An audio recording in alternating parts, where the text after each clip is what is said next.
Salute. What is going on, Pugilism Planet? Today's the day, y'all. Today's the day where the talk stops and the fighting begins. And when I say the talk stops, I'm talking about the fighters because I'm about to be running my mouth for a couple hours here. Everybody come in, join your dude J Roos Theory. Make sure to hit that like button on the way in. Helps to put us in the algorithm and show that it's real viewers and not bots. So, when people think, well, I don't know if I like your video at the beginning. Well, it's not about that, but maybe it is. So who y'all got? Oh, they showing Lennox Lewis beating up Frank Bruno. I guess they're showing all the great fights that have happened in the UK. I remember that. I saw that when it was happening. I think that was 1993. Lennox Lewis and Frank Bruno, the Battle of Britain. I remember that's where Lennox Lewis knocked out Francois Botha. Lewis hit him so hard, Botha literally spun in the air with his cheeks in the air and his face through the ropes. That's a hard punch when you can hit a man that's over 230 and have him spin around. Did they just show Audley Harrison?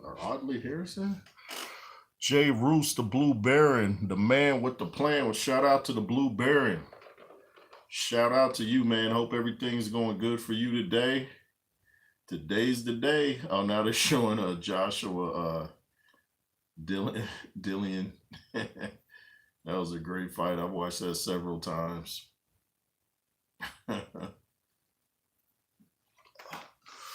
Charlene, shout out to you. Much respect. Thanks for tuning in. Appreciate the love.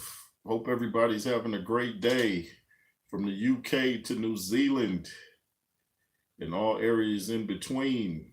Australia, California, Loma Linda, East County, Chula Vista, La Jolla, San Ysidro,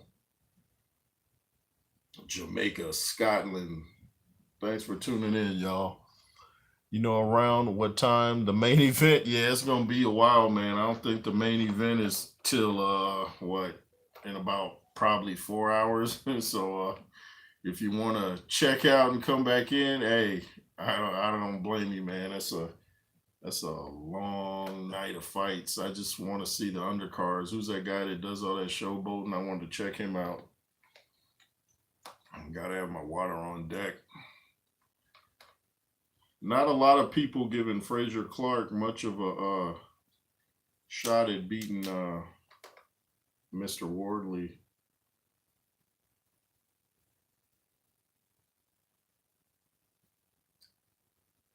Why are Johnny Nelson and the girl with the skinny legs coming out the dressing room like they're going to the ring?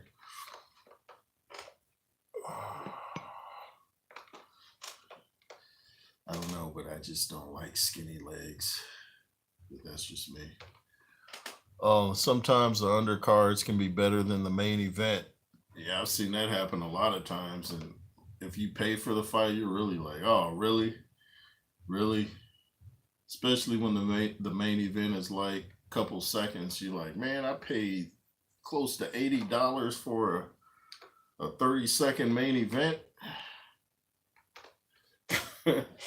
Don King used to put on some great undercards back in the day to try to sell the fight because he knew at the time Mike Tyson's fights ended so quickly that he would have to really try to market that fight. So he had to put on great undercards, put Julio Cesar Chavez and what's the guy we were just talking about? Julian Jackson and fighters like that on the card just to make you want to buy it because Mike's fights were ending so fast.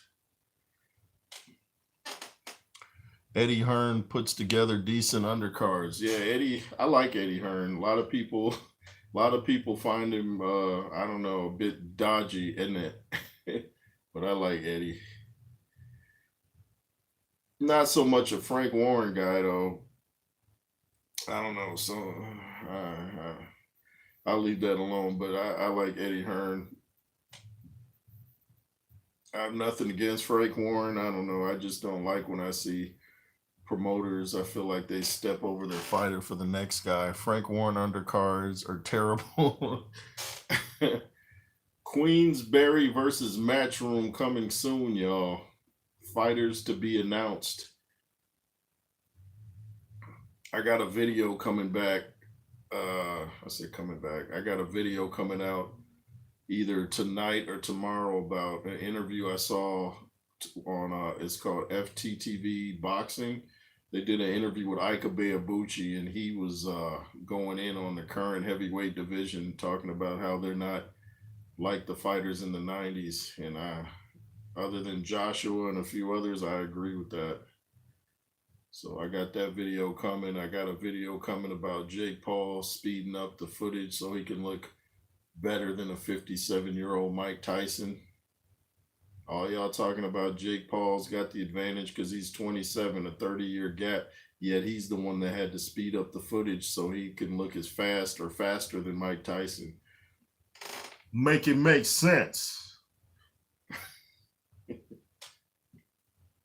Oh, really? We got commercials? Oh, wow.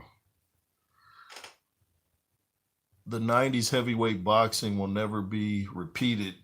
And that was, I think this is the closest we've been to current crop, you know. I think this might be the closest we can get to it, but I agree the 90s were something special, and it wasn't appreciated at the time by most people. I enjoyed it, you know, when they used to talk about the fighters back then, like Lennox Lewis was a hype job and all that stuff, mainly in America. I was like, are you kidding me? I knew Lewis was great first time I saw him on Tuesday Night Fights fighting a guy named Mike Dixon. I immediately liked his calm demeanor. When you come in the ring calm like that, it says a lot about your work ethic. It shows that you're confident. You ain't got to run your mouth. So I always like that about quiet fighters, you know. Who's that fighter from the UK? Steven something. Looks like Ivan Drago. He even tries to market himself like that. I think they call him Drago. He wears the Russian trunks in the ring. He's fighting Babic. Is that, hopefully that's today. Might be today on the undercard. But anyway, right when I saw the dude, I'm like, I had to do a double take. I'm like, dude looks like Ivan Drago, Dolph Lundgren. And I guess he hears it a lot. Didn't you say you met Lewis? Yeah, I took a couple pictures with him in 1997 at the All-Star Cafe. I was at the after party. Jim Lampley was there. I think, was Michael Buffer there? I think Michael Buffer was there. It was actually, the videos on the Travel Channel. It was a show called Fame and Fortune. They showed there. I was there with my mother. It was a great time, man. Something I'll never forget. I met Frank Maloney's mother. Very nice people. That fight already happened, buddy. He lost. What fight are you talking about? But here's the undercard. Callum Simpson, Vidal Riley, Ben Whitaker, Florian Marcoux, and then the main event. So we got 4 fights until the main event. So I guess that Babic fight isn't today. I was hoping that was today. Charlene, Mike will hurt Jake. I met him. He is built different. He's no normal 50. Yeah, that's, shout out to you, Charlene. That's what I keep trying to tell people. They seem to be under the misconception that because you're 57, all of a sudden you need a walker and a cane. And they're going by that footage where I think Mike was, he had just had leg surgery or something. It's like 50, everybody's different. They seem to put everybody in a box. Okay, you're 27, you're great, you're 57, you're old and broken down. That's not the way it is. But, you know, the brainwashing of society will continue, unfortunately. Robinson versus Babic. Oh, that already happened? Oh, man, I'm late on that one. That already happened, huh? So, who won that? Was it Drago? What round you got Mike beating Paul? Round 1, 2 tops. If Mike is allowed to be Mike. And I think we see why Jake might want this to be an exhibition. Babic won, huh? He beat Drago. Drago. I defeat Alman. Soon I defeated the champion. So you think I should put money on that? Hey man, I wouldn't put money on it. I just wouldn't. Yeah, I wouldn't. I'm gonna leave that up to you, man. I don't want to be responsible for you, just in case it doesn't go your way. Babic won by TKO. Wow. Wow. So he did a Rocky Balboa on Drago. I am Ivan Drago. Fighter from Soviet Union. Soon the whole world will know my name. Rocky 4 promo from 84. I remember that. I was 13. Who's this dude coming out to the ring right now doing calisthenics, man? Just get yourself in the ring, homie. We want to see you box. What's this dude doing? It looks like the fighters are coming to the ring. But that dude that fought Babic or Babic, whatever his name is, man, that dude looks like Ivan Drago. Shout out to Dolph Lundgren. Looks like my dad, Dolph Lundgren. It's that Swedish jawline.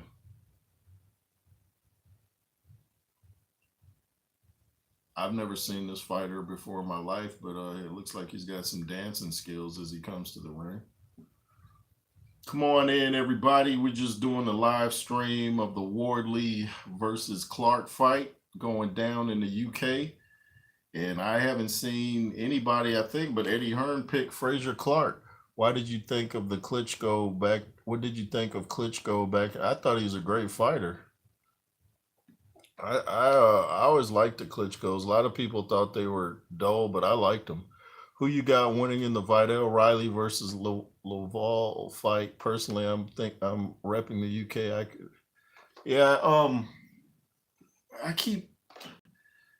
I know Riley, but I can't pull him up in my head. But I know he's a great fighter, so I'm just gonna say I'm with you, man. Riley. Hope I'm saying his name right. I know I've seen him, but I've been drawing a blank. Charlene said it wasn't that much of a good fight. Before it got stopped, it was a throw in the towel. Which Klitschko did you think was better? Vitali, the older brother. His style was more hard to figure out. And upset at him when he quit in that Chris Bird fight when he was clearly winning. He was beating Chris Bird from pillar to post. Then he had like a shoulder injury and he quit, but it was like late in the fight. So I was like, come on, Klitschko. But I always thought Vitali or Vitali, however, I don't mean to mispronounce his name. I always thought he was a great fighter. I was at the Louis Klitschko fight at the Staples Center. Riley is the British Cruiserweight champion. Man, these comments disappear so fast. British Cruiserweight champion, definitely worth keeping an eye on. He's a great young champ. I'm going to definitely keep my eye on him because I keep hearing a lot about him. I just, and I know I've seen him. Man, what's flying in here? I know I've seen him, but I just can't picture his face for some reason. I got so many fighters in my mental Rolodex, mainly the big boys, the heavyweights. So do you think this guy that's a cruiserweight, do you think, is that the guy that was accused of cutting Fury in sparring? Is that him? But do you think he'll move up to heavyweight eventually? Does he have the frame for it? Because I look at Wardley and he doesn't look like that big of a guy, and he's listed at 6'5", but standing next to Clarke, who's listed at 6'5". Clarke was taller, and I just saw an interview. Dillian and Wardley were together. And like I would say, I don't think Dillian is 6'4" because he's standing next to a guy that's 6'5" and Wardley had a whole bunch of inches on him. So that's proof Dillian is not 6'4".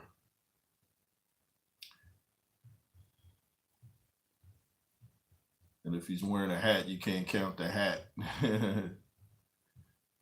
But obviously you can count your hair because your hair is part of you. So if you grow your hair up here, aren't you as tall as your hair? Start to finish gaming. Nah, that ain't him, but he's a big lad. He could definitely move up. He says he can definitely move up heavy if he wanted. Dillian and 6'4" for sure.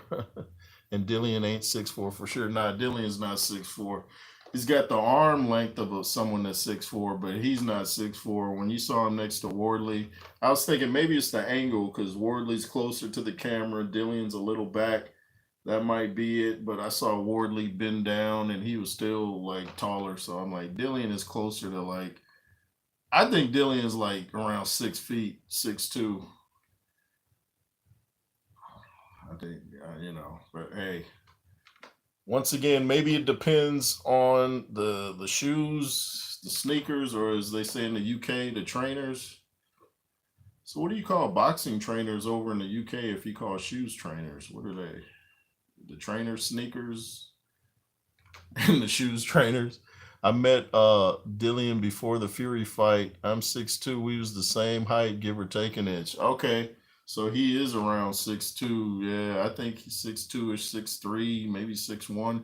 I remember when he was toe-to-toe with Oscar Rivas, and they looked almost eye to eye. We still call them trainers. That's what's up. Call them trainers. That's what's up. Well, I guess I'm going to call this fight. They're about to start boxing. I don't know if anybody's interested in this fight. I don't know who either guy is, but maybe we can get a nice knockout. First of all, I got to get their name so I know who I'm talking about. The Blue Baron, do you think you could take Dillian in a street fight? I would definitely try my hardest to avoid getting kicked because I know Dillian likes to kick. So, yeah, I think I could take him. I'll never say I lose to any man. But it might be rough since he's got that kickboxing background. I do not want to get kicked in the face. So I would try to knock him down, and then once he's on the ground, try some ground and pound. I'm heading out to watch, but it was a pleasure to find your channel. I'll keep watching another time for sure. Best. Hey, thank you, man. I appreciate the love. Appreciate you much, man. Have a great day. Enjoy the fights. It's Simpson versus what in the world is his name? I'm gonna just call him Imbab. What about Jon Jones? I like Jon Jones as a fighter, man. That dude, I think he's the best in mixed martial arts. I think I always picked him over Ngannou way before Ngannou even lost. Jon Jones hits people with everything but the kitchen sink, man. And Jon Jones, I knew when he was a light heavy, he had the frame to be a heavyweight. That's what Daniel Cormier was saying. Like, you feel like you're in there with a heavyweight because he's so broad and long, and now he's like 250, 260. So, yeah. This new guy that they keep talking about will beat Jon Jones. That's nonsense. Emmanuel Broderick's, what's up to you? Shout out to you, man. I appreciate you coming through. Just watching these undercards right here. Looks like the dude with the dreads. I'm gonna just call him dreads. Looks like he's getting beat pretty good right now. Simpson versus Imbab. Imbab. I don't know how to say that. I don't know if the M is silent. Imagine being Jon Jones and knowing you could take literally anyone in a fight. Yeah, I remember, I think Jon Jones beat up some criminal years ago that was running down the street. I know that was the criminal's worst nightmare. It's probably like, man, the one time I decide to steal and I meet Jon Jones. Plus, Jon Jones got a whole arsenal of weaponry, from what I understand. Man, it's a long round, man. I wonder why some rounds seem longer than others. Ooh, this Dread man is getting it put on him. I believe Dillian White is closer to 6'2". I believe that too. I believe he's like around 6'2". He's definitely not 6'4". I don't know who came up with that. I've just seen him face off with guys that are listed around that height, and he's the shorter guy. So I guess they thought it'll be more impressive if we make Dillian 6'4".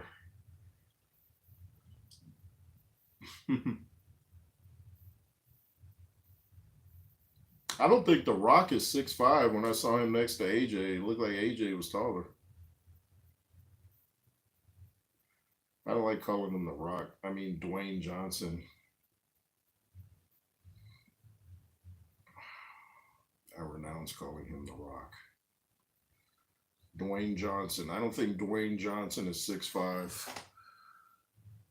Is it The Rock?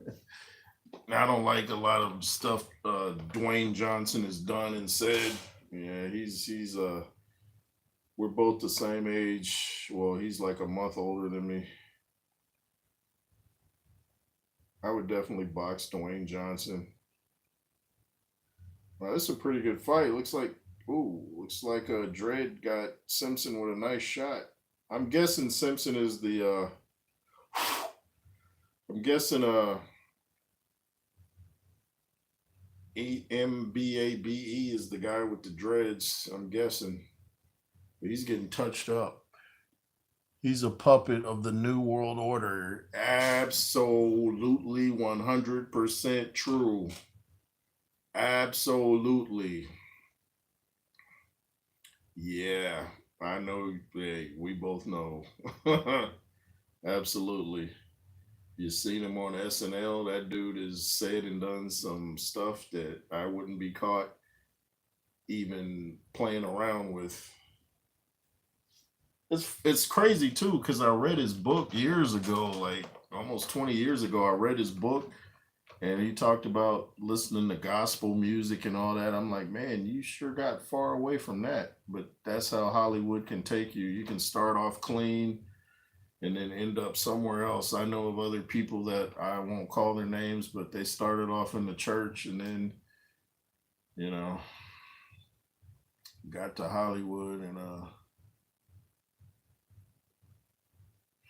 Hollyweird. They don't call it that for nothing. Man, this Dread dude is getting hit with all kind of right hands, man. Would you keep your hands up, bro? Like, what are you doing? You got your mouth wide open. The fight just started.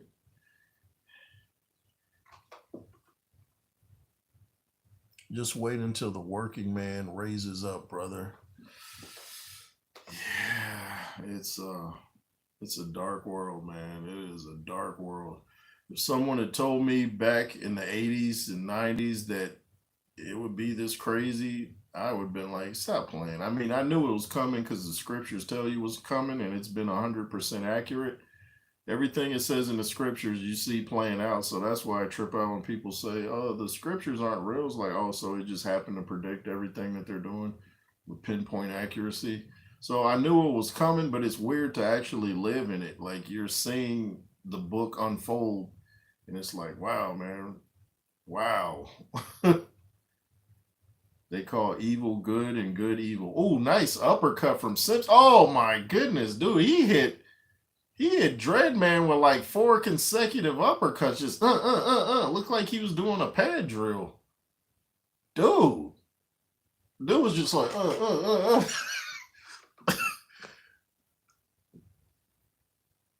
How do I read this? What do you mean? Maria, what's up? Tom Espinal will beat Jon Jones. I would like to see it. I like Tom. He seems like a nice, respectable guy. I haven't watched his highlights. I like his movement. I just think he hasn't fought anybody like Jon Jones that kicks your knee back, hits you with elbows, chokes you. Like, you don't know what's coming from Jon Jones. I think Aspinall's best bet is to just try to go in there and land a haymaker, but be cautious. I got Jones winning that, but Aspinall can definitely land something heavy. I just think Jon Jones is just too well rounded. I mean, this dude took years out and just came right in and knocked out Cyril Gahn and like it was nothing. So he's a natural talent. And I think this Dread man right here is about to get knocked out. That's a big ring. How do you get like 4 uppercuts in a row, man? That looked like a cartoon. I've never seen a dude just like, wow, wow, wow, wow, wow. Like he was saying, what's up to everybody? What's up, what's up, what's up, what's up? He was just like taking them. Man, he's getting hit with everything. Everything dude throws at him is landing. Like, he's got his hands up, but they're too low, so he's still getting hit. He got his hands right here, still taking shots. Almost got hit with another uppercut. Yeah, this dude he got hit with an uppercut coming in. This dude, he's throwing wild, slow hooks. If you're going to throw a hook, it sure can be slow. Oh, yeah, he's just getting touched up. This is a 10-round fight. This is the third round. I believe Simpson is the one putting hands on Dread Man. Oh, man. These little wide, slow punches from Dread Man is not... Oh, my goodness. Really? Really, dude? That's what we're doing? Slow body shot from Dread Man. Oh, he gets rocked and stumbles because his punches are so slow. Simpson just comes over the top. Boom. Like, oh, you want to hit me to the body slow? Watch this. Watch what happens when you do that and mess around and find out. Oh, okay. Ref might want to step in here. It's starting to get a little funky. Yeah, he's in the corner taking shots like a Rocky movie. Yeah, ref's about to stop it. How many seconds left in this round? Dude is just getting pummeled. What the ref split him up for? I don't even get why he broke him. Man, this dread dude is getting his dreads. He got his dreads in like a little scrunchy thing. He might knock his dreads out the scrunchy. Oh, no, like he just got hit with like 2 or 3 uppercuts and then a right hand kind of looping. He's just slow and his defense is about as bad as Joe Joyce's. Oh. Oh my, he's getting hit in the neck, the throat, the chin, in the ear, like you name it. Just ref, like, why? Ref, dude, really? Like, do we need to see any more of this? It looks like Simpson switches to southpaw. Like, he's just trying out stuff now. He's like, let me get in some work. Oh, another uppercut. I mean, dude's taking him, but he's wobbling all over the place. If I was a dude's corner, I'd be like, hey, that's it, bro. Like, that's it. Dude's getting marked up. Yeah, he's definitely getting marked up. Marky Mark and the Funky Bunch. Dude is getting marked up for real. Is that a female in his corner? Okay. Hey, welcome to 2024. No comment.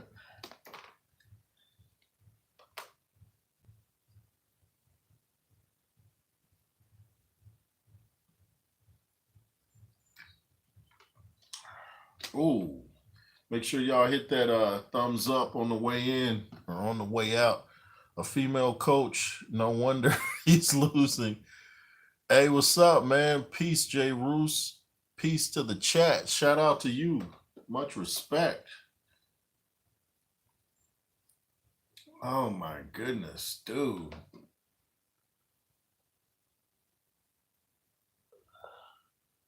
This dude's punches are so slow and like reaching. That's why he's getting countered so much.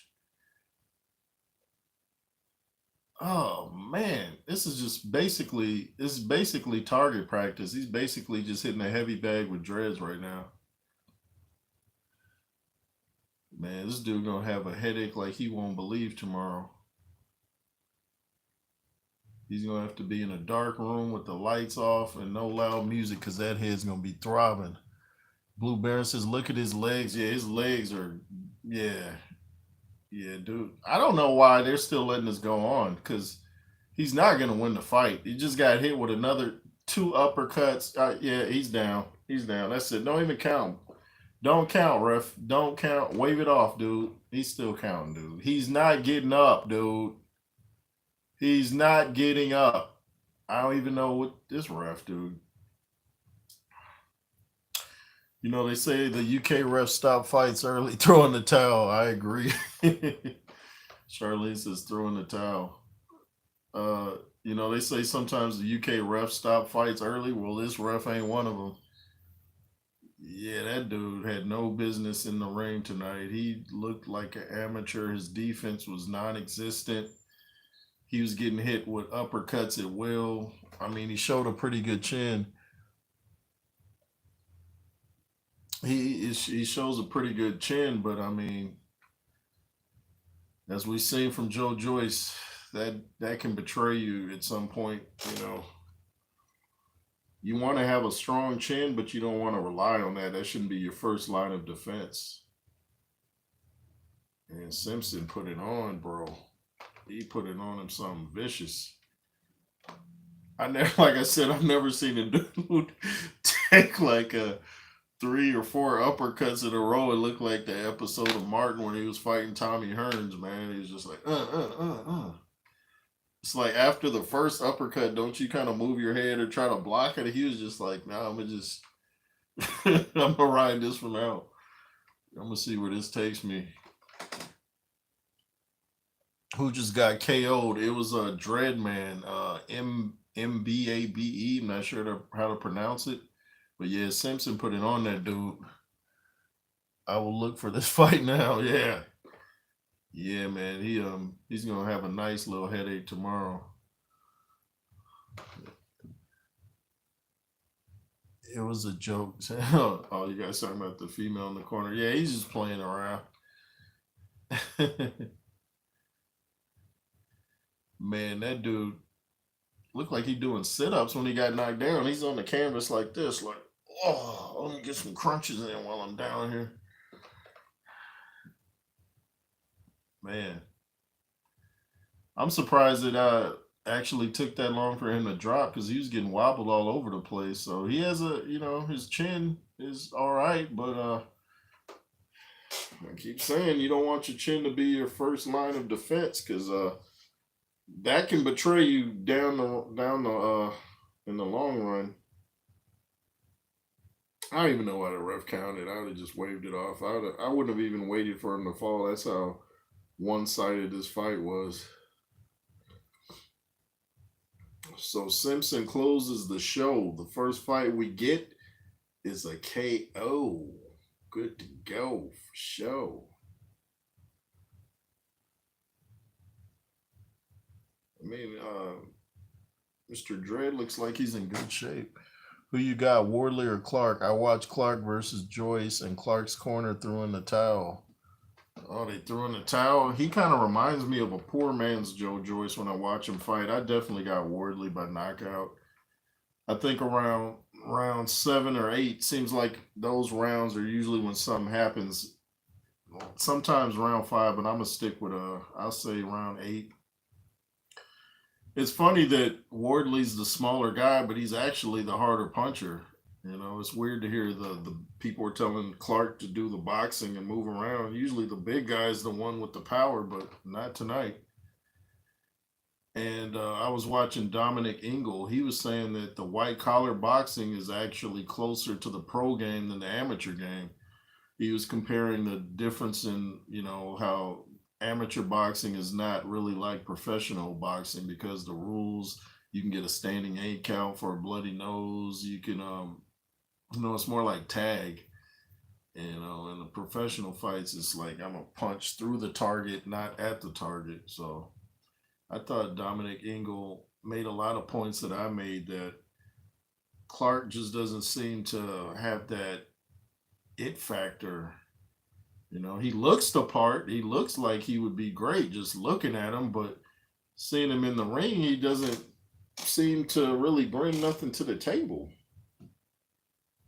Now, maybe he can prove us all wrong tonight, but I don't think he is. He was already talking about he was shaking and stuff. A lot of journeymen are great fighters. They just don't fight to win. Yeah, it's like I think Chizore's turning into that. Might have been that for a while. I think Chisora just likes to mix it up. I think Chisora would have a street fight just so he could stay active. But yeah, it's like some of these guys just want to get in there and go toe to toe and exchange blows. But I've never seen the Simpson guy, but he looks like he's pretty good. He's fit. Great looking guy, looks marketable. When you're a great looking fit guy, I know you get plenty of calls from these different companies and brands. Hey, would you like to sponsor our company? Do you drink muscle milk? No, I don't. Well, you do now because we're offering you a mega contract. So if you can stay pretty like Cassius Clay, you can stay pretty like Oscar De La Hoya and all them, then man, your bank account will be on swole. Oh, shout out to my dude, Kurt from Counterpunch Boxing News. Did a great job last night for the Tim Zoo um, Fandora fight. Man, I didn't see it, but I saw clips. That sounded like that was one of the bloodiest fights in the history of boxing. It sounded like it was just a grotesque bloodbath. And Fandora won. Errol Spence was there calling out Fandora. Upcoming heavyweights from the UK also fight each other. AJ versus White, Dubois versus Joyce. Now Wardley versus Clarke. Fury never been in these fights.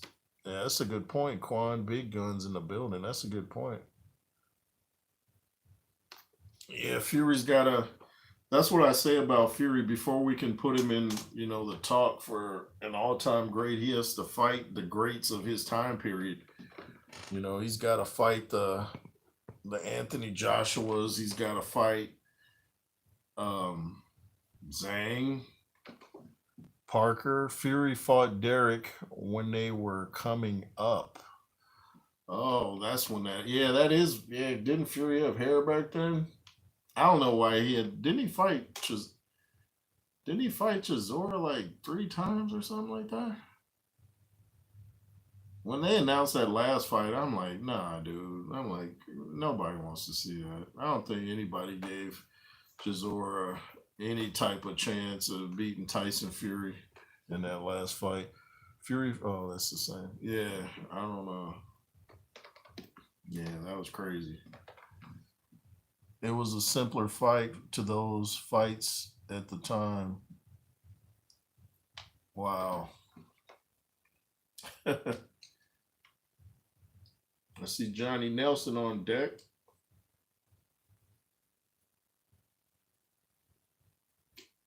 I like Johnny Nelson.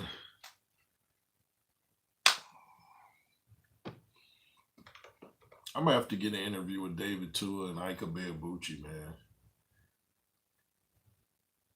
Both those guys are my age. They're both 51. Ika Beabuchi, David Tua. Yeah, we got something to say. Keep counting us out, man. I'll mop a 20-year-old. If I fought Jake Paul, that dude would not get out the first round, and I guarantee that I'll fight Jake for free. Man, if I had like 1 million subscribers, I'd probably make every video calling out Jake Paul. And I'm not going down to his weight. He's gonna have to come up. He's gonna have to come up to my weight.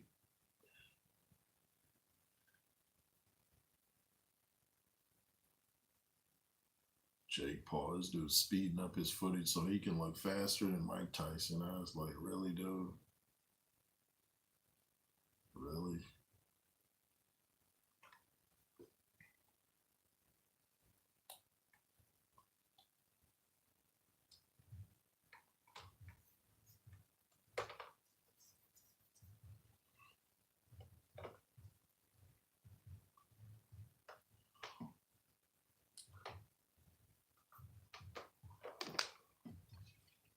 It's a long interview. They stalling now.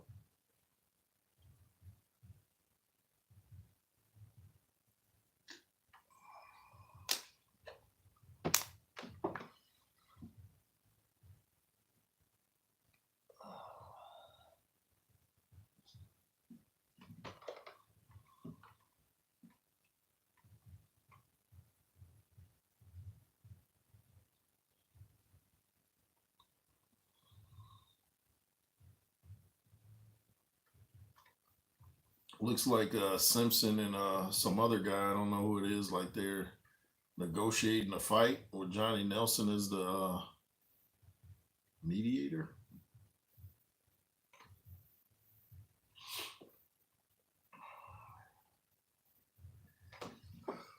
Fury versus Steve Cunningham was a great fight. Fury said it was one of his hardest fights. I think that's why Fury was stalling so long to fight Alexander Usyk, because he remembered that Cunningham fight, and there's no way Cunningham is on the level of Usyk. So I guess he's thinking, man, if I had trouble with this dude, what in the world is Usyk gonna bring to the table? So yeah, I remember that fight. I saw that when that happened too, because that was my first time ever seeing Tyson Fury. I had never heard. I think I had heard of him, but I had never seen him. Steve Cunningham put Fury down. That's why I was like, when when the Fury and Ngannou fight was coming up, I told people, I was like, I picked Fury to win, but I said at some point Ngannou was gonna knock him down, and people thought I didn't know what I was talking about. But I'm like, if a cruiserweight can knock down Fury, what you think Ngannou can do? But you know, people. I've never seen boxing on Peacock. I remember back in the day, NBC, which is Peacock, used to show fights, but that was decades ago. So we got to sit through commercials.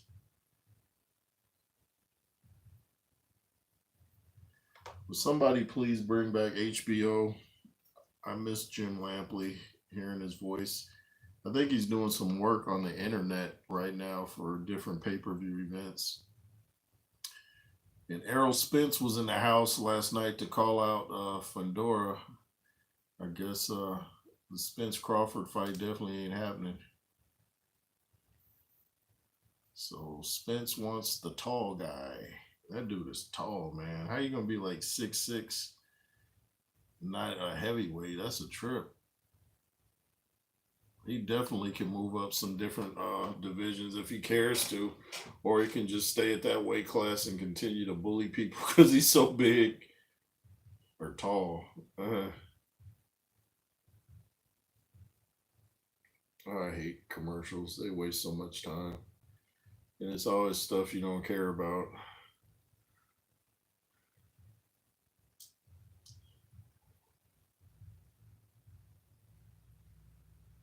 Bakwe with the commercial, man, you know? See?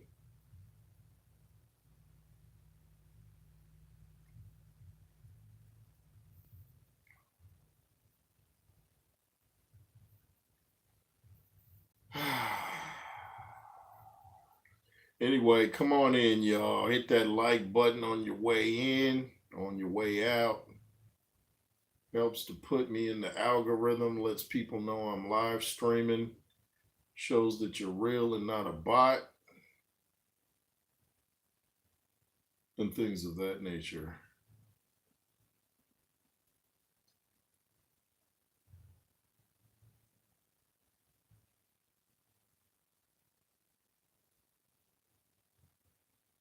All right, here we go. We're back. Fight night, Sky Sports. Who's next to the ring? AKA the Chamber of Truth. You know why the boxing ring is called the Chamber of Truth? Because it shows who you really are. Mike, what's good, bro? Shout out to you, Mike. Thanks for tuning in. I appreciate that. Appreciate you taking time out of your day to come through. But the ring is called the Chamber of Truth because it shows who you really are. You can't hide in the ring. It's just you and your opponent. Whatever you are comes out in the ring. If you're strong-minded, strong physically, it comes out. If you're weak or weak-minded, it comes out. So the ring is the Chamber of Truth. You can't hide who you really are in the ring.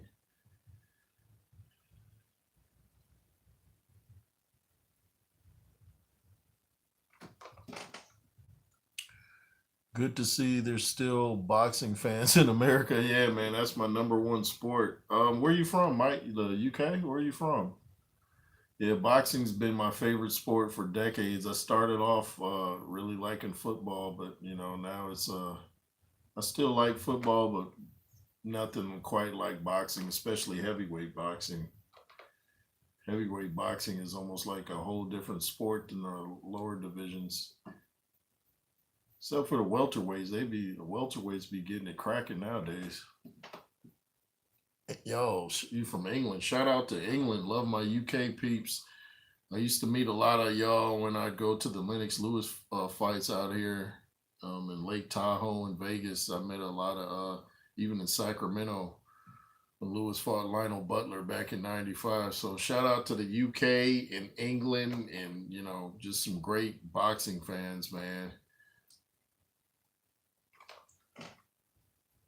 What state are you in? I'm in Georgia right now in Atlanta, but I grew up in California. Spent most of my life in California. Hey, yay, yay. Yeah, man. San Diego, California. Mission Valley, Chula Vista, Southeast Dago, baby. Yeah, shout out to you, Mike, though. I appreciate you coming in. Looks like another fighter is coming to the ring. Who's this? He looks serious, though. He got his hoodie on. Yeah. Yeah, it's about to go down. Yeah. Dude is looking focused. Is it chilling? Is Georgia? I call it whack Atlanta, man. This state is whack, dude. It's like they trying to be California's baby brother. Man. California and Georgia is like culture shock. I mean, the houses look better, you get more yard space, but you got to deal with these little weird accents out here. Is Vidal Riley on now? I don't know. I'm gonna see. It might be. It might be. But yeah, it's a lot of weird accents. They talk like that, right there, like that. I'm like, oh man, I'll be right back. They don't say back, they say dick. I'll be right back, like that, right there. I'm like, okay, I can't. I can't. They could tell I'm not from here when I talk. They like, you're not from here, are you? Like, nah, definitely not. Are people racist in Georgia? Yeah, but it's so heavily black populated that you don't really see it that much. Yeah, I think Vidal is fighting this guy. This guy looks serious. Yeah, okay, that is him. Okay, yeah, I have. Have I seen it? Yeah, I think I've seen him. I definitely know the name. Yeah, this should be a good fight right here. Looks like a pretty good sized cruiserweight. His face isn't coming. His name's ringing a bell, but when I see his face, I don't. I thought I saw him before. Maybe I haven't, but I definitely know the name.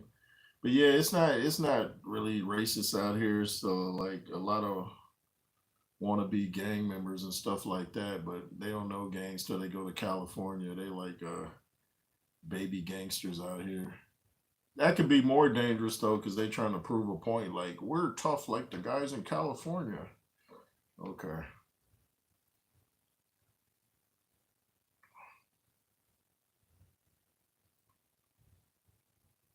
Oh, well, look like Riley's coming in the ring with his belt on. Oh,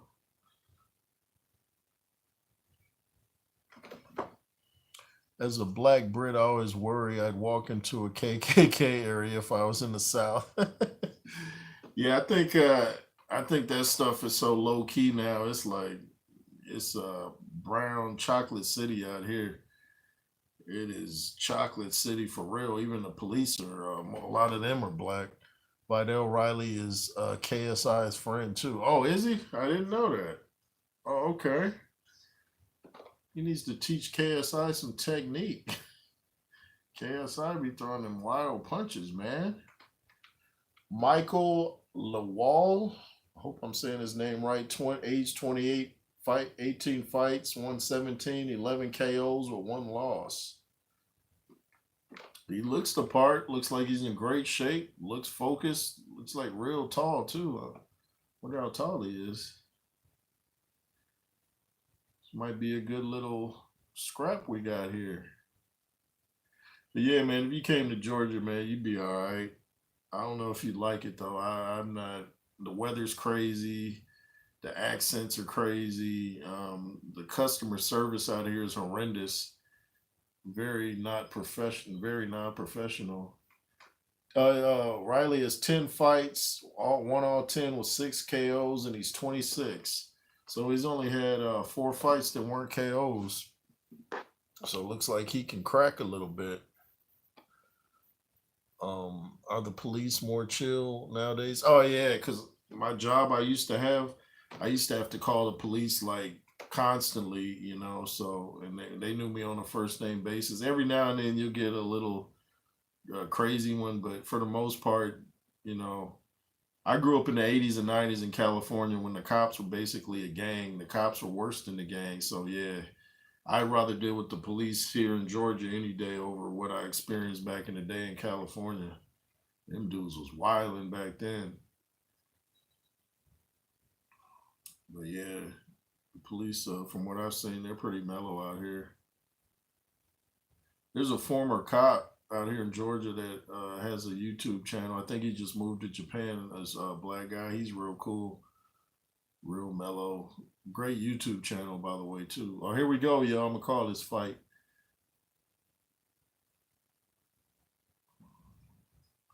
Looks like Laval is being the one that's, might be pronounced Laval. Looks like he's the aggressor. What were the police like in the 80s and 90s? Oh, man. Well, I'm not gonna say no names, but well, I'm gonna say some names. Look up Saigon Penn. I know his sister. Big story in the '80s. They messed with him, and he was a martial artist. And let's just say the police got the worst end of that deal. Shout out to Topi, Saigon Penn's sister. But yeah, '80s and '90s, they take you to the graveyard, and or it's like miles of graveyards and beat you out there so no one could hear you scream. My uncle was a preacher, and they just came up to him talking crazy. Never hurt nobody. They didn't put hands on him, but they kind of talk to you in a way where they're kind of letting you know if this goes too far, we'll try to rough you up. And yeah, the '80s and '90s were there's something vicious. They kind of have to be a little different now though because of these cameras on them. So I understand the police in the UK don't have guns, so that sounds way better than states. Looks like Riley's on he's backing up a lot. Just saying, Illo, bro, gonna hook my teeth. Oh, just saying, wait, let me read that again. Stallion Corey just saying hello, bro. Gonna hook my TV and watch. Only looking forward to the main event. Oh, I appreciate that, man. Shout out to Stallion in the building. Yeah, man. Big Frazier for me. He's in the best shape of his life. Yeah, he is in the best shape. He is in great shape. He looks the part. He definitely looks the part. No, the police don't have guns here on the most part. Oh, okay.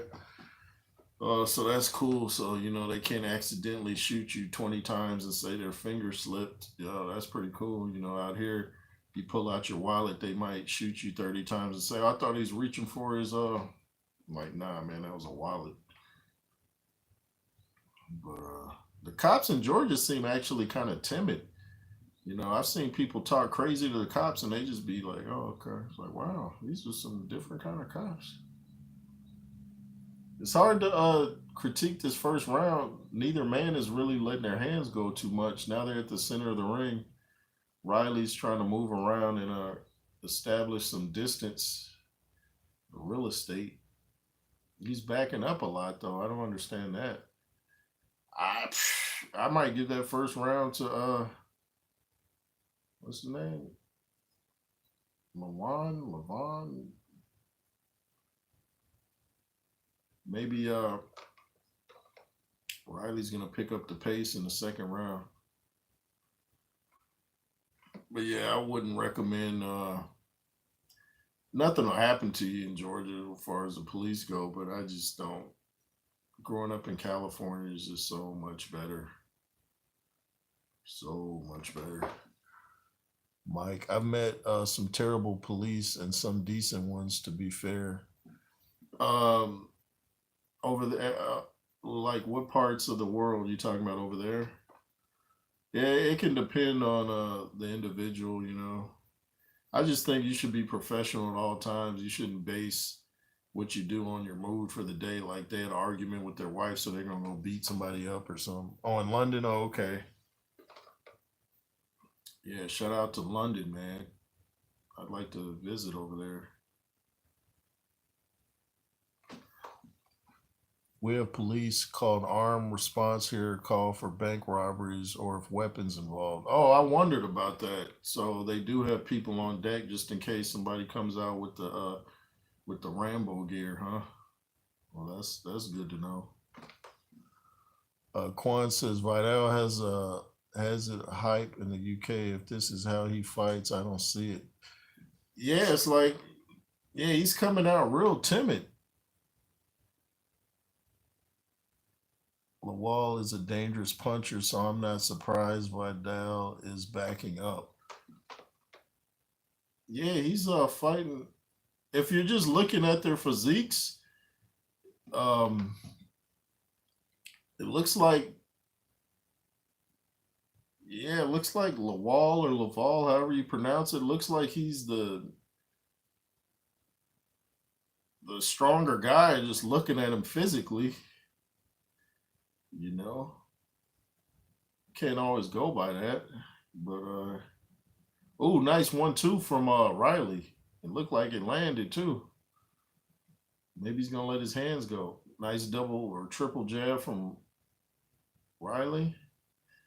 They're in the middle of the ring. Nice little feint from the wall. He doesn't follow it up with anything. This is round 2 of a 10-round fight.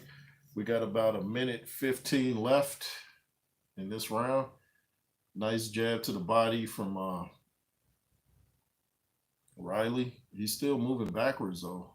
At some point he's got to stand his ground and get his respect. If I'm in the ring with a dude that's backing up all day, I know he must be a little worried about something. Like, what are you backing up for? That's giving the other guy unnecessary confidence. What are you backing up? Oh, nice little overhand right from Riley. Didn't land flush. Laval took it well.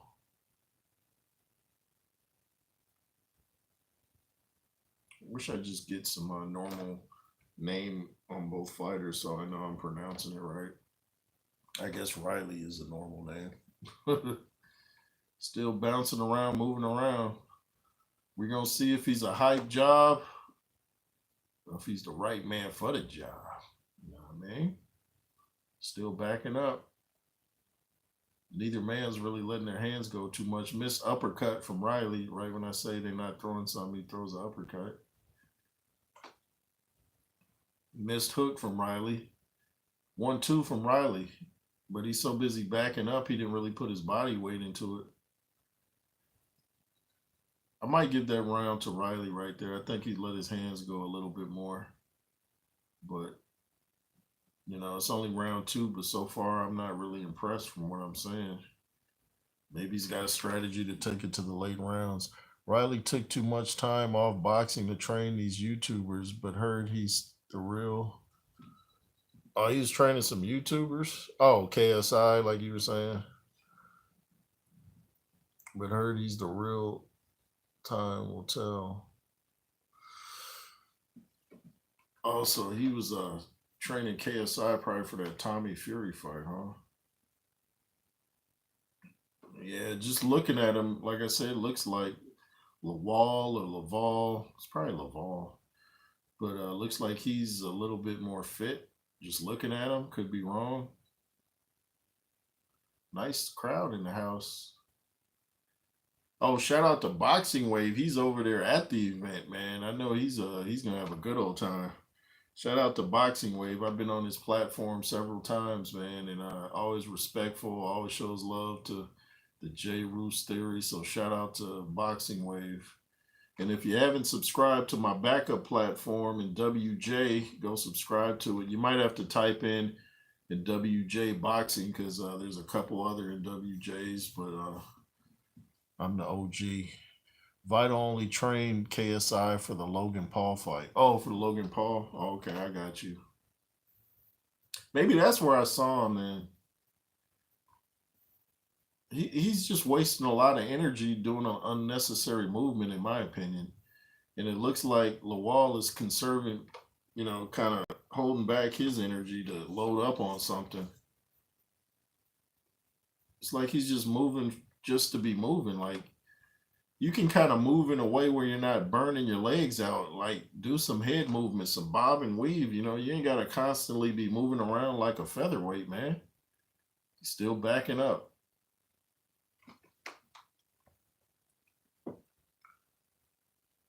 He's still backing up. I'm not understanding this strategy. I know George Foreman says you never follow a puncher, meaning you can walk into something, but this is kind of ridiculous, man. Stand your ground. And then when he throws right now, he's just throwing arm punches. He's not, okay, there's a nice little stiff jab from him, and then Laval goes to the body, but he's moving so much, it's like Laval needs to learn how to, or Laval needs to learn how to cut off the ring when a dude's moving that much. He's got to. He's got to at some point jump in with something and make Riley even more uneasy than he appears to be right now. Not sure if he trained anyone else, but for far too much time wasted if he's serious in boxing. Absolutely 100% right you are. You have to focus on your career first. Emmanuel says, I feel like Laval can catch him. I do too. I think he's trying to time him, but that movement, he's just like, man, would you sit here and exchange with me, please? Is this a track meet or a boxing match? Two little weak jabs from Riley, not much on him. Laval's gonna have to let his hands go. I mean, okay, because now he's starting to get peppered with little pity pat punches, but he can't win the round just walking around following Riley all over the place. See, now Riley's letting his hands go, whether it's not much on him or not, so he's winning these rounds. He's just tapping him, but he's winning rounds because Mr. Laval isn't letting his hands go. Oh, there's what's that dude's name? What's that dude got? Yellow hair? What in the world? I'm looking at dude walking through the hallway, Ben Whitaker versus Leon Willings next or later.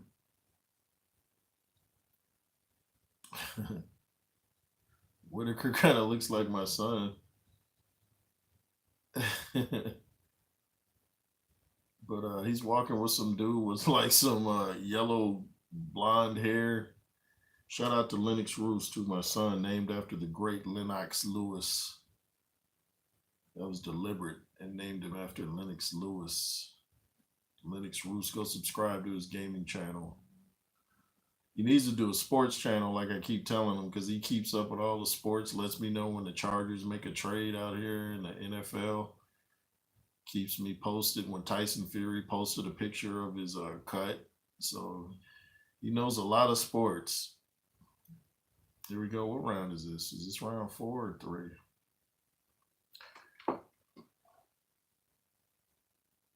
Oh, nice little. Okay, now Laval's letting his hands go. He tried to get Riley in the corner. Riley got up out of there like the Flash. He's like, nope, back on my bicycle.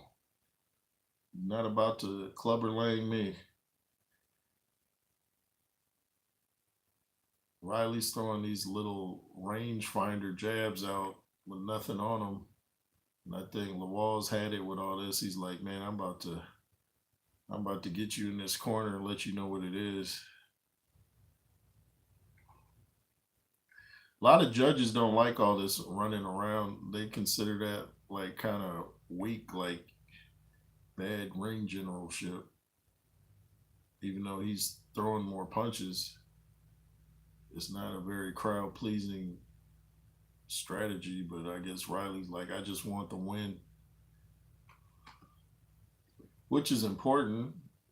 But you kind of want to sell the fight so people want to see your next fight. Whitaker is like a Prince Nas you enjoy. Yeah, I saw some of his highlights where he's spinning around and the ref kept warning him. I'm like, ref, let him be himself. He's not doing nothing crazy. Yeah. seeing his ring walk should be interesting, but I saw him like doing some showboat and stuff in the actual fight, putting his hands down and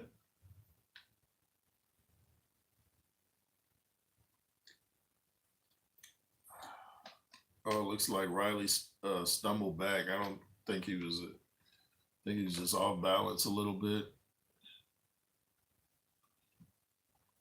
A nice little flurry from Riley. Not much on him. The punch is definitely not gonna knock a man out the way he's throwing them.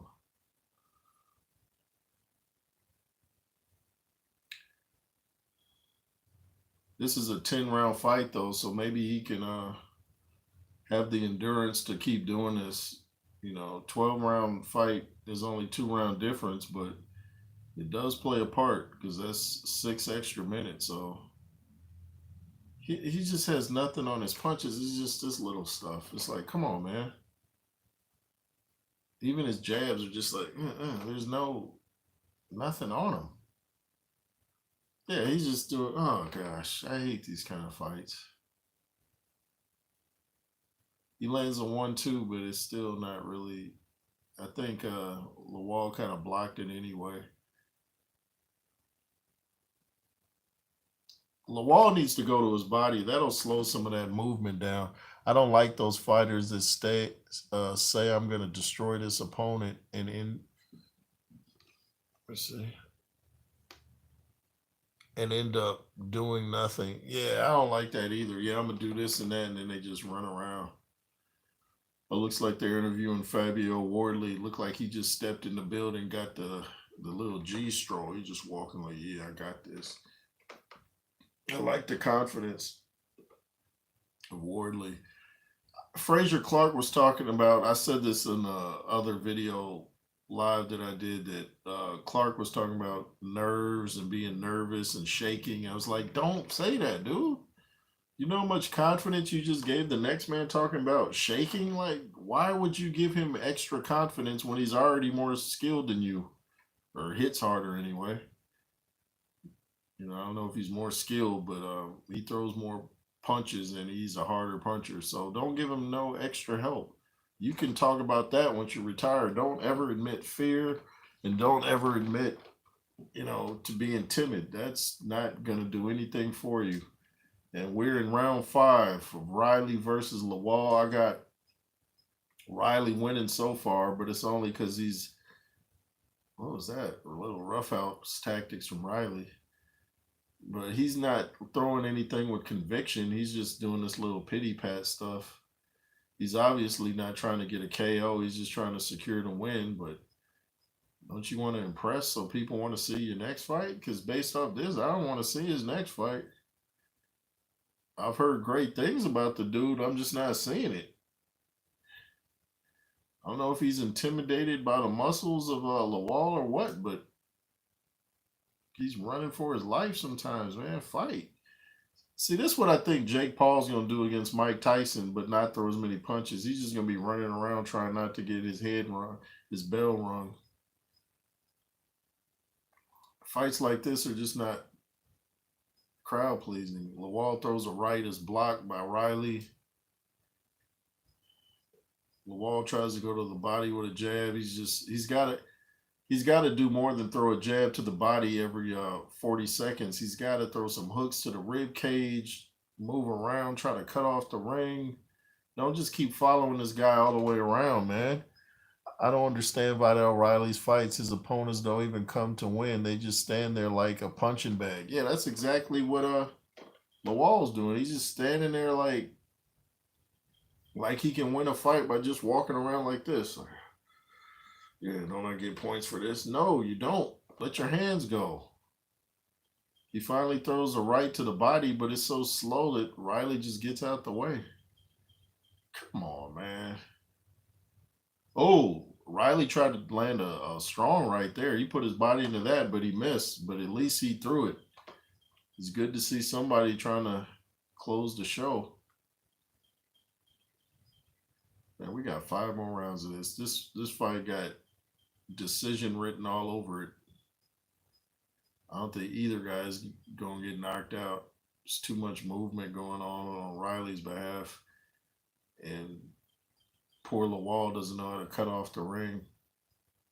What are these trainers teaching their fighters, man? Why would you follow a guy around the ring like that?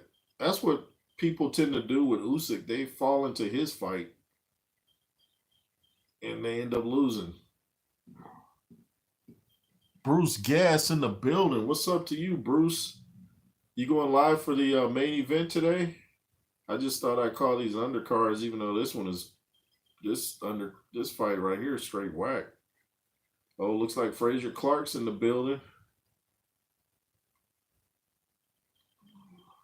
Frazier Clarke's a big man.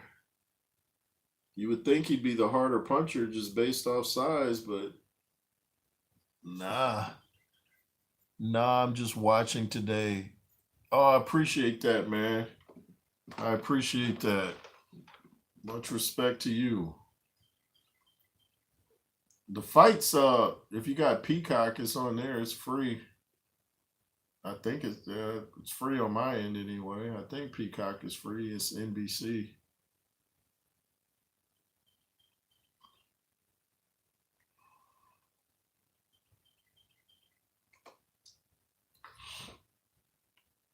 Frazier Clarke looks real relaxed and calm here, but under that jacket, his heart might be doing this.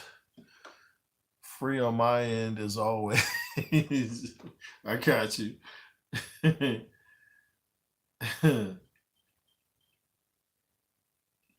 Go subscribe to Bruce Gas, y'all. Go subscribe to Viking Samurai as well. That's the homie, Viking Samurai. Oh, go subscribe to a new platform on YouTube. Real great channel. It's called Your Boy in the Bunker. He's from, I believe he's from the UK. But, you know, he makes some great comments on my channel, and I comment on his videos. He knows a lot about boxing. So go subscribe to a platform called Your Boy in the Bunker. You won't regret it.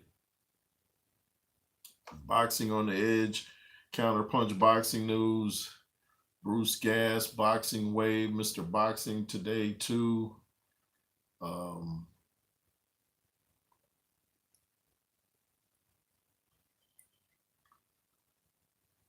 Let's say Boxing on the Edge, yeah. Boxing Wave, Counterpunch Boxing News. I ain't even got to tell you to subscribe to Showbiz. What's up with you? Showbiz is doing his thing. Got boxing on now. Oh, okay. Stallion Coy in the building. Yeah, this fight right here, if you had trouble going to sleep, man, this fight will put you right to La La Land. Other guy's a unit. Yeah, he's built, man. He's strong. You got that strong back. Usually dudes with big backs like that can whack. Oh, nice little right down the middle from Riley. I think it was partially blocked by Laval. Okay, Riley's still moving around, throwing combos, ends with a hook. Laval, you're not going to win the fight unless you let your hands go, man. Treat your hands like a girlfriend you're about to dump and let your hands go, man. Let them go.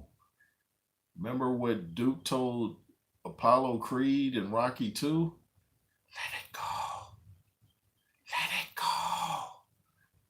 Let your hands go, dude. What are you doing? Nice jab to the body, but he don't follow up with nothing. Laval's throwing one punch at a time, two at the most, and he's just following Riley around the ring like follow the leader.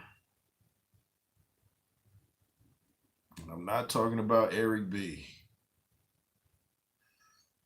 Maybe they could play that for his ring entrances. Follow the leader.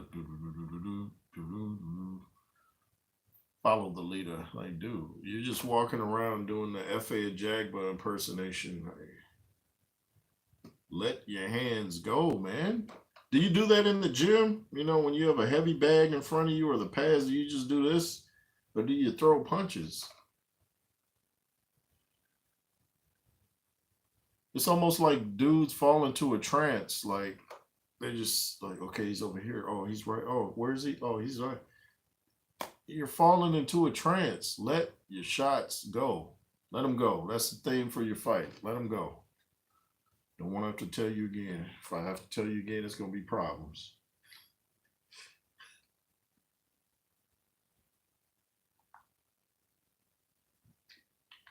I know Teddy Atlas would be having a fit right now if he was in Laval's corner. Don't you come back to this bleeping corner. Here we go. More follow the leader. Here we go. He comes out throwing. Laval throws 2 jabs to the body. Riley still getting his bicycle on. Moving around. Slow overhand right misses from Laval. I mean, very slow. I mean, that was like a Joe Joyce punch. Oh my goodness, this is bad. I don't have the sound up, of course, but I can imagine there's probably some boo birds going on right now. If not, there needs to be. This is awful. This is awful.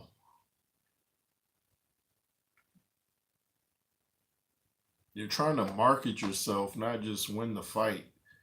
This is bad marketing. Why do you think Mike Tyson is still being talked about at age 57? Because the dude punched round 7 of what seems to be a bore fest. Absolutely, bore fest indeed. Bore fest 2.0.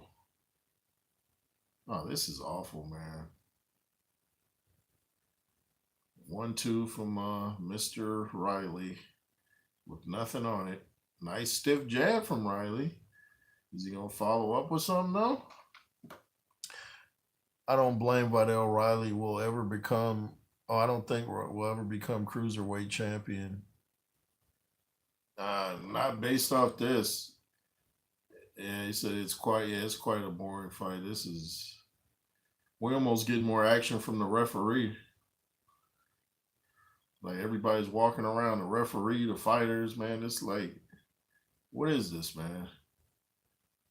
What is this? Is this boxing or is this a marathon? Like, what are we doing here? This Laval dude doesn't know how to cut off the ring. Oh my goodness. It's so one-sided because Riley's just touching him at will, but he's not throwing anything with any power on it. So yeah, this fight's definitely going 10. I'm telling you now, no one's getting stopped. This is a 10-round fight.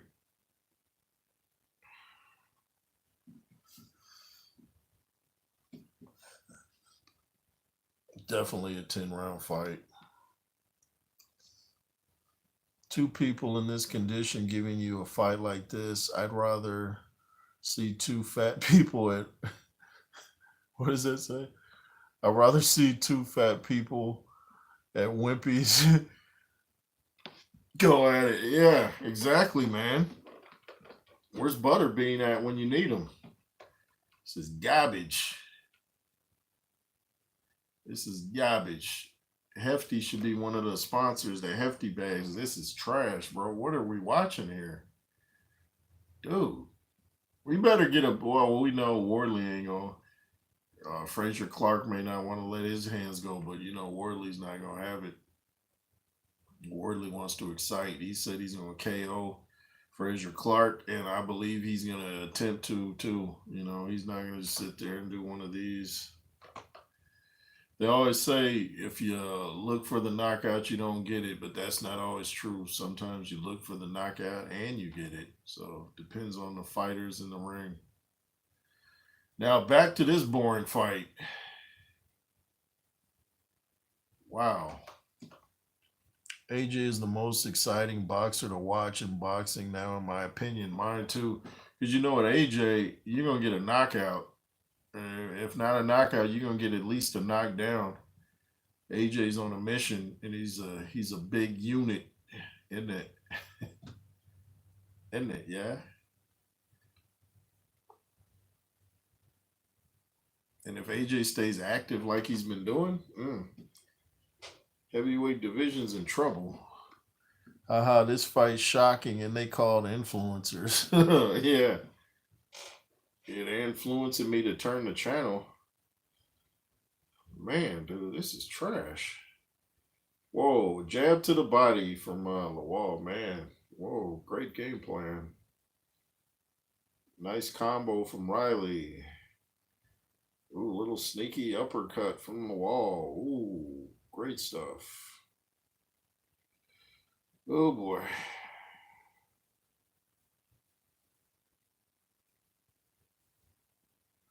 So this is what you spend all them hours in the gym for, huh? Riley threw a nice body shot, but nothing off it. Yeah, it's like, yeah, it's like, yeah, he threw, yeah. And I'm saying that Laval is not the fastest guy in the world by any stretch of the imagination. Man, you can almost eat a sandwich in between when he throws the punch and when it lands. It's like, bro, slow little hook misses from Riley.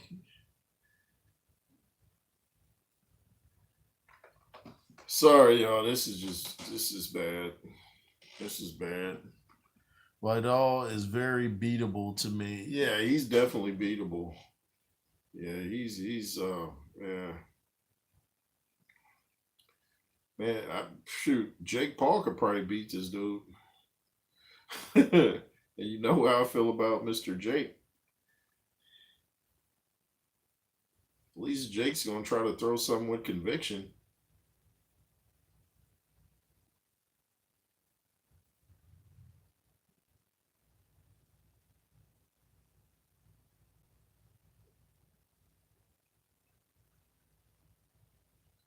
I was noticing when Jake Paul hit Tyron Woodley how he fell.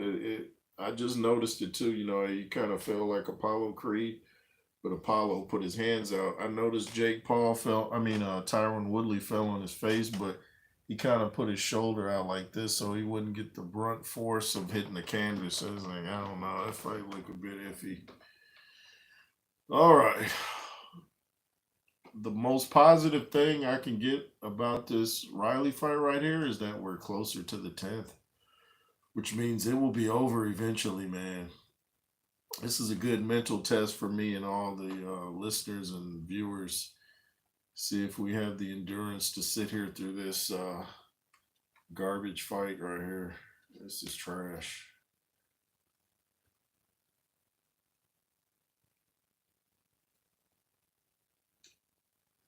I saw more energy in the ring walks almost.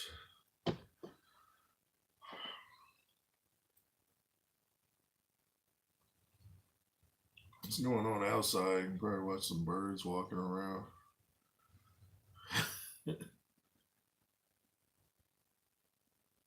hear you, pretty birds.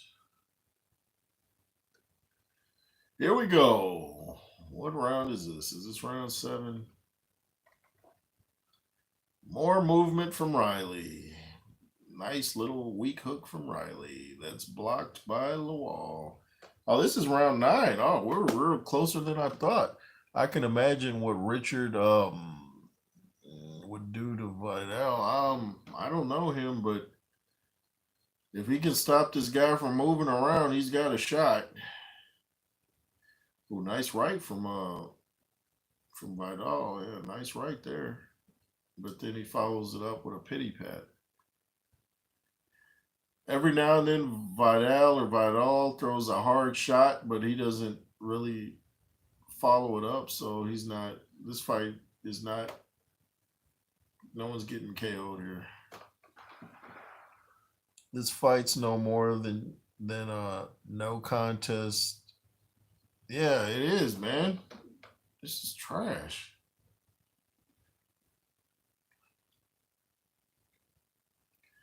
With all the money, Richard is a top 5 cruiserweight. Okay.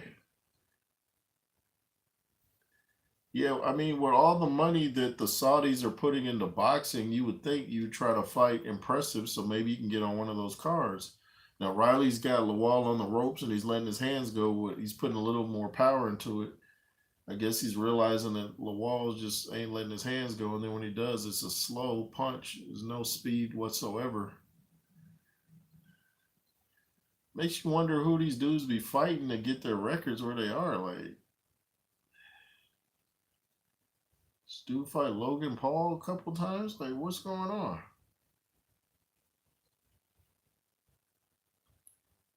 I'm not impressed by either of you guys.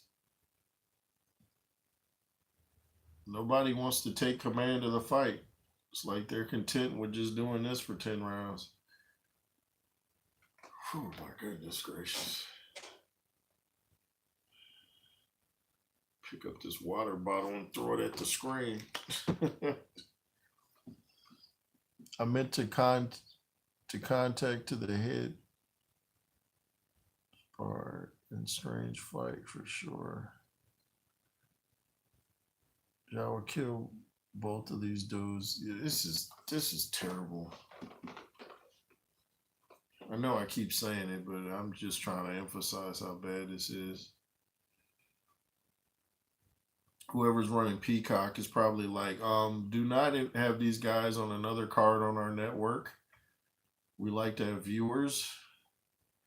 Okay, now Vidal's letting his hands go. Oh, that's the most action we've had all fight. And guess what? It's at the end of the 9th round. So end of that round. Here comes the 10th. 10th round, y'all.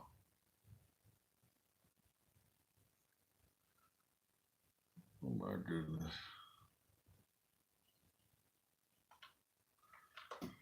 Wow, wow, wow.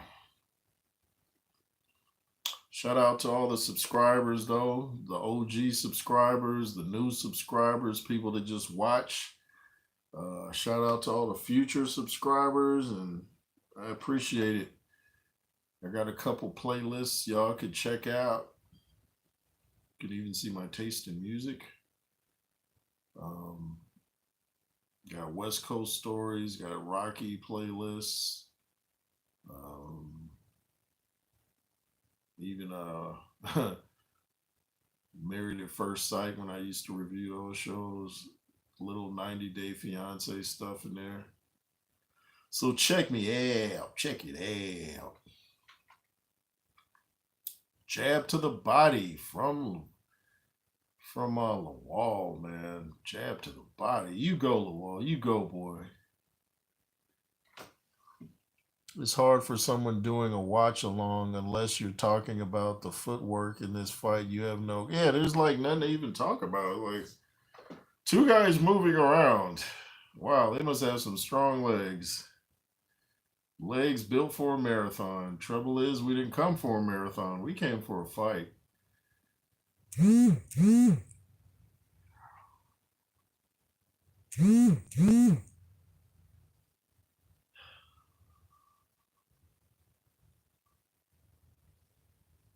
Yeah. Sorry, y'all. This is just dead air for a dead fight. Oh, what was that, bro? Like, really? Laval just literally did this. Like, dude, this is the last round. You're not. He's literally doing this the whole fight. Oh, a wild hook, and Vidal makes him pay for it. And now, this.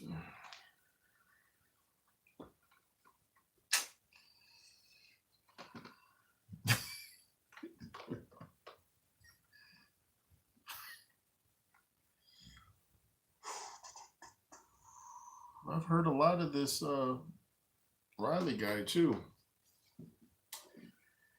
Heard a lot about him. Yeah.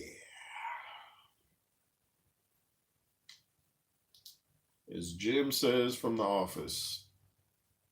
What's that?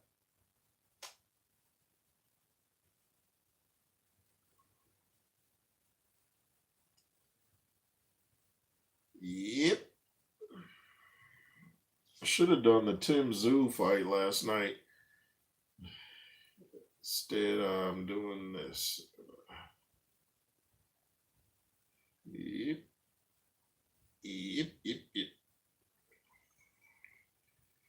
now Vidal Riley wants to let his hands go. And there's still not much on the punches either.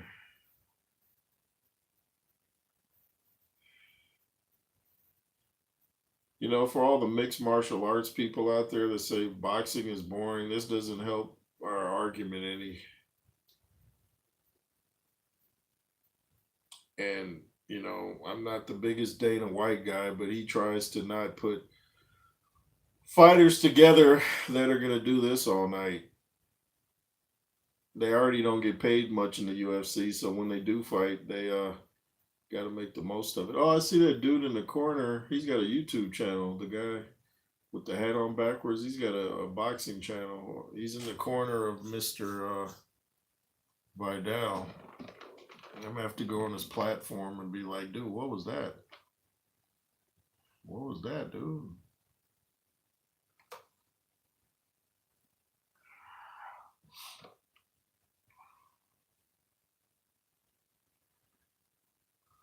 I wish neither guy could win. That's how bad that was. Both fighters should take the LL Cool J on that one. Big L's with the emphasis on the L. You should not do that. Nobody should get the win. That's how bad that was. Okay, Ben Whitaker back in the dressing room, hitting the pads. We're going to get more action with this pad work in that fight. Vidal Riley also beat Daniel Dubois in the hammer. He beat Daniel Dubois? Wow. Man, I hope that's on YouTube. I have to see how that happened. So he was fighting Dubois at a cruiserweight? These fights will be good. This fight will be good. Yeah, I don't think the rest of the night's gonna be like that. I think that was just the one trash fight on the card. There's usually one on every card. There's usually a fight that's just booty.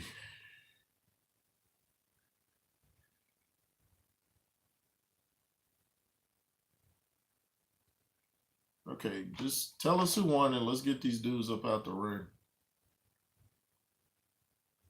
Not that we care who won, just come on, man.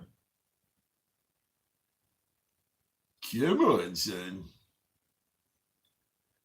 As Ed Lover used to say, come on, son.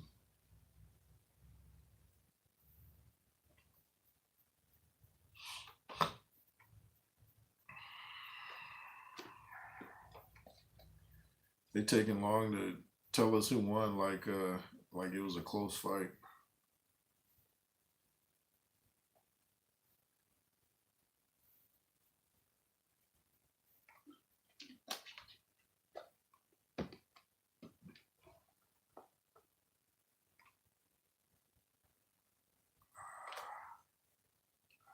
I'm curious how many punches Laval threw for the whole fight. Probably under 50 for a 10-round fight. That's ridiculous. Yeah, okay. Mr. Riley, you won. I don't want to hear no interview.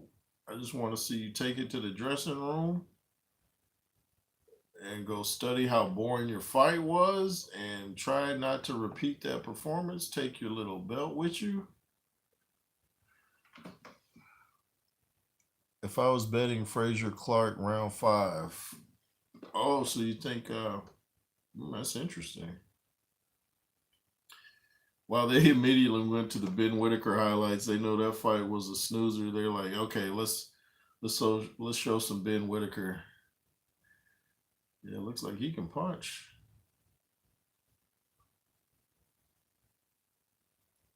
Got some well-built shoulders on him too. Guys with big shoulders and backs can usually punch.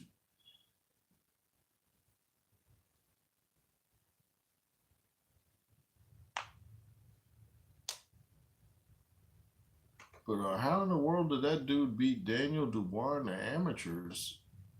Was Riley once a heavyweight or was Dubois a cruiserweight? I can't see Dubois ever being a cruiserweight. He's a big dude.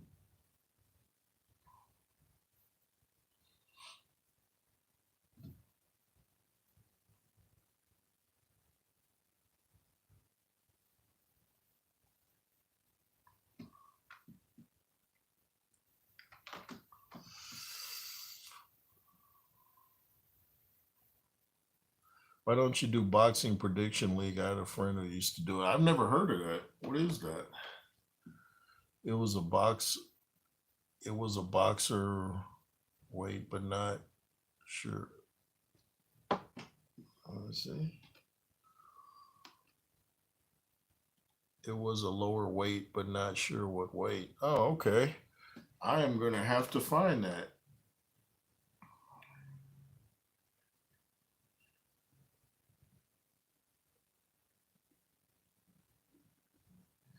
It is hot in here, so I'm gonna turn on my AC, which is kind of loud, but it is very hot. So excuse me. Be right back.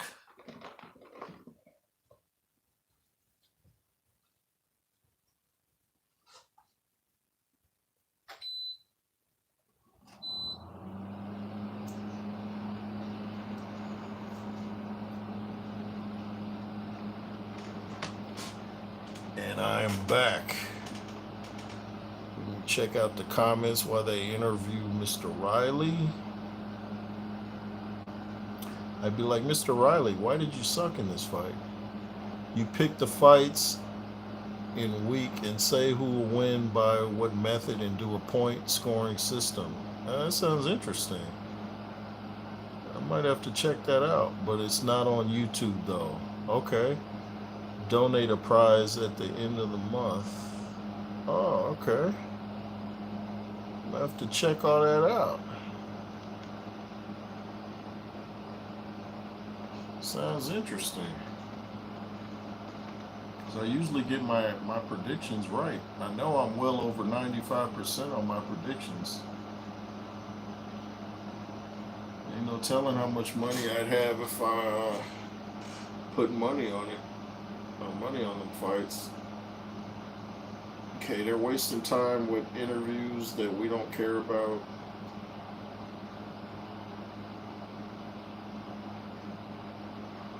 Man, we spend so much of our lives wasting it. Boxing odds, rubbish though. Rubbish.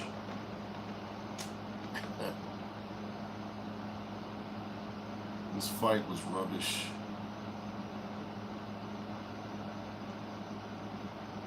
Who's dude in the audience talking? Like, who's that? Must be another fighter. Are they talking trash to each other? Maybe we're getting more action here. It's like Riley and yeah, it looked like they are getting heated.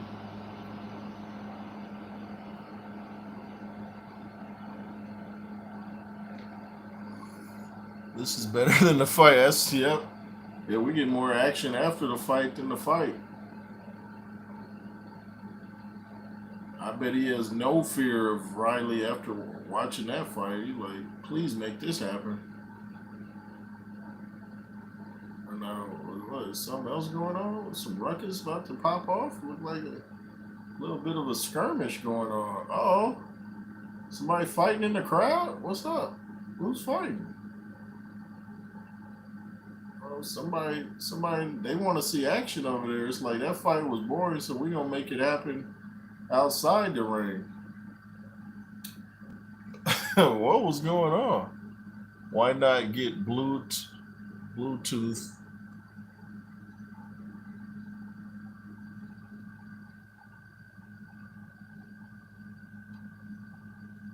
Why not get Bluetooth earphones so you can hear? Yeah, I hadn't even thought of that. Blue Baron says embarrassing. Yeah, that crowd was like, we're going to get some action jumping off. One reason I don't do Bluetooth and all that, I don't like having signals shot at my face because I figure it probably goes through your brain before it hits your ear. So I try to use wires with everything. I don't like signals coming at my brain stem. Nah, man. There's what's that female fighter on the mic? Andrew Tucker has. Oh well, Andrew Tucker had a crush on her, but now he's engaged. So Natasha Jonas, yeah, Andrew Tucker had the hots for Natasha, but he's engaged now. So yeah, y'all didn't hear that. She definitely doesn't look like a fighter in the face.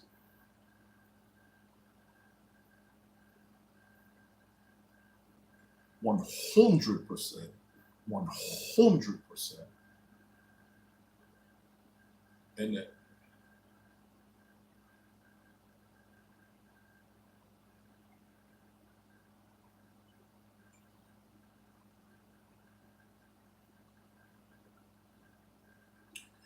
look for me and Andrew Tucker to be doing some live streams probably in the near future. And me and Kurt Counterpunch Boxing News talking about doing some stuff together. So look out for that. Look out for some more interviews. Me and Andrew Tucker interviewed Vlad Sarenko a couple weeks ago. Coach James Bashir, we've interviewed numerous of times. We had Dusty Vision on from Dusty Vision TV. Go subscribe to Dusty Vision TV. I was on there recently talking boxing and NWA and the 90s and the 80s and police brutality and life in the West Coast, the one you fear most.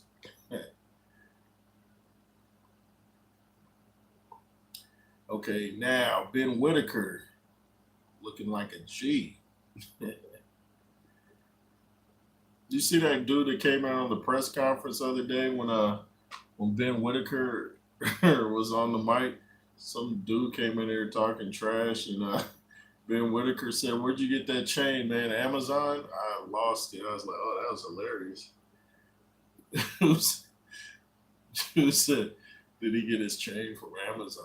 I was like, "Wow, wow, wow, wow." Some dudes you should just never go to war with verbally because you will not win. You know, you will not win. Just like I went to war with the boxing toilet and I tore that dude up verbally, and I would even beat him worse physically.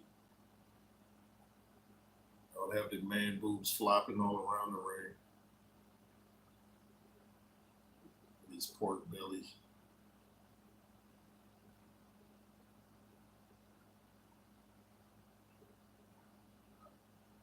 Commercial, y'all. I wonder, how many uh, years we've wasted watching commercials, man. Can you imagine the time we've wasted watching commercials about stuff we could care absolutely zero about? We just don't care. And that's why YouTube is bigger now than regular TV because you can type in what you want to see rather than someone telling you what you're going to see. Like, I don't want to see your little crime drama shows, NCIS Miami, NCIS New York. It's the same show in different cities. You think we're stupid? It's the same show in different cities. Like a cop show in Miami is going to be that different than a cop show in San Diego. Where both got water, both got cops. Like, man, talk about the dumbing down of society. Same show, different city. Ain't watching. Don't get me started, y'all. Don't get me started.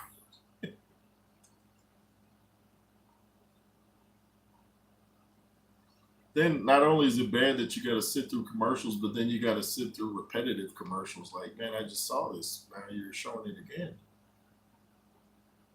Commercials interrupt what you're watching. Can you imagine talking outside to one of your friends and a stranger just comes up talking about something totally different than your conversation? You'd be like, dude, you don't see me talking? Like, what's up, Chief? That's what commercials do. You're sitting there watching a boxing match and then they come on talking about have the new Arby's sandwich. Like, dude, we're not talking about Arby's. We're talking boxing. Make it make sense. If I want Arby's, I know where to go to get it. I don't have to be reminded, like, oh yeah, I'm hungry. I know when I'm hungry. But they waste billions on advertisement, man. Okay, here we go. Johnny Nelson looking fit. All right, okay, they showing it. Yeah, it's Ben Whitaker does remind me of. Oh, they showed a clip of Johnny Nelson dancing. Oh, I didn't know Johnny Nelson fought like that too. Johnny used to dance in the ring like Ben Whitaker. Never knew that. I'm gonna have to pull up some of Johnny's fights. Ben Whitaker, just from what I'm seeing of him, does remind me of Prince Nassim, man. So he knows how to market himself. You want to see his next fight just based off what he's doing in the ring. He's not gonna sit in the ring and do one of these for 10 rounds. Uh, uh, oh,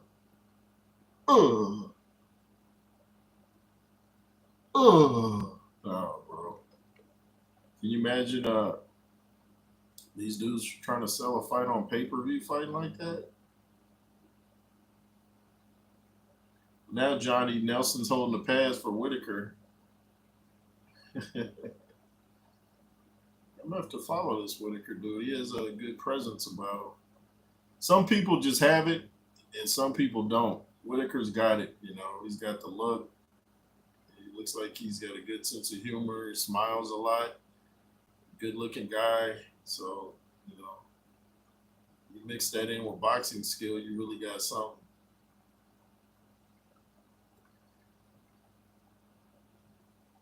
And that AC works good because now it's getting cold in here. It goes fast.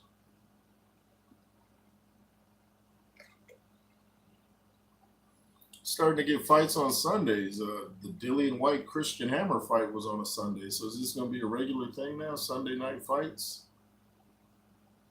I miss Tuesday night fights. I miss Friday night fights. I miss all that.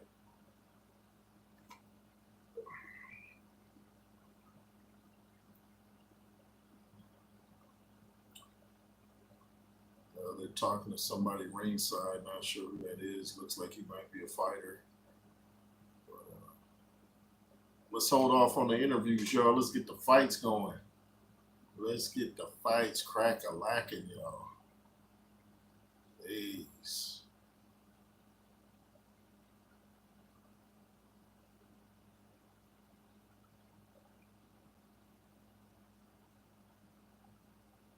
Okay, looks like ain't even show this dude's ring walk. The guy that Whitaker's fighting, they just I guess they're pretty much feeding him to the wolves at this point. Like, man, we ain't gonna even show you a ring walk. We know you about to get knocked out.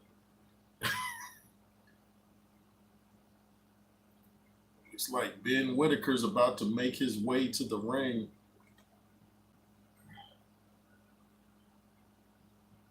Hold on, I'm gonna hit mute. I want to hear what music he's coming into.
Pretty interesting ring entrance. Pretty interesting. Dude's doing all type of flipping and sirens going off, pyrotechnics jumping off. Wow. Wow. I can almost guarantee we're going to get a better fight than the one that we just witnessed. Just about anything is an upgrade from that. Ben Whitaker taking shots at the camera. He's like, boosh. Just let these go, Ben. Just let these go. Give us a nice show. I have a feeling this fight will be over shortly. I think unless Ben wants to give us some rounds, I think this fight will be over shortly. I don't think this is going the distance. Looks like the dude Whitaker's fighting is a pretty big boy though.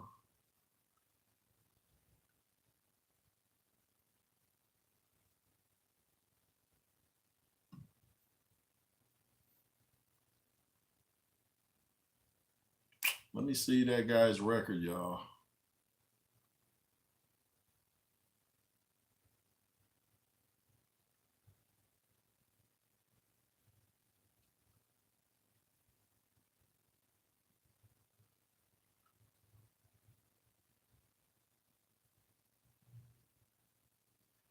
I'm not feeling the tattoo look. I've never been a tattoo guy.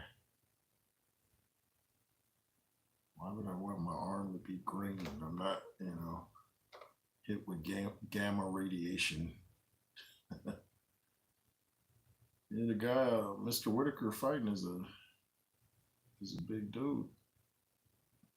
Age 23, 8 fights, 7 wins, 7 KOs with 1 knockout. Pretty good record. Leon Williams, pretty good record. Pretty good record. What weight division is this? If y'all can help me out in the chat, what weight class is this? They look like maybe welterweight.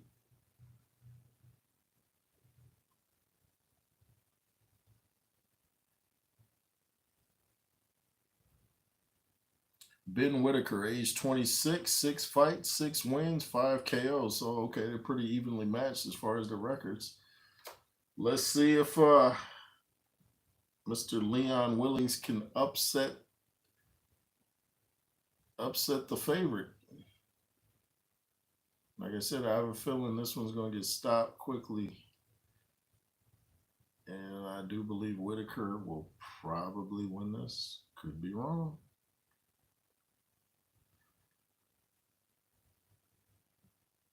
Whitaker bows to the camera like a martial artist.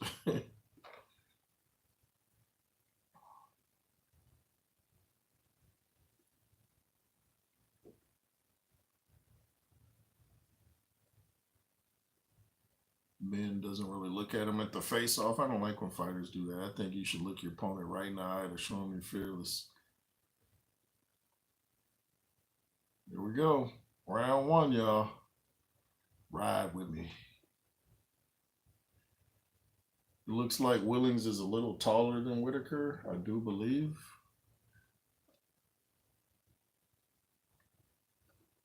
He's a big boy, so Whitaker might want to proceed with caution. Well, now I can't tell who's taller because Willings is bending his knees, so I can't tell. Now Whitaker looks like the taller guy, so I'm not sure on that. Whitaker looks like he has the frame to move up in weight eventually. Like I said, I'm not sure even what weight class I'm watching, but they look like welterweights. Oh, this is an 8-rounder. Nice jab to the body from Whitaker. Another jab to the body from Whitaker. Bounces around, taking command of the ring. Willings is backing up, hasn't really let his hands go yet. It's a bit tentative, a little bit gun shy. If you don't throw, oh, nice right from Whitaker. He's got him in the corner, teeing off. Okay, so still Willings hasn't let his hands go, man. You got to give Whitaker something to think about. Why would you be in the ring just as a heavy bag for your opponent? I never understood that strategy. Like, you're not doing the rope-a-dope, so what exactly are you doing? Nice jab to the body. Nice jab to the body. This is all Whitaker. Nice uppercut from Whitaker. He's got Willings on the rope, catches him with a left hook to the head and the body. Down goes Willings. Willings gets right back up. He's mad at himself. Well, that's what happens when you don't let your hands go. You get teed off on. Unless you're fighting Riley, then you don't get teed off on. Okay, Willings comes in with a jumping left hook to no avail. 1-2 from Whitaker, man.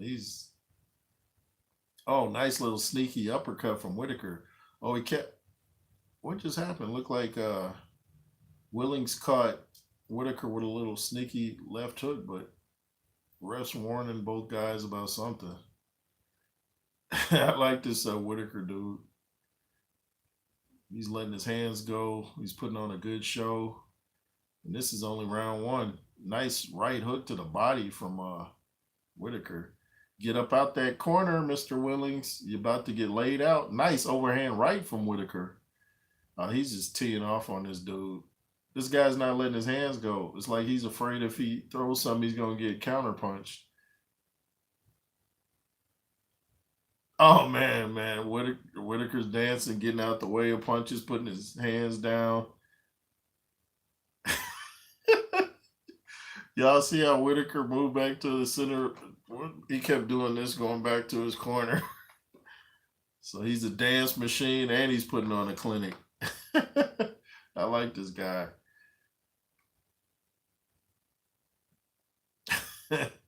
Yeah, that was definitely a 10-8 round, maybe even a 10-7 round for Whitaker. They're showing the replays. Oh, when Willings went down, it's kind of like he bent down and his gloves touched the canvas more than his body, but he got to let his hands go, man. I don't know what that was. Whitaker getting his dance machine all the way on. Here we go, round two. Jab to the body again from Whitaker. Jab to the body from Willings. Oh, nice overhand right from Willings. Whitaker looks over like, man, please. Might want to keep your hands up, Whitaker.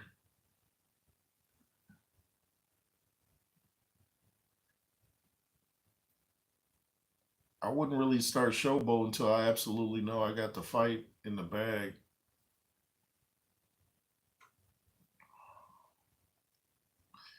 That right that Willings caught Whitaker should have given him some kind of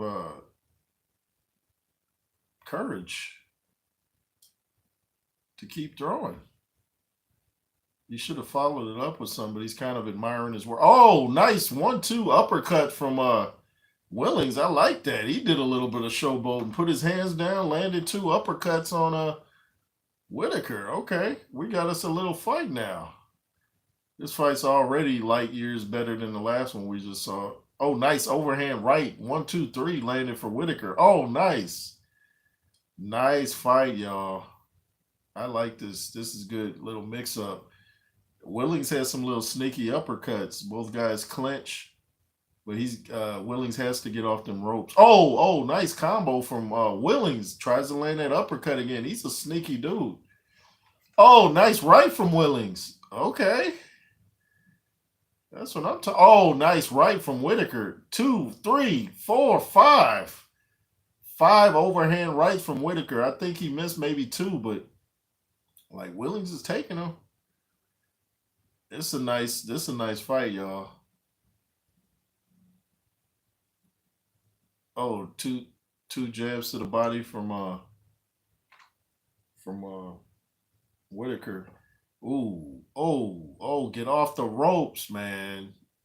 Every time he gets on the ropes, he's getting hit with clean shots from Whitaker. A lot of Whitakers in boxing. That's a popular name in boxing. They're in the center of the ring now. You got to stay there. Stay off them ropes, dude. Okay, now Willings got his hands down. It's like both dudes trying to get in each other's heads like, yeah, you can't hurt me. But this is only an 8-round fight, so you got to let your hands go. You don't really have time to take a round off and try to pace yourself. Rock'em sock'em robots mode. Jab to the body from Whitaker. Both guys with their hands down. Jab to the body from Willings. Wow. Better round for Willings, but I still give it to Whitaker. But better round. At least we getting a fight this time, y'all. They letting their hands go.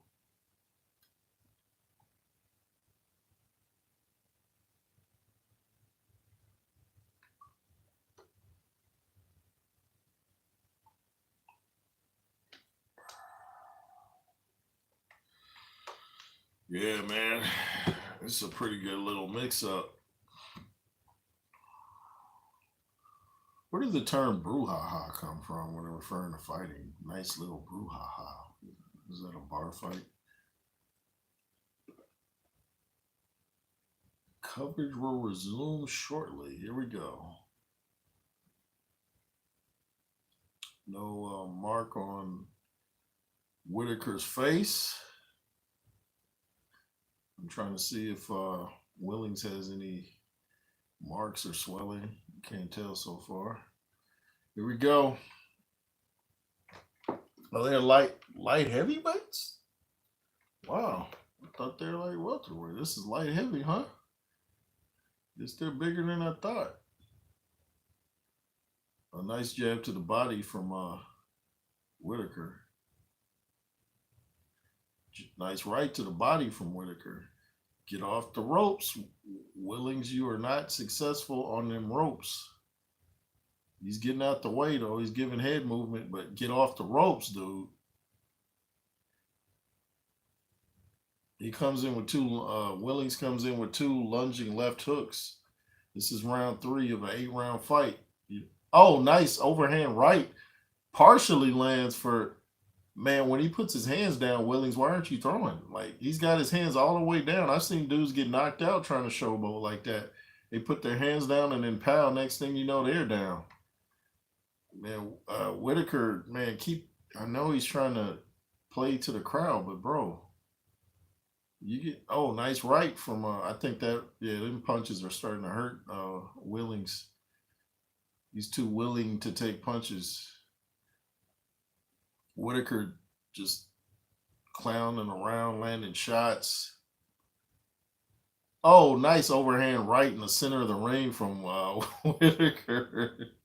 This dude's a G. Oh, man. I like this guy. Pushes Willings back into the ropes, got his hands down. Why is Willings not willing to throw any punches when his hands are down, man? What are you doing? Let your hands go. Overhand right from Willings. Whitaker shakes it. Oh, nice stiff jab and uppercut from Willings. Oh, that woke Whitaker up. He comes back with like 5 combos. Whitaker's talking to somebody in the crowd. Like, he keeps hitting Willings, going like this to the crowd in between punches. Oh, man, he's just putting it on Willings. Oh, this is funny. Now he's talking, it looked like he's talking to the ref. Whitaker, that is. Backs up with his hands down. I wouldn't recommend it. At some point, he's going to fight a puncher and maybe get caught with something. Got his hands on his hips like this. Dude, this dude is hilarious. See, he got his hands down. He got clipped a little bit. He must have some confidence in his chin, though. But like I said, don't make your chin the first line of defense, man. Willings is bleeding now in the right eye. I think Willings could find some success if he was just busier. Because he's landed some hard shots, but he's got to follow up with something. He has to keep his back off the ropes. That is not a good game plan. Because Whitaker is teeing off. This dude threw like 8 overhand rights in a row. He's like, one of these going to land. Go down. Wow, this fight is crazy. Yeah, they replaying that stiff jab, that an uppercut that Willings snuck in, and Whitaker was like, no.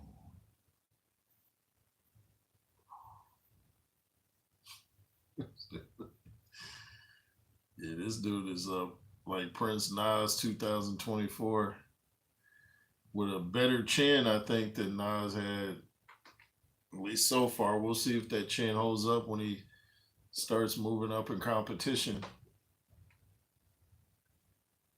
Nice jab to the body from Whitaker, round 4. Jab to the body from Willings in the center of the ring. Stay in the center of the ring, man. You got to stand your ground. Oh, nice overhand right from Willings. Oh, Whitaker did the fake wobble, but that got his attention. See? Keep your hands up, dude. Oh, another right from Willings.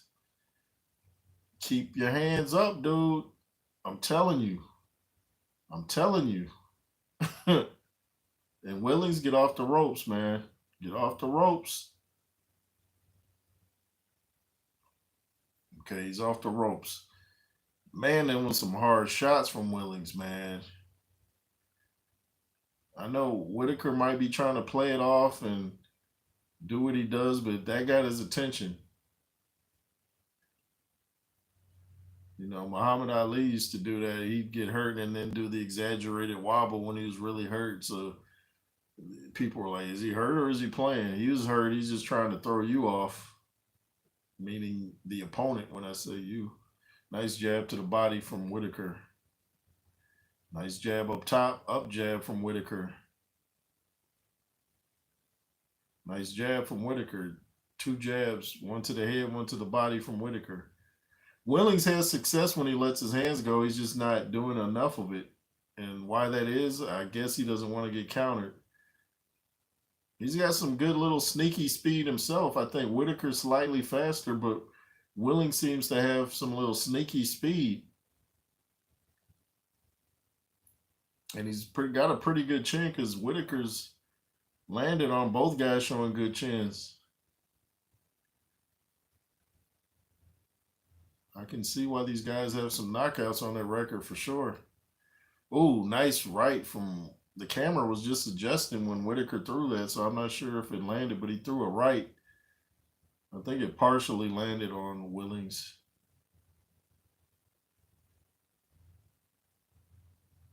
Ooh, wild overhand right from Willings that misses. He loaded up on that. I'm sure that took lots of energy. This was a video game. His energy meter would have been at 0 off the screen. I think both guys a little tired now. This is round 4, but they're going at it.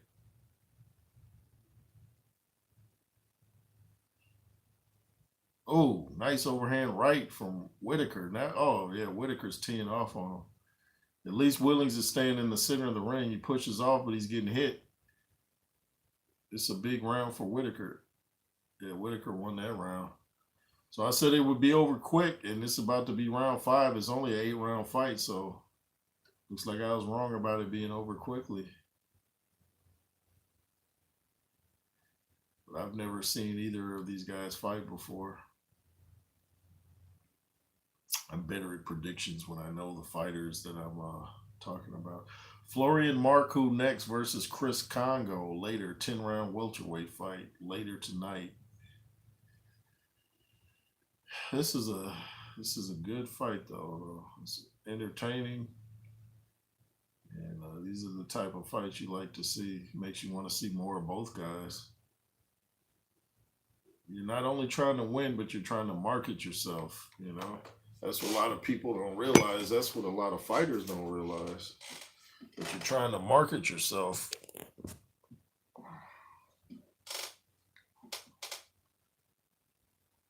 Here we go.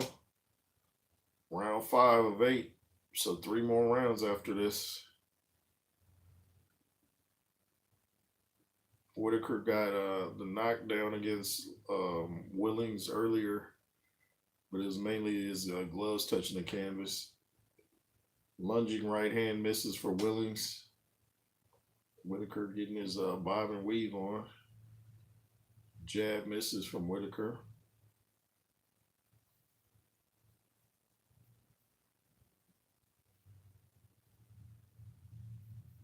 I think both guys might be a little tired. Jab to the body from Whitaker. Willings is back on the ropes. See, get off the ropes, man. Every time he gets on them ropes, he gets teed off on.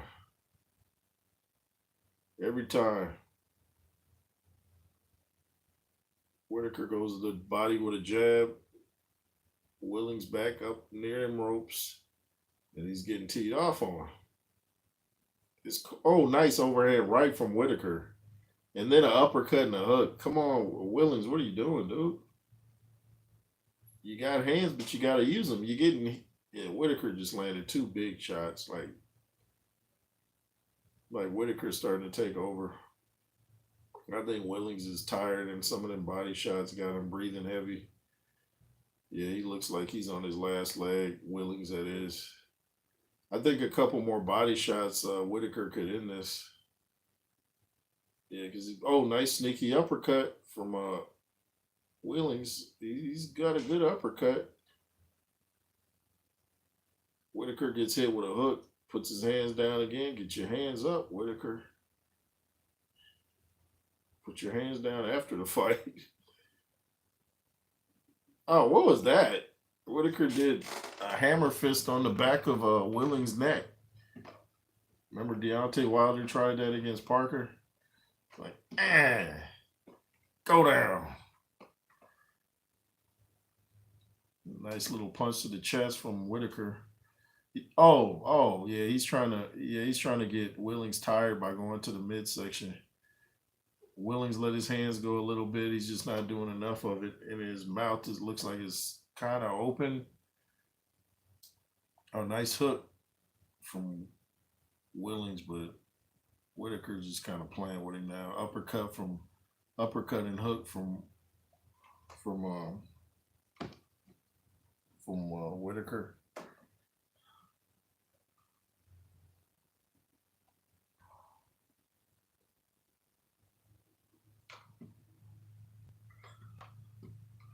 That's the end of that round.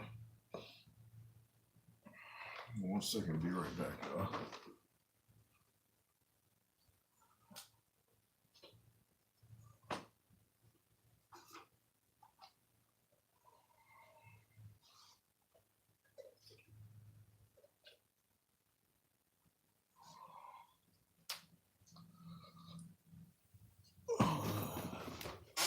Florian Marcoux, Chris Congo coming up later.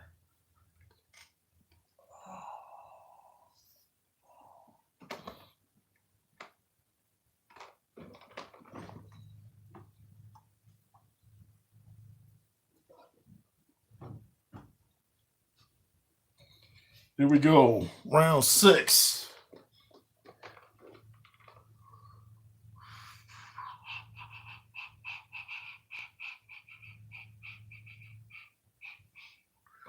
Round 6, here we go.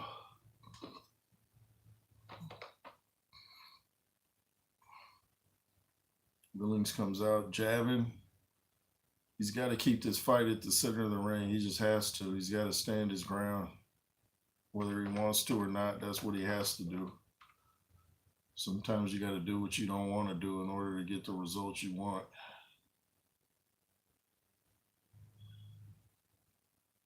Nice jab to the body. Slight block. Oh, nice overhand right from Whitaker. Whitaker's keeping him on them ropes, man.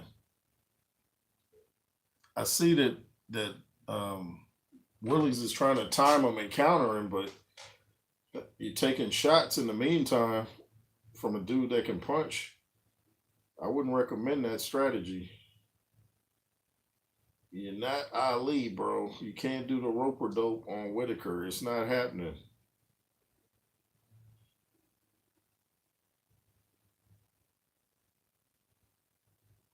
Oh, like 3 feints from Willings. Did something wake Willings up? He did 3 more feints. Whitaker didn't bite on any of them. Nice jab from Whitaker. Up jab from Whitaker. Jab from Whitaker. Jab from Whitaker. Jab, jab, jab. Stick it, stick it, stick it, in the words of Jim Lampley. Hook misses from Willings. Man, this fight might go the distance, y'all. I did not expect that because both guys got some power.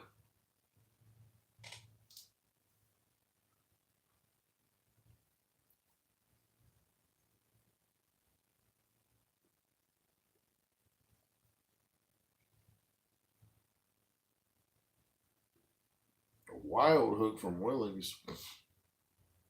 It's like Willings is just trying to knock it out the park now. He's just loading up, throwing one punch at a time. And Whitaker's so focused, it's going to be hard to kind of hurt him with that shot because he's really focused. He's tuned into the work he's doing. Man, he's the aggressor. Nice jab from Whitaker. Nice jab from Whitaker. 3 jabs from Whitaker. Then he throws an overhand right just for good measure. I think Willings might be ready to fold here from the pressure. Yeah, it's just target practice at this point. Every time, and I've said it and said it and said it and said it. Every time Whitaker's back is on the ropes, he gets the worst end of that deal. Not Whitaker. Not Whitaker. I'm talking about Willings. Every time his back is up against the ropes, he gets the worst end of that deal. So it seems like common sense would be stay off the ropes so you don't get your head flown.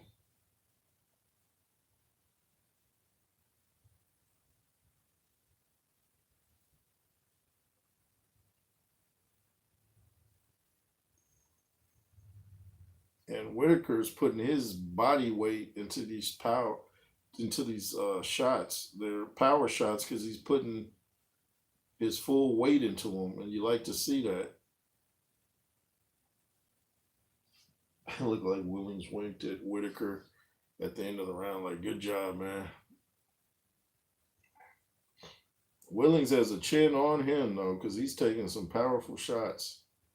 Whitaker's taking some shots, too, so I'm impressed with his chin. Nice overhand right from Whitaker. He didn't even set it up with a jab. He just started out with an overhand right, trying to throw Willings off. Oh, nice right, and then a hook from Whitaker. Another overhand right from Whitaker. Jab from Whitaker. Overhand right from Whitaker. 4 jabs to the chest from Whitaker. That's going to zap Willings' energy. George Foreman always talks about getting hit in the chest. He said as a heavyweight, you don't like that. So it's like sticking a syringe in your chest. It just zaps your energy. So I'm sure it don't feel good at light heavy either. This is round 7. Sneaky hook. Oh, yeah. Sneaky hook from Willings, but like I said, it's one shot at a time. So, see, Whitaker's throwing combos.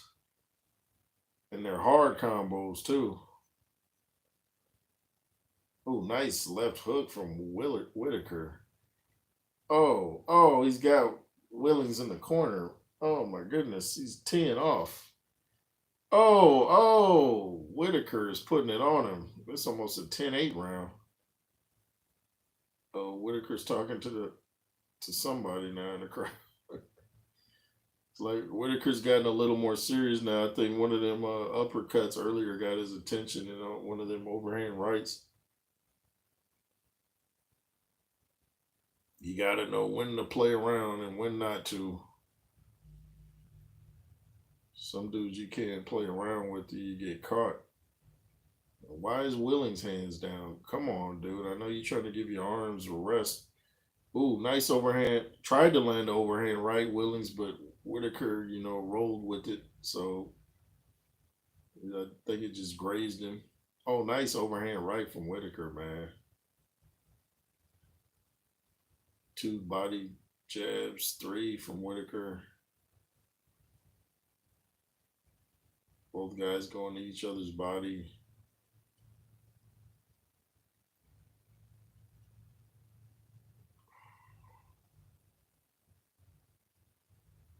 Oh, sneaky overhand right lands from Willings, and he comes up the middle of uppercut, but Whitaker answers with his own. Wow. Willings throws a wild left and loses balance, hits the canvas. Did the ref wipe off his gloves?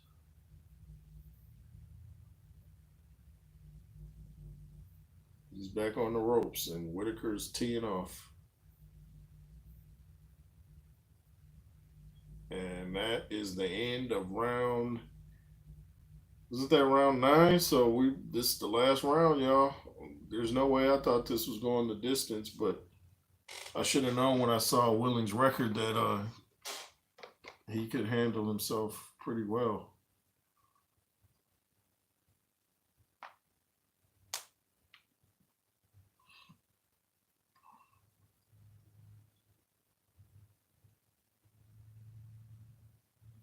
And they showing the replays. Both guys caught each other, but Whitaker got the better of that little exchange.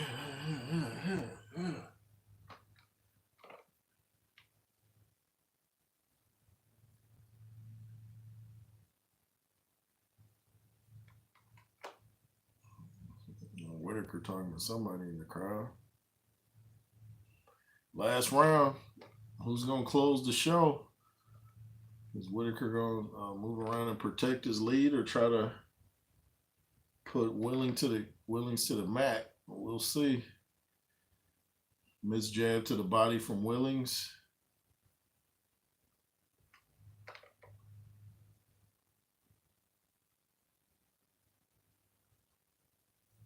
Wild uppercut misses from Willings. At least he's trying.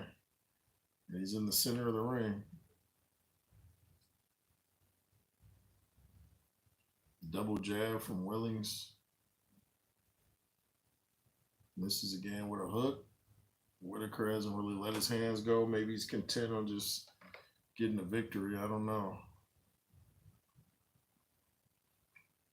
Jab from Whitaker. Not really letting his hands go. Little tap jab to the body from Whitaker.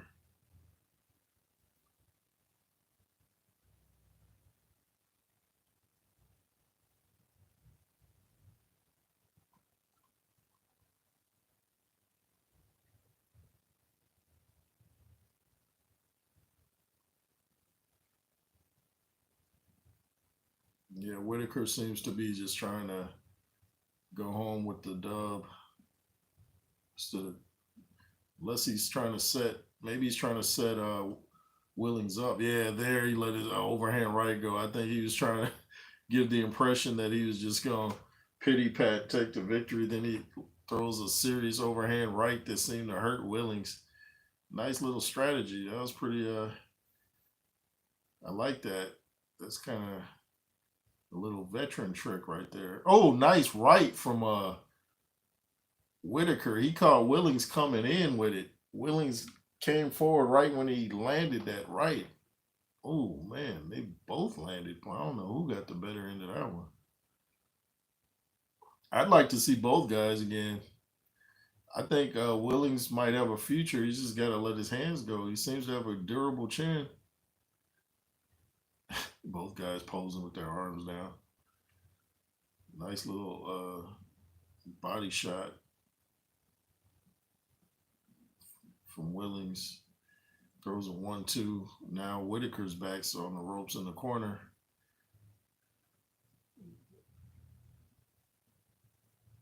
Whitaker back playing around, gets hit with overhand right while he's playing. That's why you got to stop playing.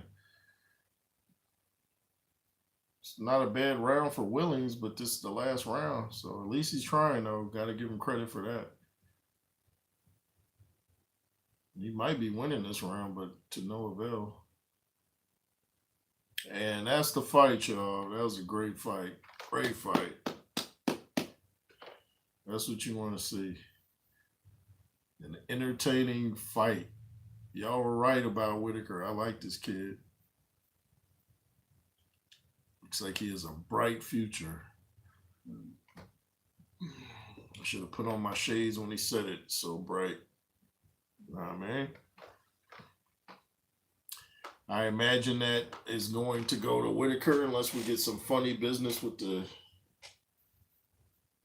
judges.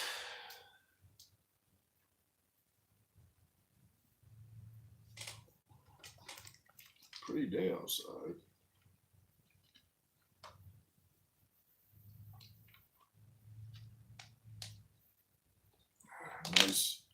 Nice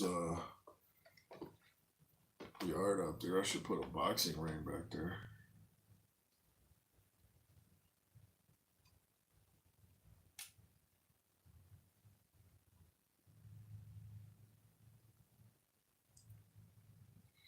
Yeah, that was a good fight, y'all.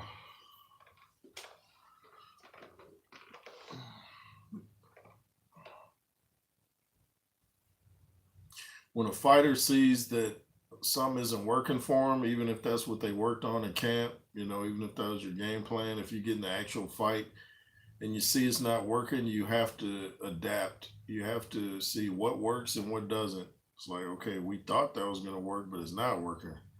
So you got to adjust. You got to make the proper adjustments. That's what winners and great champions do. They make the proper adjustments.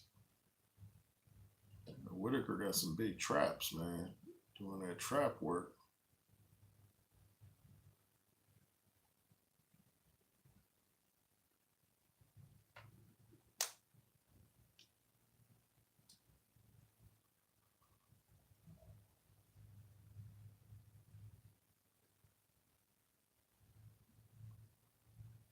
Yep.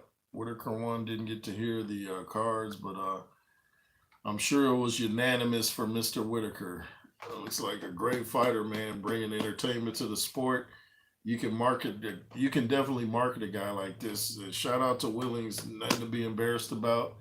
Did a great job. For a minute, I thought that was John Fury in Willings' corner, but Willings, he performed. He performed pretty well. Just should have stayed off the ropes more and let his hands go.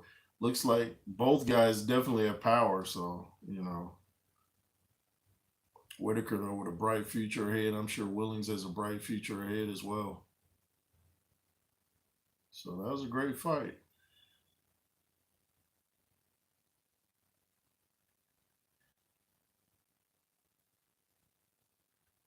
Kind of commercial.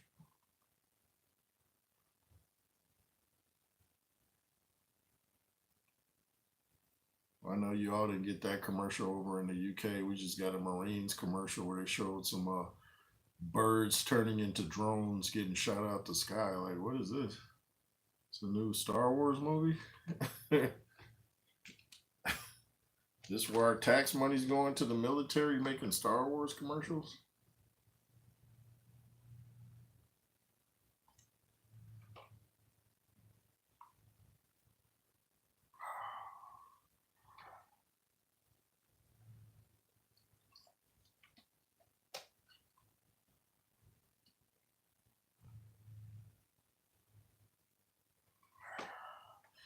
So who's next? Are they interviewing Mr. Whitaker?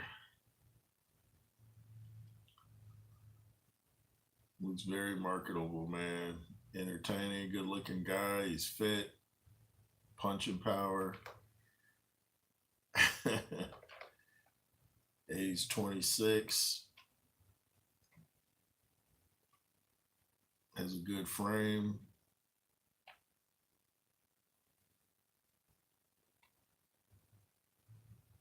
I might have to go back and pull up some of his previous fights.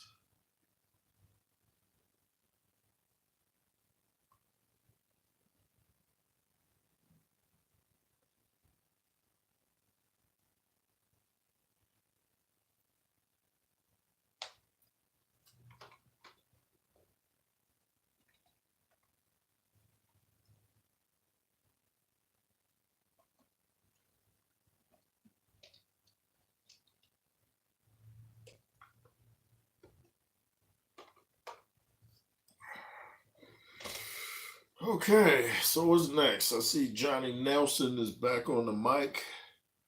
Once again, I appreciate everybody tuning in to check out Jay Roos.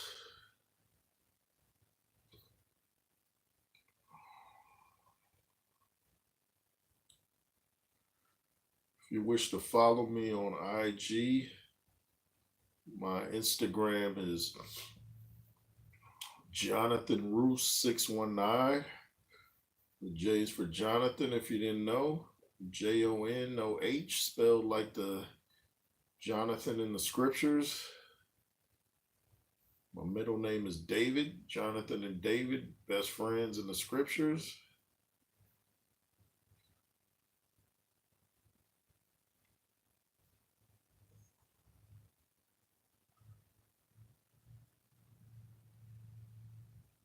Hope we get a knockout in the next fight so we get closer to the main event. Wardley versus Frazier Clarke. I think Eddie Hearn's the only one I know that's I think favoring Frazier Clarke. But Wardley's got Ben Davison on his corner to go with his skills, so It's going to be an uphill battle for Mr. Clarke. He can do it, but he's going to have to show us something that he hasn't shown us so far.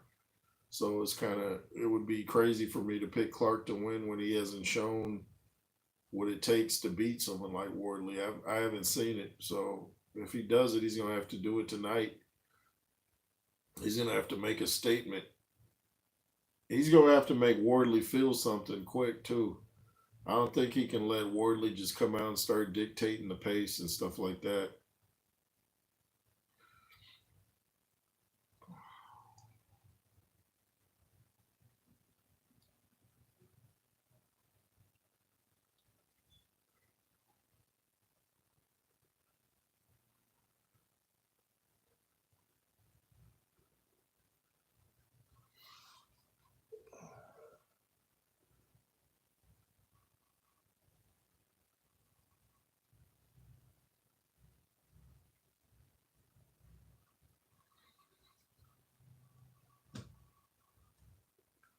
Whitaker thought he was in Fortnite battle today.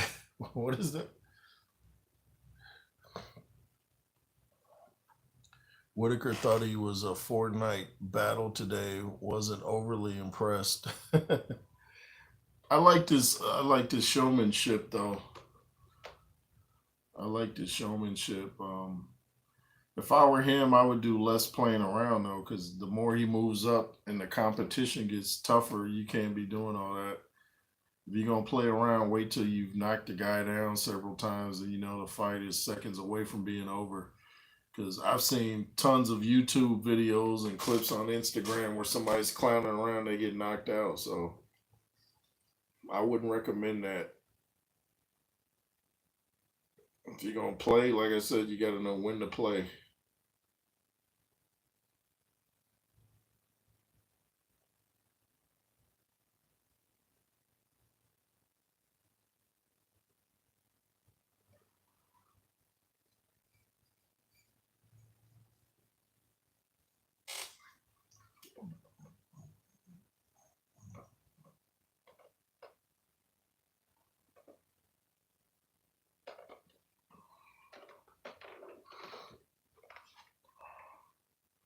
So what y'all think of that fight?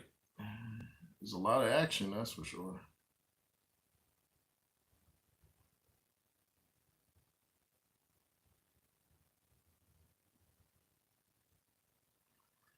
Showing the next guys look like have a verbal altercation in the ring.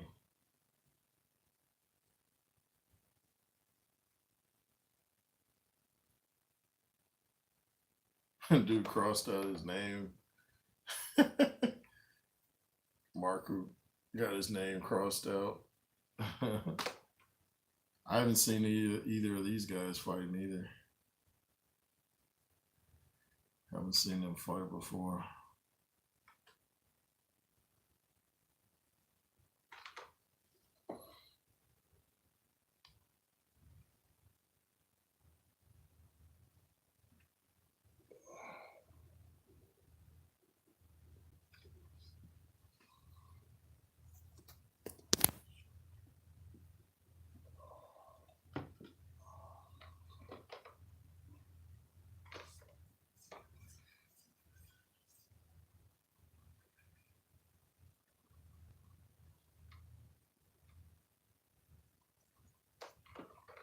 I want to knock out this next fight, y'all.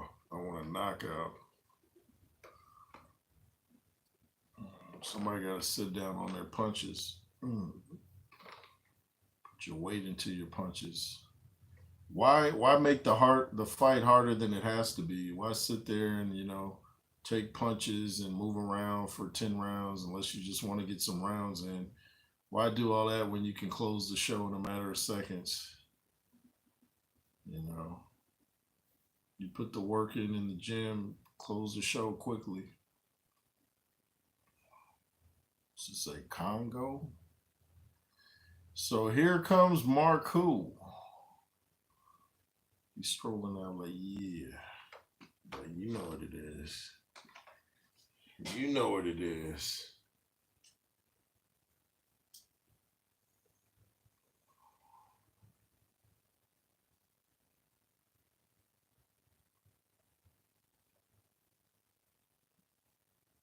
Are the days gone of the big entourages? I don't really see that anymore.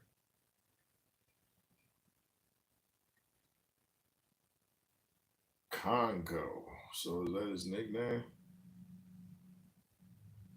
He's coming to the ring smiling. I don't really like that. I don't like when dudes come in smiling. You about to go to war, man. Why are you smiling?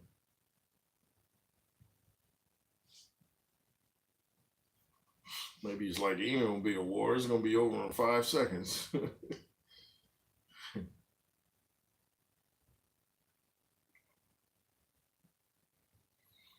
I wonder how many more fights we're gonna get on Peacock. Apparently, Amazon made a big debut with that Tim Zoo fight last night. What a way for the PBC to show up on Amazon with a bloodbath with Tim Zoo and Fedora.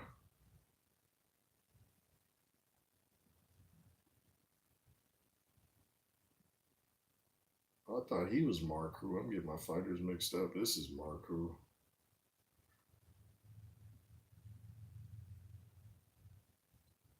What was he coming out with? I thought that was Eminem at first. Eminem likes to wear the hoodies a lot, so I thought I see a beard. I thought that was Eminem. It's like, wow, he could afford Eminem. Dude coming in the ring eating? Like, what's he doing? Maybe he's chewing some gum to strengthen his jaw, but I'm like, this dude is chewing on something.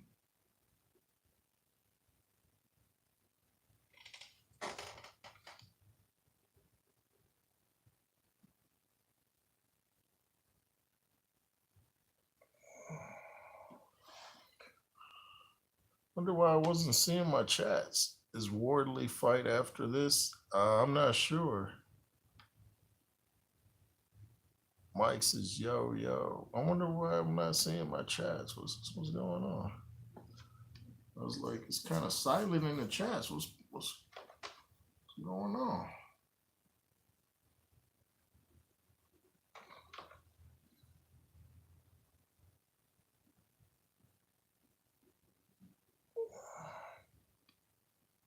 What is this dude's coming to the ring chewing some old school bubble gum from the 80s. Some Bubblicious. Albanian Conor McGregor.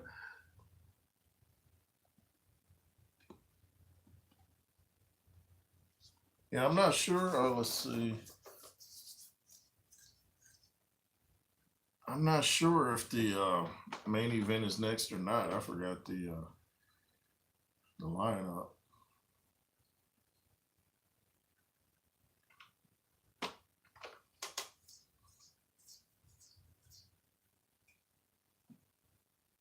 Can you see the comments now, bro? Yeah, I see them now. I don't know what was happening.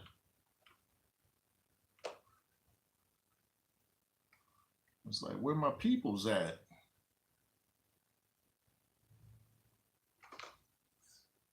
Who you guys got favored in this fight? I've never seen either one of these guys anywhere.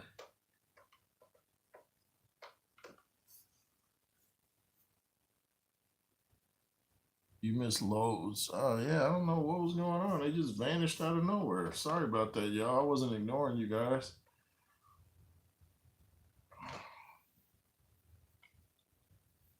Whitaker reminds me a lot of people of Emmanuel. Oh yeah. Yeah, well, Congo definitely has the height here. Like, oh, Chris Congo is his name. Okay, age 31, 16 fights. Oh, they took it off the screen. It's like 14 knockouts. Man, dude is really talking a lot to Congo with the bubble gum in his mouth. Might want to spit that out, bro. I don't think you want to get some bubble gum knocked out. Oh, Congo just put his fist all up in dude's face. I mean, like, get your hand out of my face.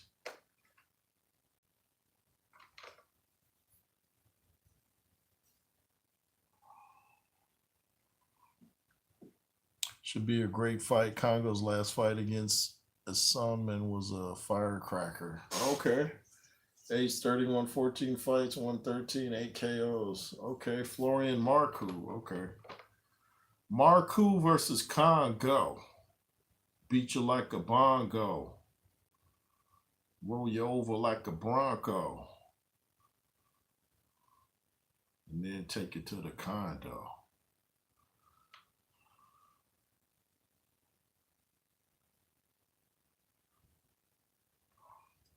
By the way, that Kendrick Lamar Drake diss song is garbage. I don't like either dude though. It's just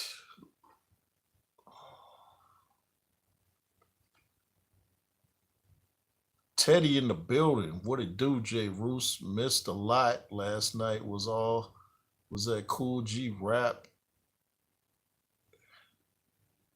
and MOP? Oh, Cool G Rap, underrated, man. People never talk about him. They talk about lyricists, man. Cool G Rap and MOP got that energy, man.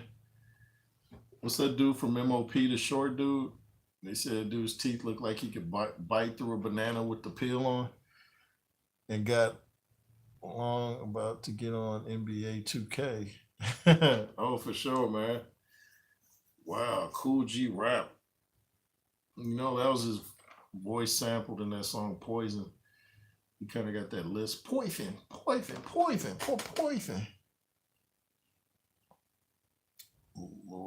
Fame. I never heard of him. Oh, here we go, y'all. Round one. Congo comes out throwing jabs at the center of the ring. Lord Fame had a ton of energy. I think you mean Lil Fame. Or did he change his name to Lord Fame? Yeah, that dude got some teeth on him, don't he? Can you imagine him biting Holyfield's ear? And Congo is so much taller than Marcoux.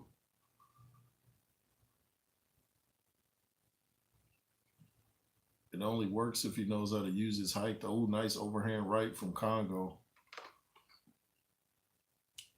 Lil Fame, aka Fizzy Woman, could eat an apple through a letter pot. Yeah, man. I was like, man, that dude looked like he wearing a mouthpiece.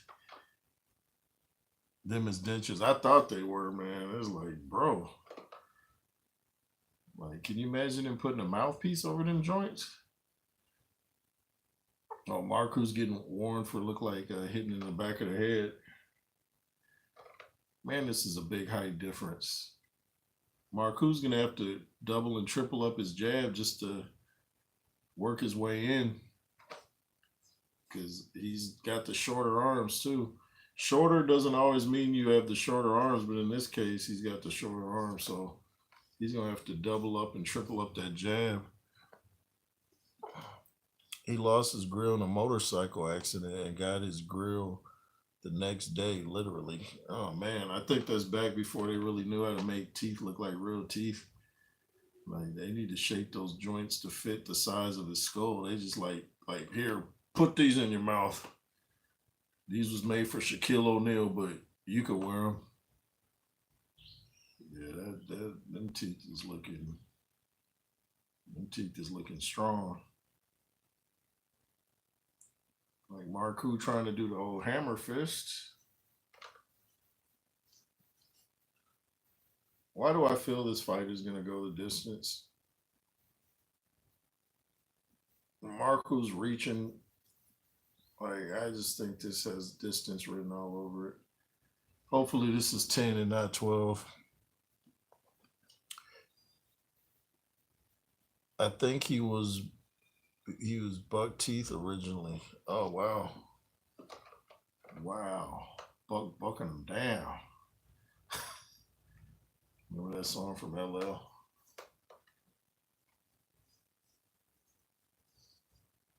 Not one of LL's bigger hits. But I like to think of myself as a hip hop historian as well as a boxing historian. You ever notice people that try to talk deep always do this? Like that makes you smarter.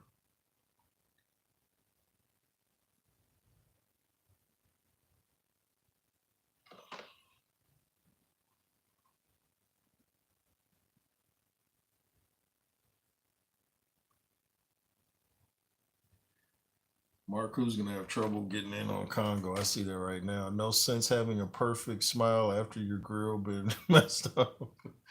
But that's his golden opportunity, maybe. Every time I see him on the interview, I start focusing in on his teeth. It's like you almost don't even notice what he's saying. You just look at his teeth like, wow.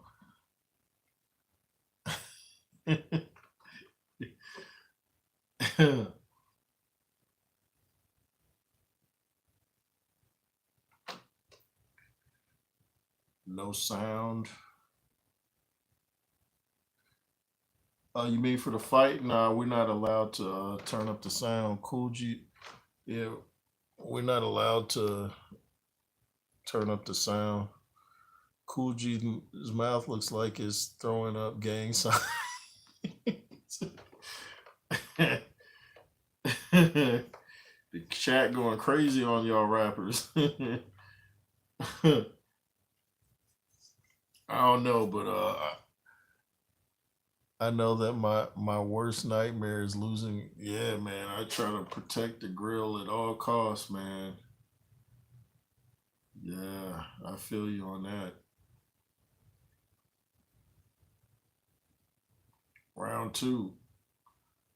Oh, nice little jab from Marcoux. Nice body shot from Marcoux.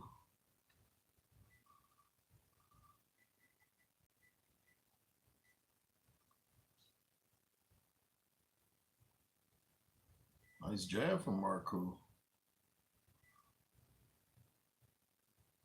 Why is he holding Congo behind the head with both arms? That's a weird tactic. Cool G ain't had teeth in 8 years. At least still the coolest knuckle to do it. Yeah, Cool G rap is that dude got bars, man. Never in the discussion either when you hear great lyricists is always Jay Z, Kendrick Lamar. Dude, Kendrick Lamar is trash. That little diss song, that stuff is garbage. I've yet ooh, nice overhand right from Congo. Can others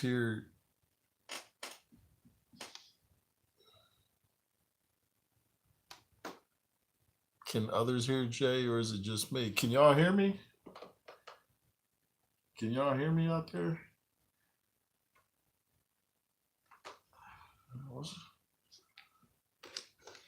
Yeah, my mic's not muted. At least I don't think it is. Can y'all hear me? Okay, yeah, Teddy hears me, so I guess it's on your end. Gotta gotta listen to Akala for great lyrics. Oh, I don't know who that is. We hear you. Oh, shout out to Arrow in the building. Appreciate that. It's turning into a pretty good fight here, but I think it has decision written all over it. Weird, just me. Yeah, sorry about that. Sorry about the problems. Get rid of the iPhone too.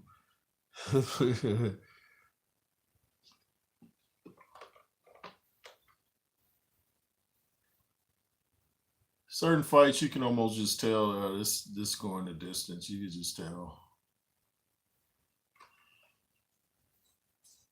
It's a pretty good scrap though. At least if it's gonna go the distance, at least bring the action.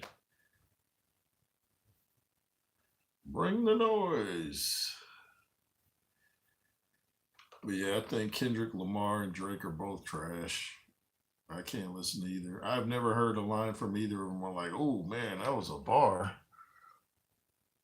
Just playing, I have a Google phone. Remember the big old brick phones from back in the day? Like lifting the dumbbell. Akala is trash, just my personal opinion. Teddy said trash. I'm not feeling these dudes beats, man. I don't like. I mean, you go back and listen to like some '90s beats or even '80s. You like this is melodic. This stuff now just sound like they made it on their phone. Like they hooked the mic and all that into their phone. It's like, let's go. Kendrick or Drake? I say they both trash, man. But I probably even go with Drake over Kendrick. I don't like all that singing Drake does. I just Kendrick is so overrated. He just has the machine of Dr. Dre and them dudes behind him and Jimmy Iovine.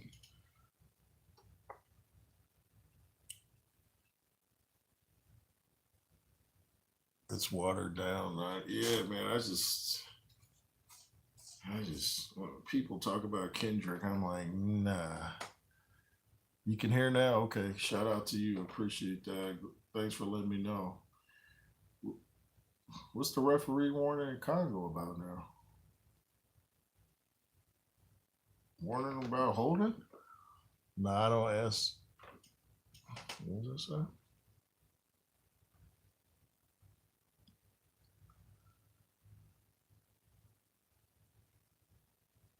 Oh no, I didn't ask you. I mean, both of them try. Yeah, they are, man. People be like, man, Kendrick is a genius. No, compared to what? There's a dude I saw interviewed on Vlad the other day, a comedian. What's his name? Russell Peterson, friends with Lennox Lewis. And he was like, neither of them dudes would have been anything in the 80s or 90s. I was like, somebody finally has the heart to say it. Even Spice One, someone asked him, did he listen to Drake? He was like, nah. He's like, he's for the girls. I don't. This new rap stuff is straight trash. Ooh, nice little hook from Marku.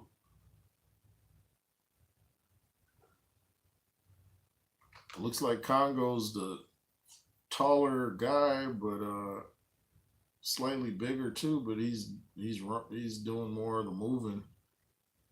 I never get why the bigger guy is running away. Stand your ground. Make the smaller guy back up.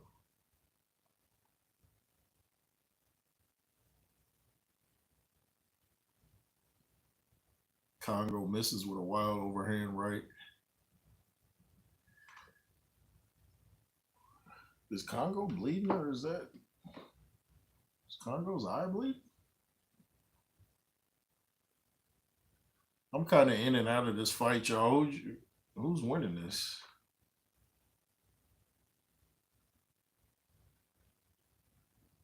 Ooh, nice little body punch. Yeah, Congo. I think Congo's right eye might be a little. Is it bloody or is that a shadow? Ooh, nice little sneaky uppercut on the replay that I didn't see from Congo. Paisley Dreams album and game. Remember, telling the game in the underworld in the UK. You go listen to Big Hit. What is that? You go listen to Big Hit yet, Jay? What is that?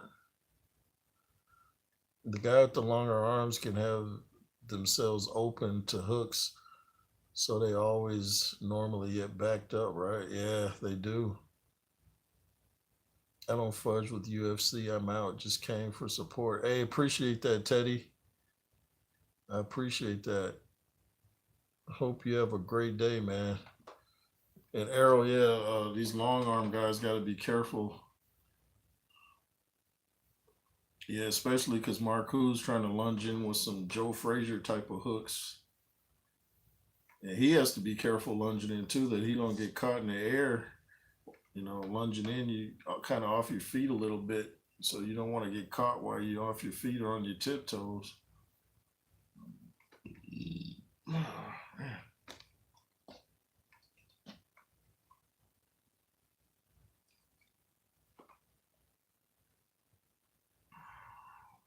Oh, nice 3 jabs from Congo, but last one was blocked.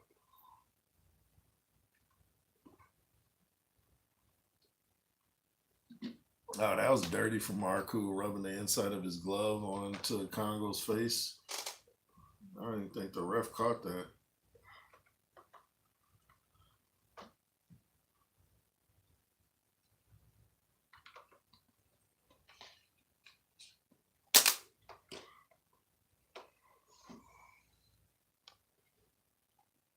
Round 4 of 10. This fight seems to be moving slowly. Not a boring fight. Go check him out before you forget it again. Okay, man. For sure. Big hit. Rapper over 50. He hit boy platinum. Okay. Hit boy. With a name like that, you gotta drop hits. Can't be flop boy, gotta be hit boy.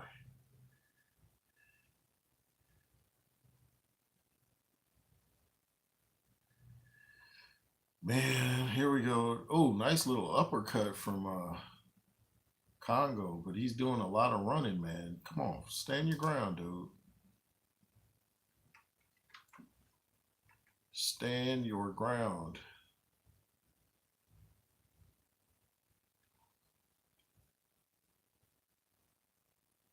I don't believe we're going to get a lot of running in the Frazier-Clarke Wardley fight. I don't think we're going to get a lot of running.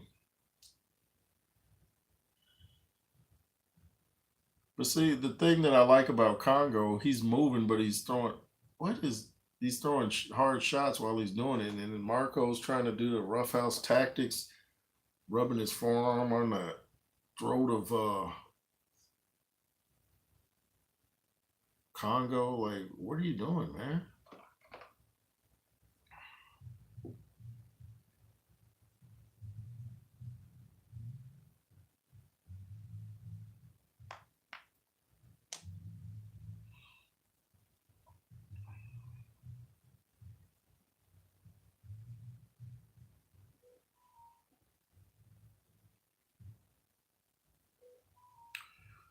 Shout out to all the peeps over in the UK.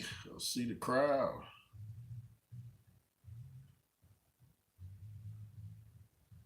From Diego to the Bay.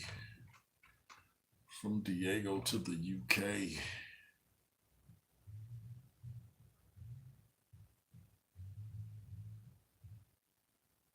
You could tell Dr. Dre's not from San Diego because we say Dago. Did a lot of he's done in WA. Used to do a lot of shows in San Diego. Tupac, all of them.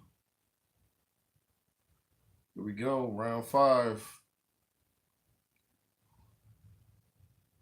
5 of 10. Glad it's not a 12-rounder. Ooh, nice hard jab from Congo. Yeah, I like that stiff jab. Yeah, he's putting some force behind it.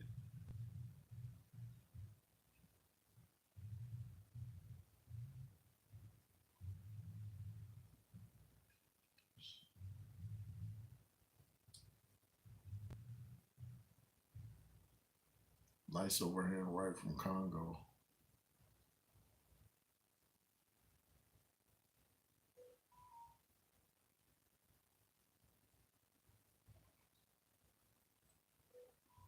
This is a sloppy fight, man. Quick jab from Marcoux. Now he's holding behind the head and trying to punch. It looks like he's a dirty little fighter. The ref looks like he's warning both guys.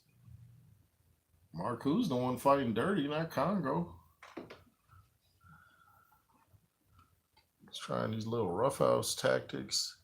Big up Albania, my boy. Mergen from there. Okay. I don't think there's a U.S. title, but you're completely right. Would be great to see Torres versus Anderson for the USA title, for example. Yeah. The U.S. needs to big up their own USA domestic title. I'm assuming there is one. Like the British have a high regard. There have been a lot of historical rivalries for the British title. How tall's Marcoux? Looks about 5'4". Yeah, I don't know. I don't know why I'm not seeing you guys comments. Then you could have the U.S. champion fight the British champion. Be brilliant.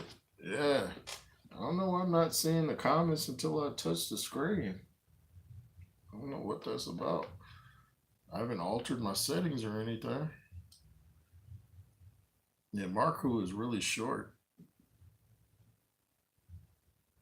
Kind of looks like he'd be a fighter from the 50s or something. Just his frame, like no neck and short, stocky build. He doesn't really look like a fighter to be perfectly true with it. He doesn't really. Oh, nice right from Congo. Catches Marcoux coming in, but it looks like Congo's bleeding on the right eye, but it's like right here, not above the eye.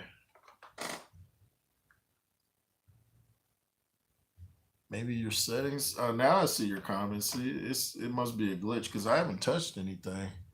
Congo needs to KO this guy. Yeah, he should, man. He needs to stop running. He's seems to be throwing hard shots, but he's moving too much. Just stand your ground and land them hard shots.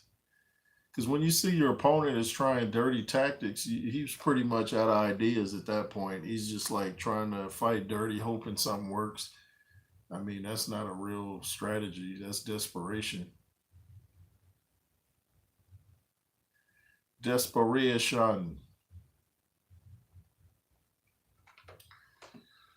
Wow, did they really just advertise Back to the Future? That shows how bad these modern movies suck.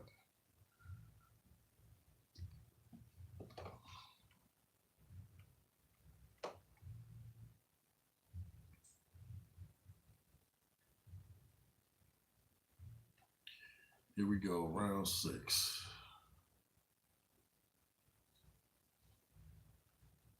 4 jabs from Congo. Nice stiff jab from Congo. I don't think Marcoux has a clue of what his game plan should be. Nice body shot from Congo. I don't think Marcoux knows what he's doing. Nice body shot again from. I see what Congo's doing. He's trying to set Marcoux up with them rights to the body. Then he's gonna move it up top. Just did, but he missed. Oh, he's got Marcoux on the ropes.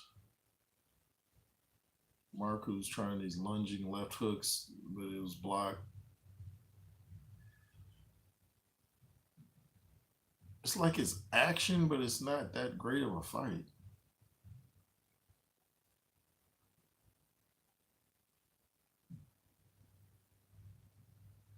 Marcoux's just not impressing me. He tries a double jab, but he throws the overhand right. I'm not clear if it landed, but either way, Congo's fine.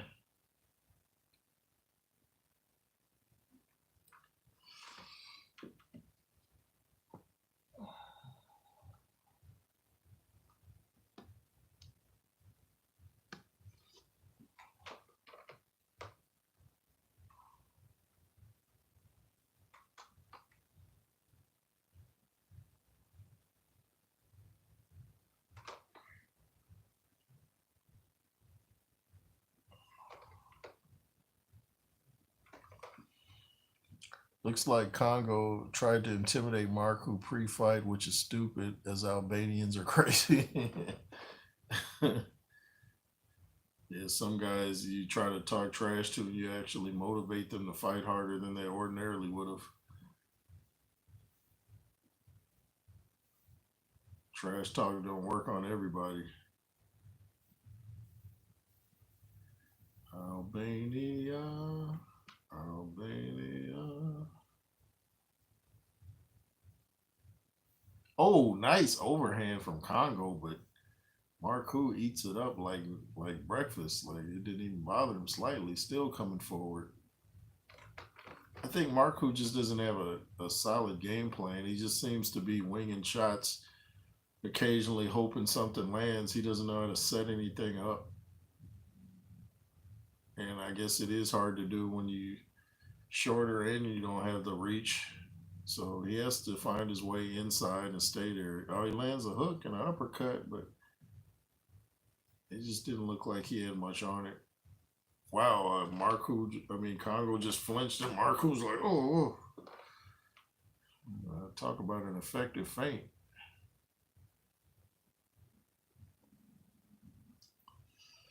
Yeah, not the greatest fight in the world. It's like,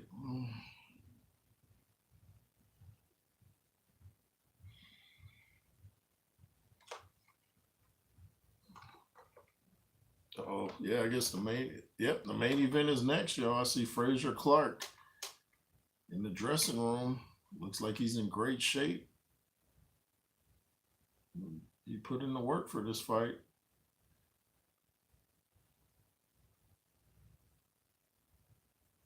Gray gloves, gray shorts. Big phrase. Let's see if he can shock the world. He would shock me if he beat Wardley, and he'd really shock me if he stops Wardley. And I mean by knockout, no cuts or nothing like that.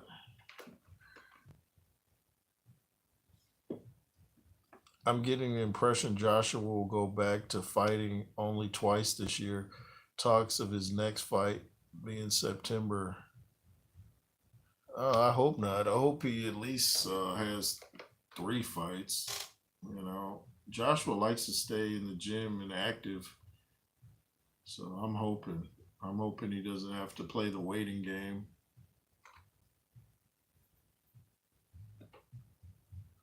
Marco gets warned for some dirty tactics again.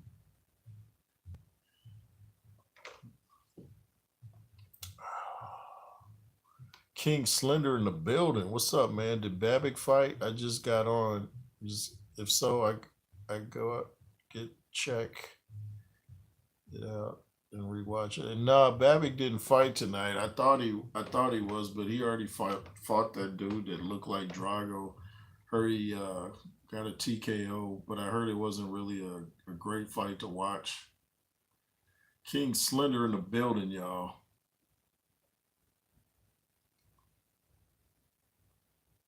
He got hands himself. What is Marco doing, man? What are you doing, dude? He lands one jab and he doesn't follow up with anything. Okay, he throws another jab and gets hit with a jab from Congo. Jab to the body from Congo. Ooh, uppercut from Congo, then a right from Congo. Marco trying to talk to him, but talking's not going to win you the fight, man. It's not a debate, it's boxing.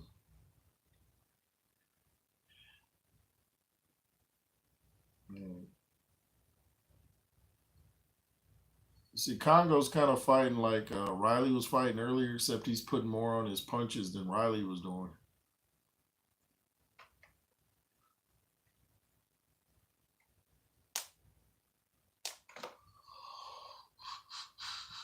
Baby beat Robinson. Yeah, he beat Robinson, aka Drago. Drago. Man, my stream is like 3 minutes slower, laugh out loud. Yeah, these streams are a trip. My first time seeing Peacock showing a boxing match. Fair play to Babbitt. Okay, looks like Marco's letting his hands go. They doing a lot of talking in there, man.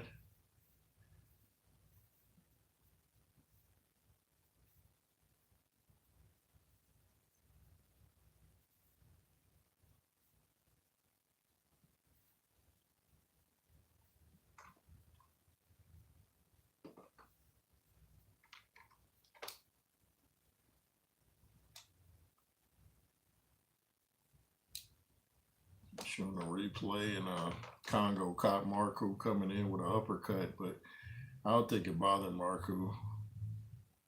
Seems to have a pretty good beard on him. By beard, I don't mean facial hair. Wardley's warming up in the dressing room. Man, Wardley is fast, man. That dude got the speed of a welterweight.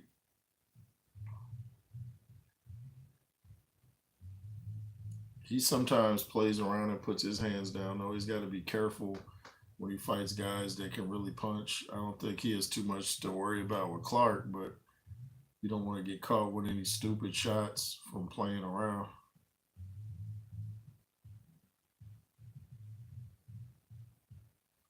Man, was that 5 jabs from Congo?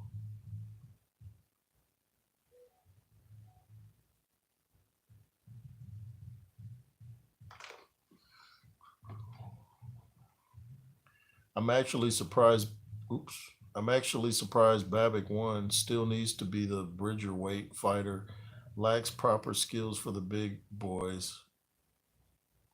Yeah, he's not a very big heavyweight. So if you're a heavyweight and you don't have any real power, it's like I wouldn't even box. Like if I couldn't, if I'm fighting guys and I'm noticing I'm not knocking anyone down or out, you're like, nah, this ain't for me. Man, the referee looks like he's really warning Marku. He's like in his face, like, do it again, and it's gonna be you and me. Oh, now he's warning Congo. I don't know what just happened. Maybe I missed something. Round 8 of 10. He lost his last Bridgerweight fight. Oh, did he now? Bridgerweight. Like we need any more divisions. I think Bridgerweight in French means unwatchable weight. Oh, nice right hand from Congo. He brought that punch all the way from Congo. Yeah, he fought for the WBC title. My stream hasn't even started the fight yet. Laugh out loud. What's going on? Yes, Congo's winning. Bridgerweight's a joke. Yeah, it is. Yeah, the fights, it's like they're swinging, but it's just something's missing. It's kind of a dirty fight too. Both guys keep getting warned, and I'm seeing Marku rub his glove on the inside of the face and hold him behind the head. And like I said, when you start doing that kind of stuff, that shows like you kind of out of ideas and you're just trying roughhouse tactics at this point. But we got the main event next, so we can make our way through this one. Next, we'll have a super heavyweight division. Coach James Bashir thinks we ought to do that. I don't agree with him. I don't think we should have a super heavyweight division. I just think it should just be heavy. I don't want to see that. Where should they fight though? Fight heavy, light heavy, cruiserweight. Wait, let me read that again. Where should they fight though? Light heavy or cruiserweight? Well, probably cruiserweight.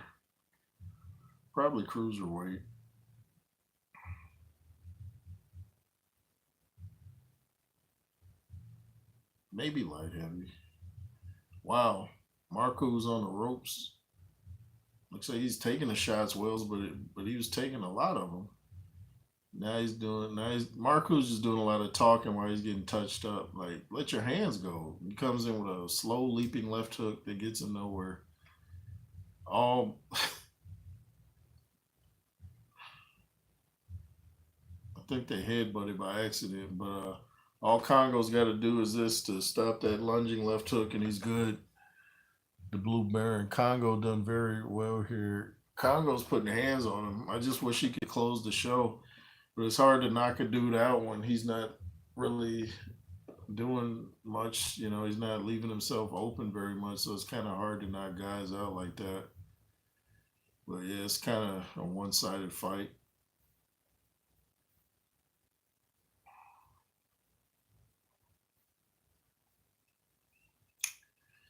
So this should be round 9, y'all.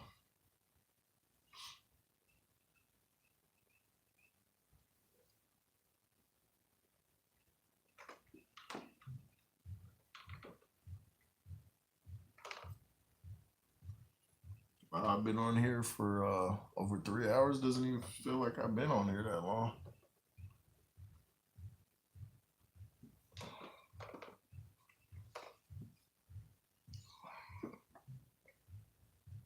The weight is named after 6-year-old American Bridge Walker, who saved his 4-year-old sister from a stray dog in July 2020. You learn something new every day. I never knew that. I heard about that. I just didn't really go into details. But yeah, I heard something like that.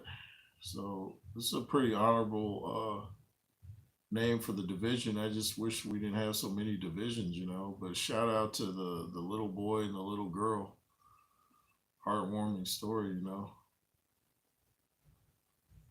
Oh, did Congo? What just happened to his legs? You see that? Congo's legs did one of them, and I didn't even know he got hit. But it looks like he's back. I don't know if his foot stepped outside the ring or what.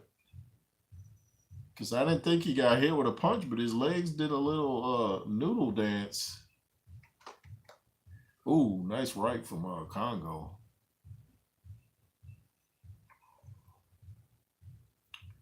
Yeah, there's no way there's no way this is gonna be a knockout. So we got a knockout on the first fight, and then after that has been Distant City.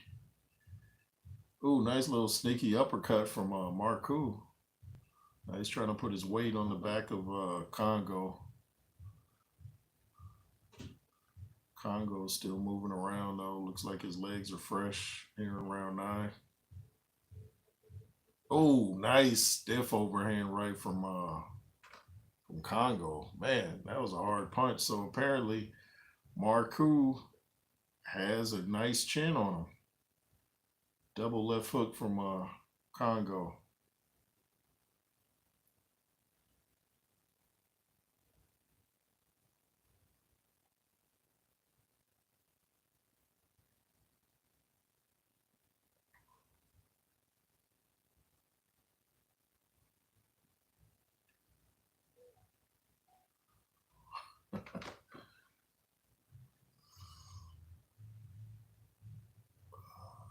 How's the fights? I just got back from eating. Oh, Bruce, what was you eating on, man? I'm hungry too, man.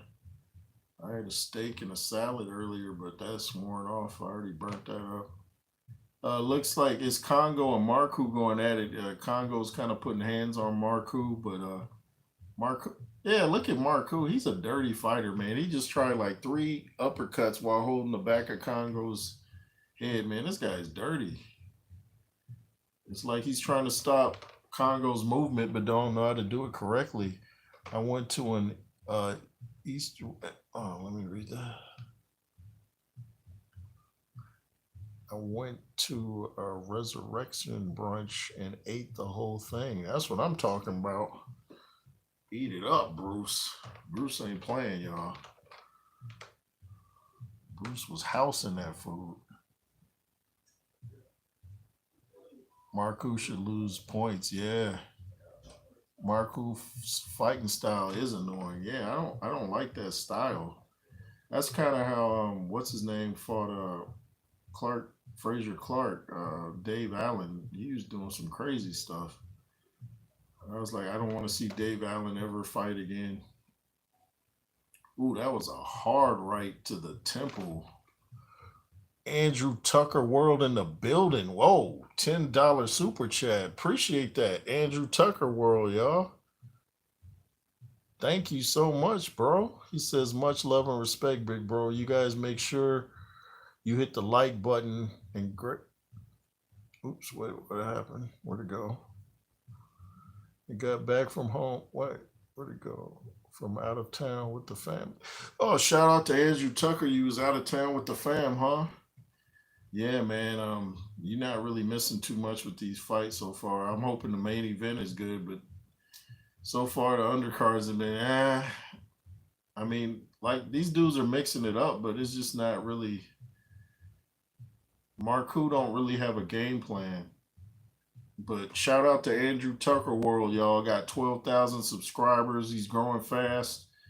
Go check him out. We'll be going live, probably going live together for that Fury Usyk fight. We're gonna have to collab on that. So yeah.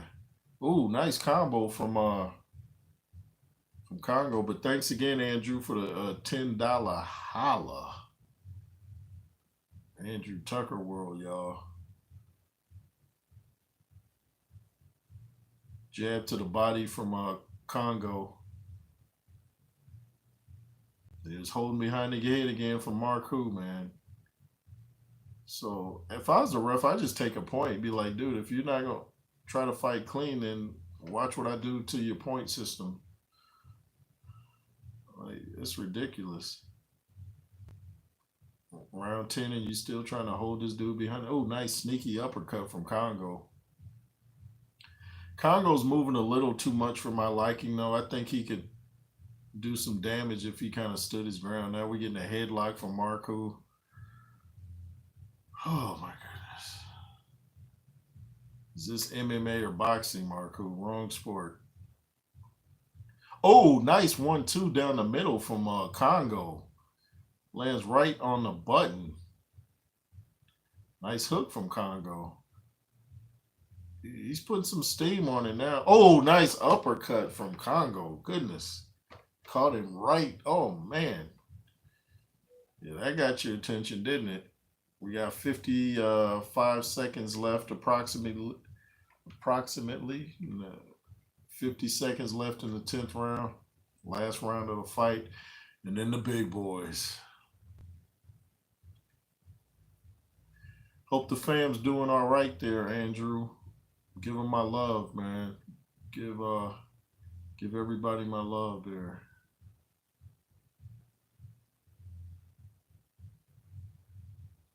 Oh, what happened? What was that?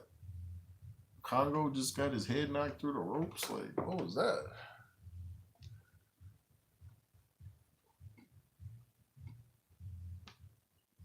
Why is Marku celebrating? Yeah, I don't even know, man. You a top G, Andrew. The Blue Baron says this fight is good, though. Yeah, that was Marku got his hands up, like, dude. Yeah, someone said earlier Marku had his hands up. My stream must be behind yours because I'm just now seeing that. But there's no way in the world Marku won that fight. He might have won the dirty fight, but man, this dude got spit coming from his mouth while he's talking. Chill out, dude. But Marku, doctor's already looking at him, but Marku won the dirty fighting if we were going to judge it off that. But he definitely didn't win the legitimate fight. His face looks unmarked up. Congo was bleeding, but Congo was putting hands on Marku.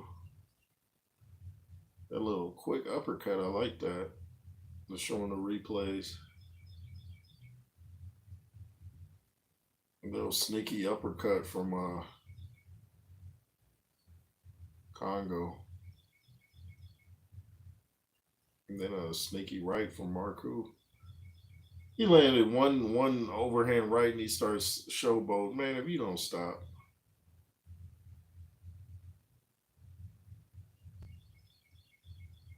Tenth round of a fight, you land a nice punch and you start showboating.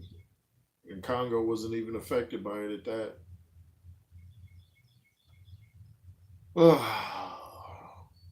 Okay, no funny business on the judging now. Congo won that hands down.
Okay, they're announcing the winners, y'all. Announcing the winner.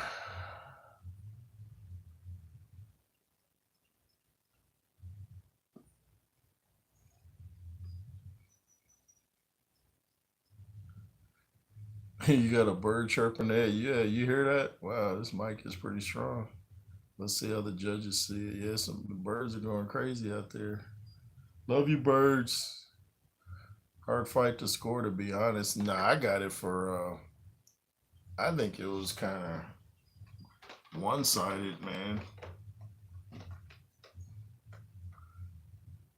You know, fights are subjective, though. Maybe if I go back and watch it, I'll see it the same way you saw it. But I thought it was kind of one-sided. Marku was just fighting dirty and fighting in spurts. He wasn't consistent. And Congo definitely landed the harder shots. Both guys had a chin on them, though. That's for sure. Both guys took some good shots, but I think Congo did the better job.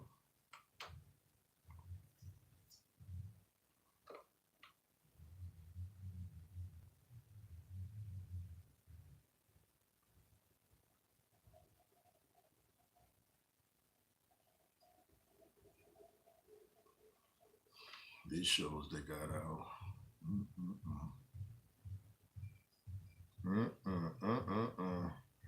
Shout out to everybody in the chat. I don't know why the comments will show up and then they disappear, and then I don't know what's going on.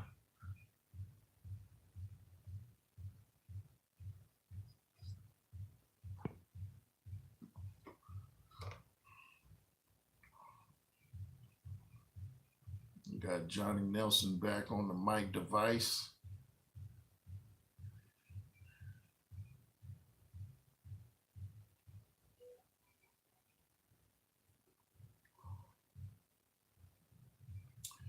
Shout out to all the peeps in the UK that came through and coming through. You got George Groves now. They talking to George Groves.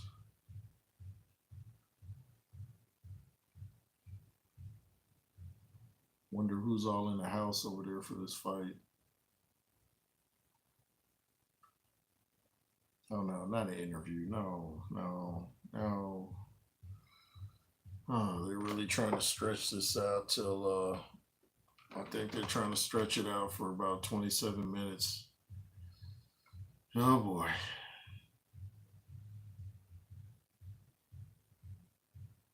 But did you guys catch that Tim Tszyu Fedor fight last night? I didn't pay for it, so I was just listening to Counterpunch Boxing News, but it sounded like a real war. It sounded like Tim Tszyu started off winning and then Fedor took over and he won.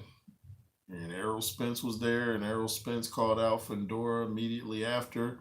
He was assuming Tim Tszyu was going to win. You know he was, and he was getting ready to call out Tim Tszyu. So Errol Spence still ready to fight. He's not retiring. I don't believe he's with Derrick James anymore, but it'll be interesting to see who he gets in his corner now. But Errol Spence against Fedor, yeah, it's going to be tough because Fedor is a tall dude. Man, how is a dude like 6'6" at that weight?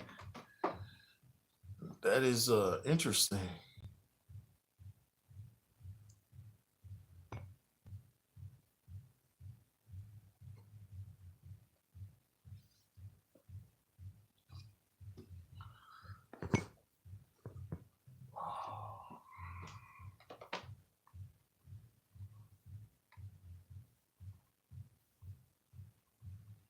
Yeah, it looks like Congo has a little cut over his right eye. I thought it was underneath. It's kind of like near the corner of his eye, but he survives the cut to win the fight. Holding his championship belt up.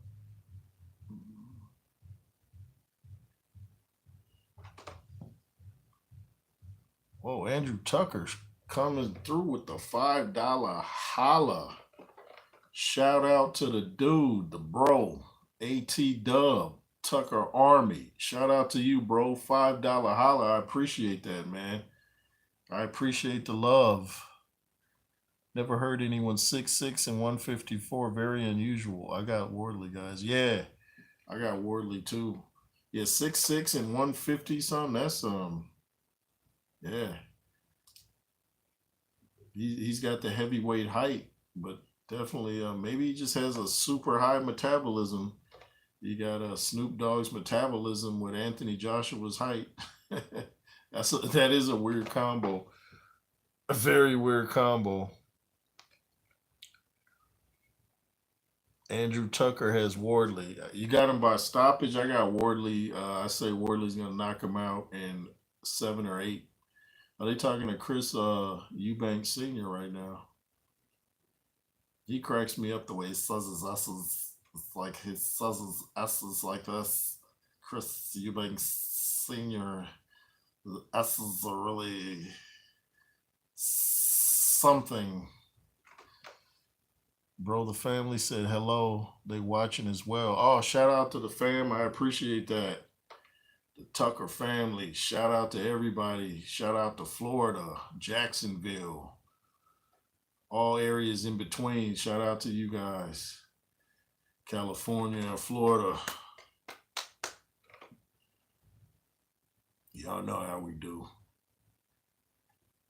But yeah, appreciate that, man. Andrew Tucker coming through. Coming through.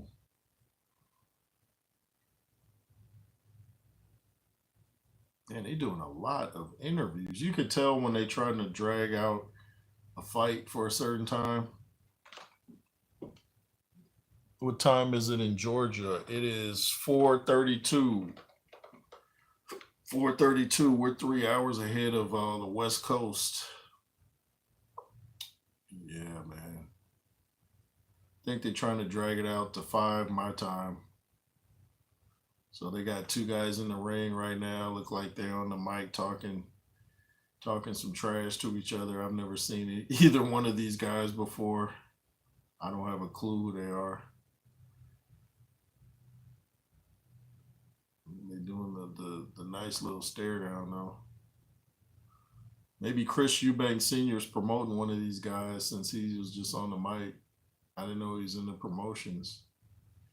Okay, now they're showing Frazier Clarke and Wardley having a stare down. They're showing clips from before. I think it was Dillian White that was taking some shots at Frazier Clarke. Yeah, he said like he's basically not good enough to be a pro. That's why he stayed amateurs for, he said, like 1,000 years. I was like, wow. Tell us what you really think, Dillian. If Frazier Clarke loses this, maybe he could be an opponent for Dillian to fight. You know, Dillian wants to regain his spot in the heavyweight division, so maybe he can take on a Frazier Clarke, a guy that's not too much of a threat, but it's a good name for his record. Man.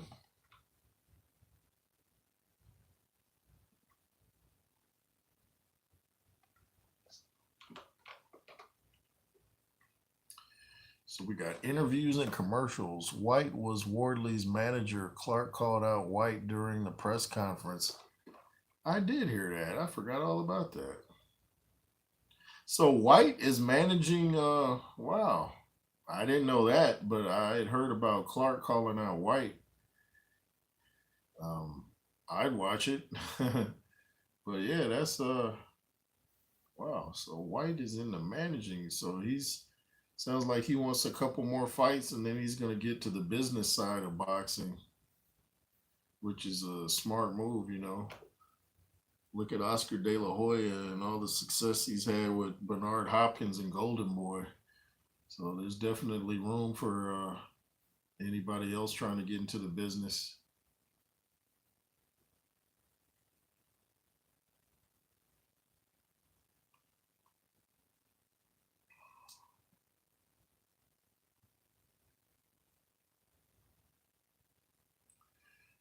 Well, for Frazier, anybody that put money on Frazier Clarke, and if Frazier pulls off the upset, you should win quite a grip. Thoughts Charlie Zelenoff as a fighter? Yeah, that dude. That dude. Yeah, you saw what Deontay Wilder did to that dude. Is he really? Is he trying to box professionally?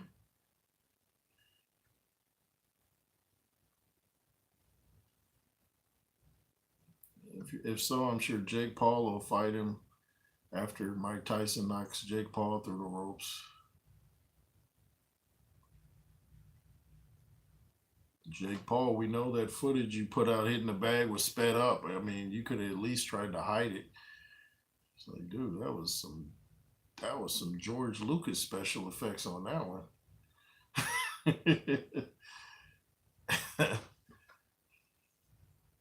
I think he's mentally unwell. Yeah, you get the sense when somebody acts like that something's not quite clicking. Yeah, he might need some padded cell if you know what I mean. He should be happy Deontay didn't put that dude into a coma. Okay, so now they're showing what is this? Fraser Clarke and Wardley. What is this? Face off? What is this? Are they just talking? Are they in the same room? Or are they just doing the editing?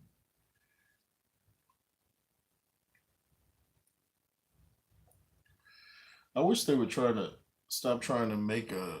If a fight ends early or something, or your schedule's thrown off, I wish they would just bring the fighters out and stop trying to drag it out. Now they're showing Tyson, Mike Tyson, and Klitschko, and Deontay Wilder, Brazil. I don't know what those fights have anything to do with this one, but I guess they do when you're trying to have a time filler.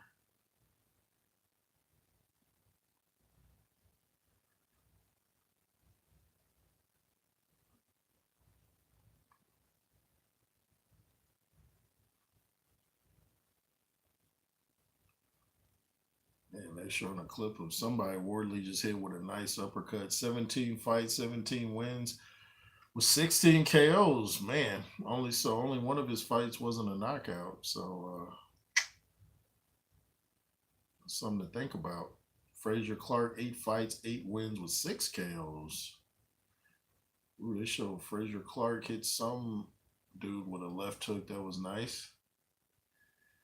Yeah, he's gonna have to time Wardley because he's not the faster guy. He's gonna have to try to catch Wardley when he's like playing around or putting his hands down, or try to catch him right when he's bringing his jab back, like almost right after he's done extending it. Try to go over the top with a right, or do like Iron Mike, left hook to the body, left hook to the head, but just swing with all the speed you got.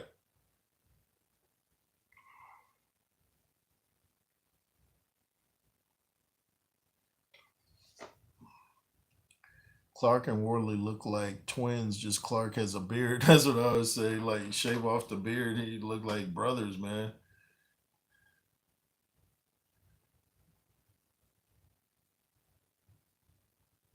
Johnny Nelson outside the change room. Fraser Clarke. With a name like Fraser, I guess it'd be wise to enter boxing. Great boxing name. You guys remember when Joe Frazier's daughter was boxing? Did I think she might have fought Layla Ali because I know they were going back and forth, but Layla Ali could fight. I saw her in person on the Lewis Klitschko undercard when I was at the Staples Center. Layla Ali, very intelligent young lady, man. She definitely knows what's going on in the world. She's definitely not a sheep. She's very intelligent, like her dad. Are they about to come out? Uh-oh, they coming out. Fraser Clarke is making his way to the ring, y'all. It's about to go down in a major way. Fraser Clarke with the battleship gray robe and the gold, or yellow, I should say. Kind of mustard yellow, looking focused. He's talking about having butterflies the other day and shaking and being nervous. So we'll see how nervous he is. I always when I see a fight, I always notice who comes forward first. at the opening bell when the round starts and who goes back. Wasn't one of Ali's daughters on the 90 Days Inside Pro? Yeah, she was. I used to watch that show. Yeah, Undercover. She's the one that used to rap too. I can't think of her name, but yeah, she used to rap. Yeah. I was friends with a couple of George Foreman's daughters years ago, man. I was friends with oh man, I forget the other one's name. But Frida Foreman, we talked on the phone and yeah, she was a very nice person. She found me on Facebook and then we just started talking. And Frida Foreman used to box. She used to be on I think she was on Tuesday Night Fights a couple times. Real nice.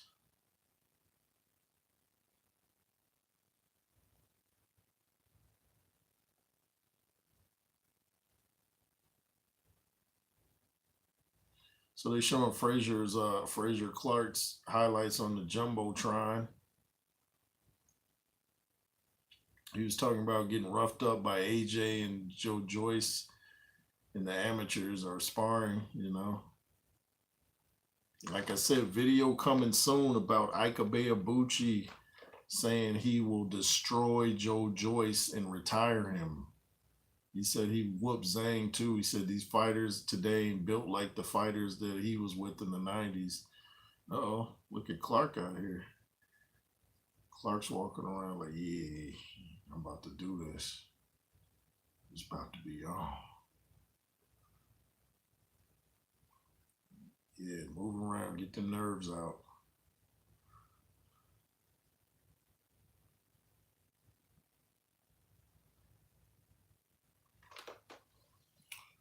Fraser Clarke, man, this is your time to shine. Wardley said you stepped in there too soon and he's going to make you pay.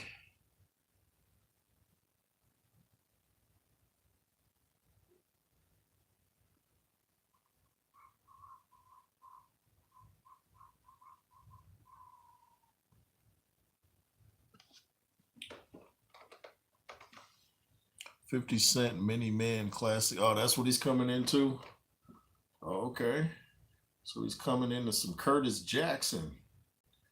You know, 50 got hands too on the street and the ring. Stevie J just called 50 Cent out for, you know, might be a celebrity boxing match, man. 50 Cent would mop the floor with Stevie J. I know 50 was clowning like, dude, stop playing. I seen Stevie J fight on Love and Hip Hop and I was not impressed, even though it's probably fake. But there ain't no way he could. 50 Cent used to break people's jaws on the street. And his enemies say that, so you know it's not made up when your enemies start talking, you know. I think 50 might have been a Golden Gloves guy too in New York. Not sure, but I think he was. Unlike the weirdo Diddy and Jay Z. Yeah, I've never liked Jay Z. Never. You know, when he started calling himself Hove, I was like, okay, you need to ease back on that. And then I hear other people call him that. I'm like, man, don't call this dude no Hove, Jay Z. Where does Jay Z even mean, dude? His name is Sean Carter. Like, where you get Jay Z? I think he was trying to copy the dude he looked up to at the time. It was a rapper named Jazz O. They had a song called Hawaiian Sophie, so I think he was following him, and he wanted to copy him. So Jazz O Jay Z, because I'm like Sean Carter, and you call yourself Jay Z? Okay. Now they got Wardley's highlights on the jumbotron, whooping up on Adelaide, and he impressed me with that destruction of Adelaide. You know, Adelaide did all that.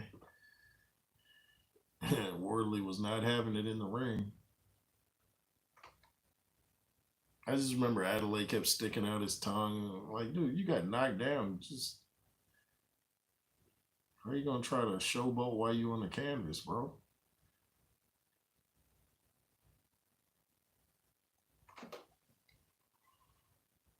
Wardley A Lipswick Town fan. Oh, okay. For sure. Here comes Wardley. What music is he coming out to, yo? I got the sound off. Who's he coming out to? Is it somebody, someone that is known, or is it an obscure musician? Oh, we got Dillian White with him.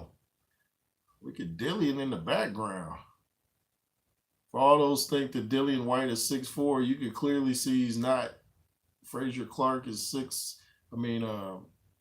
Wardley's 6'5", and you see next to Dillian that there's a bigger than a 1-inch gap in height. And boxing shoes are generally flat too. Can be touched by Roy Jones. Oh, okay. Can't be touched by. Oh, okay. I don't know. I don't think I've heard that from Roy. I just still remember. Y'all must have forgot. Will it be another Roy Jones? Probably not. Beat Virgil Hill with a body shot, because y'all must have forgot. Roy dropping bars. The heart and soul of boxing on HBO. What these other boxers take me for? A joke? Y'all must have forgot. Okay, y'all. It is about to be on and popping.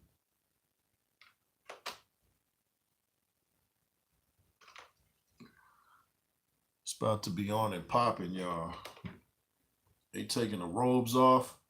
The main event is about to go down. Shout out to Andrew Tucker, everybody in the chat, the Blue Baron.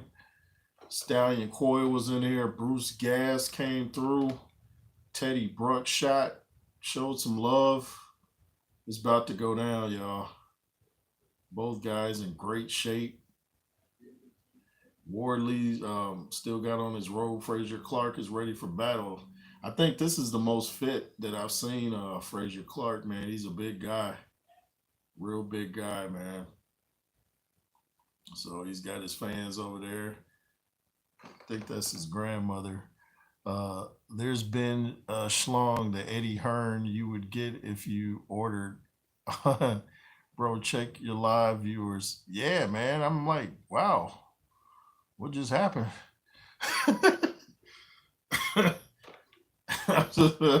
I just noticed that. I was like, wow, okay. Shout out to all y'all. Jamaica to the UK. I appreciate the love, everybody. Thanks for tuning in. J. Roos Theory. Make sure to hit that thumbs up on your way in and your way out. I appreciate the love. You can subscribe to my dude, Andrew Tucker World. Make sure you subscribe to my backup platform in WJ. And this match is about to be on and popping. It's about to be on. Hey, bro, much love. Shout out to you, man. Hey, man, I appreciate that. Andrew said I plugged you into our new. Hey, I appreciate that, man. Like and subscribe. Oh, Frazier Clarke, 8 fights, 8 wins with 6 knockouts. Yeah, man, it's about to go down, y'all. Shout out to everybody in the chat. I'm gonna try to read the chats in between rounds, so I can call this fight for you guys. I predicted Wardley wins in 7 or 8. Let's see if Clarke can prove me wrong. Like I said, so far the only person that I've heard saying that Clarke will win is Eddie Hearn. So, let's see what happens. The Blue Baron says like and subscribe. Absolutely. Appreciate everybody tuning in, taking time from their busy days to check it out. 800 in the chat. Wow. Beautiful hat collection, bro. I appreciate that. I appreciate that, man.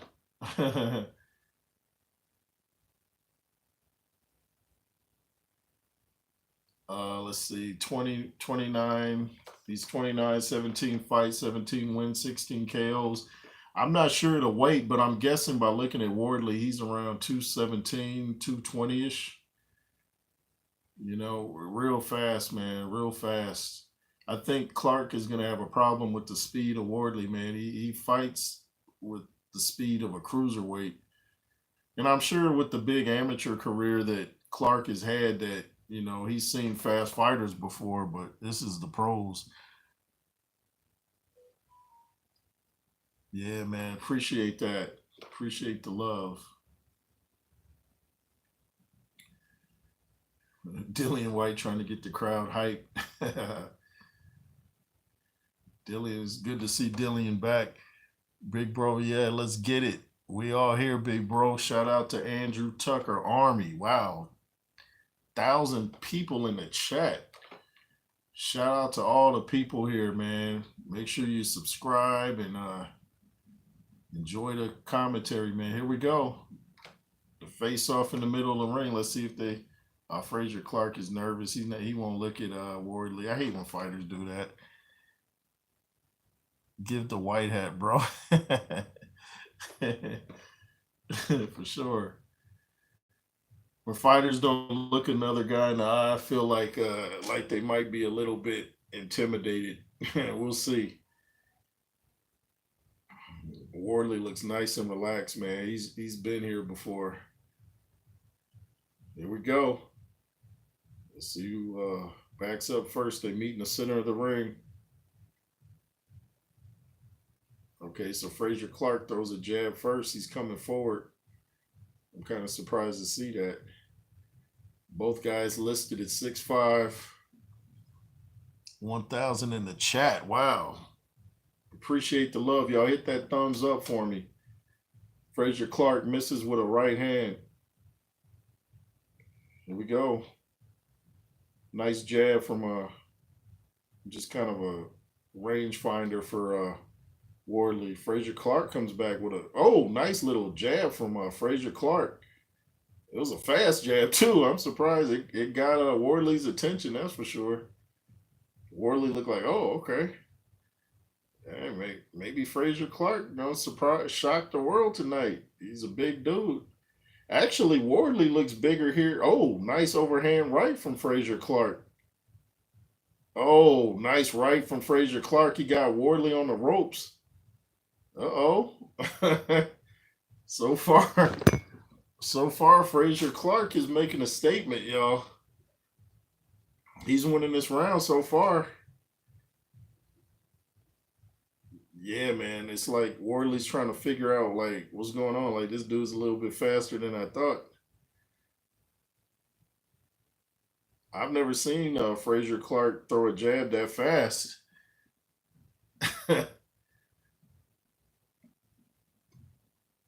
Wow, nice. Wardley's trying to still figure out what's happening. Nice little quick jab from Frazier Clarke. Live commentary only, y'all. No footage. Fair use if I need to say it, which I doubt.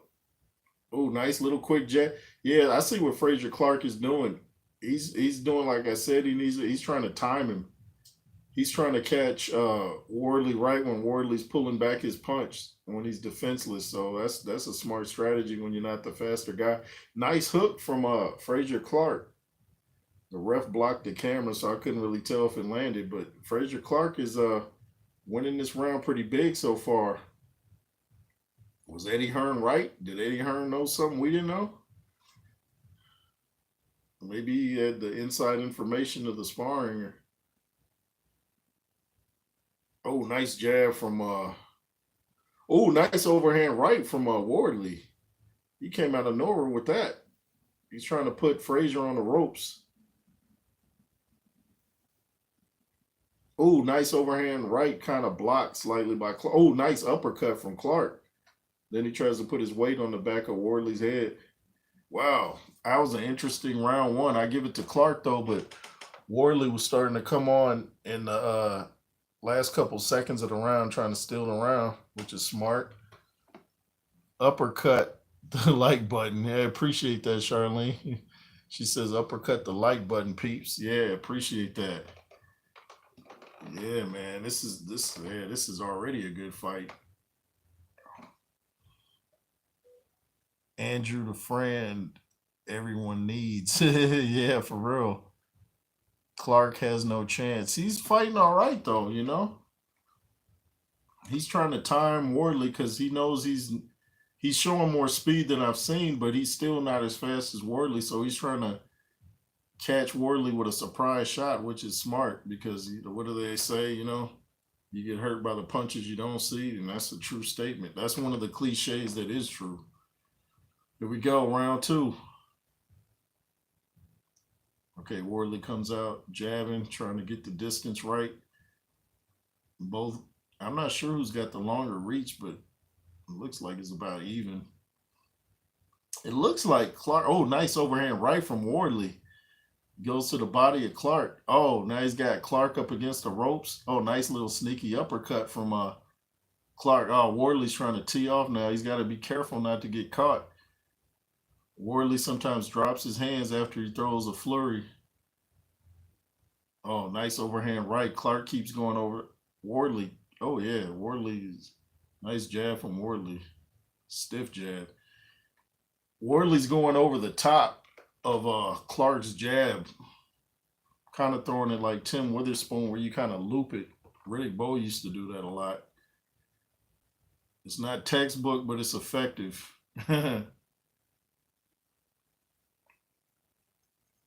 Wow, this is a good fight, y'all.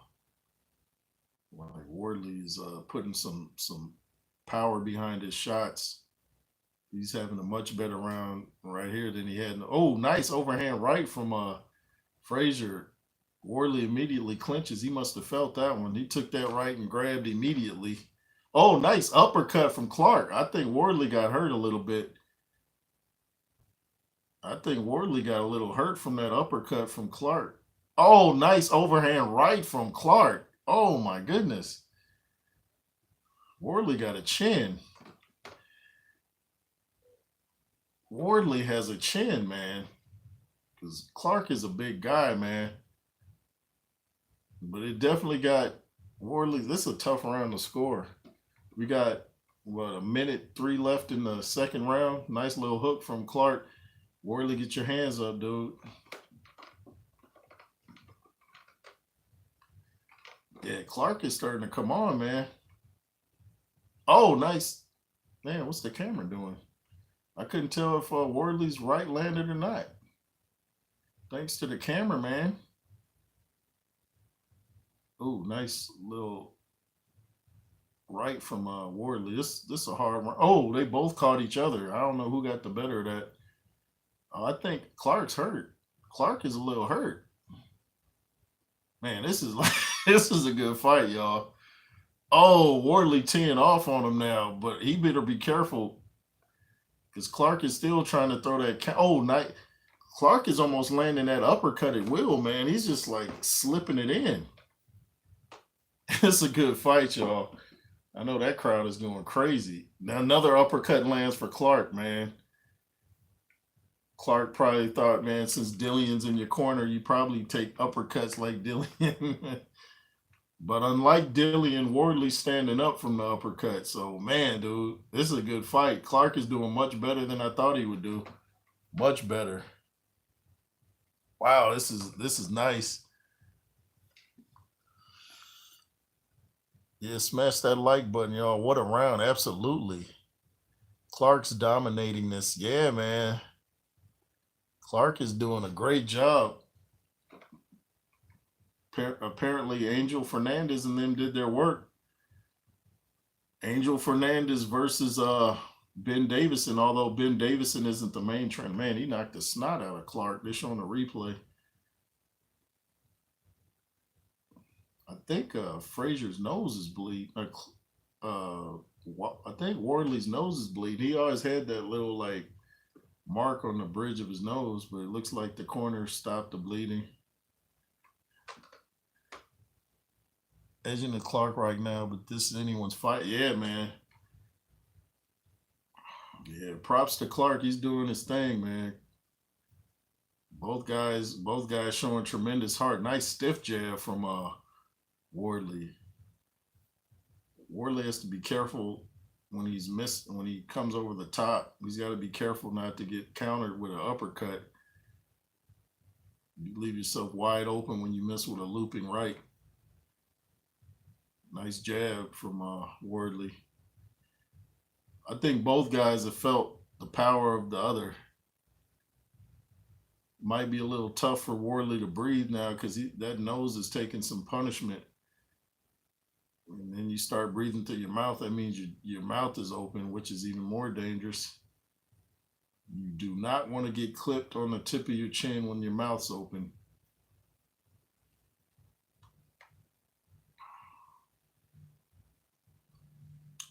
Great fight, y'all. It's great to see heavyweights letting their hands go. This is round 3. Wardley trying to establish the jab.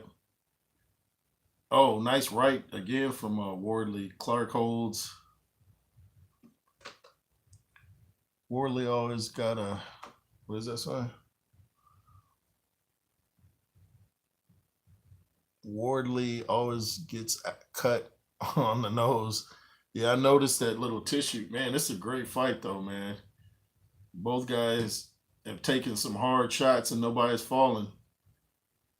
I thought Clarke had got really hurt in the last round, but he didn't wobble, but you could tell he was hurt a little bit. And you could tell Clarke got Wardley's attention too. Ooh, nice right-left combo from Wardley. Oh, nice right and then body shot from Wardley, man. He's loading up now. He's trying to send Frazier Clarke to the dressing room with them shots. Oh, he lands 2 overhand rights in a row to Clarke. Backs him up on the ropes. He got to be careful. Yeah, I saw that coming. Clarke was just waiting to throw that uppercut, man. Nice right from Wardley. I think Wardley's trying. Oh, nice. I like how Clarke did that. He just came out through the overhand right without setting it up. Man, Wardley's nose is a mess right now. That thing is just gushing. Are we gonna get a bloody fight like the Tim Tszyu fight last night? Nice right from Frazier Clarke.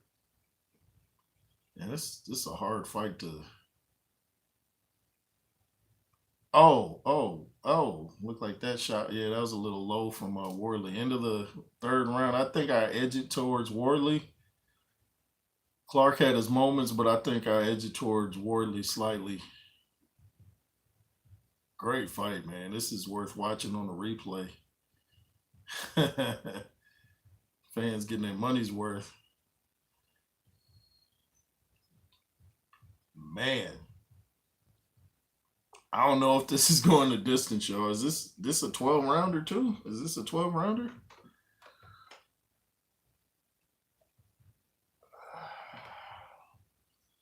Wow, this is a fight. You ain't lying, Andrew. This is a fight, dude. This is a fight. These dudes are not playing around.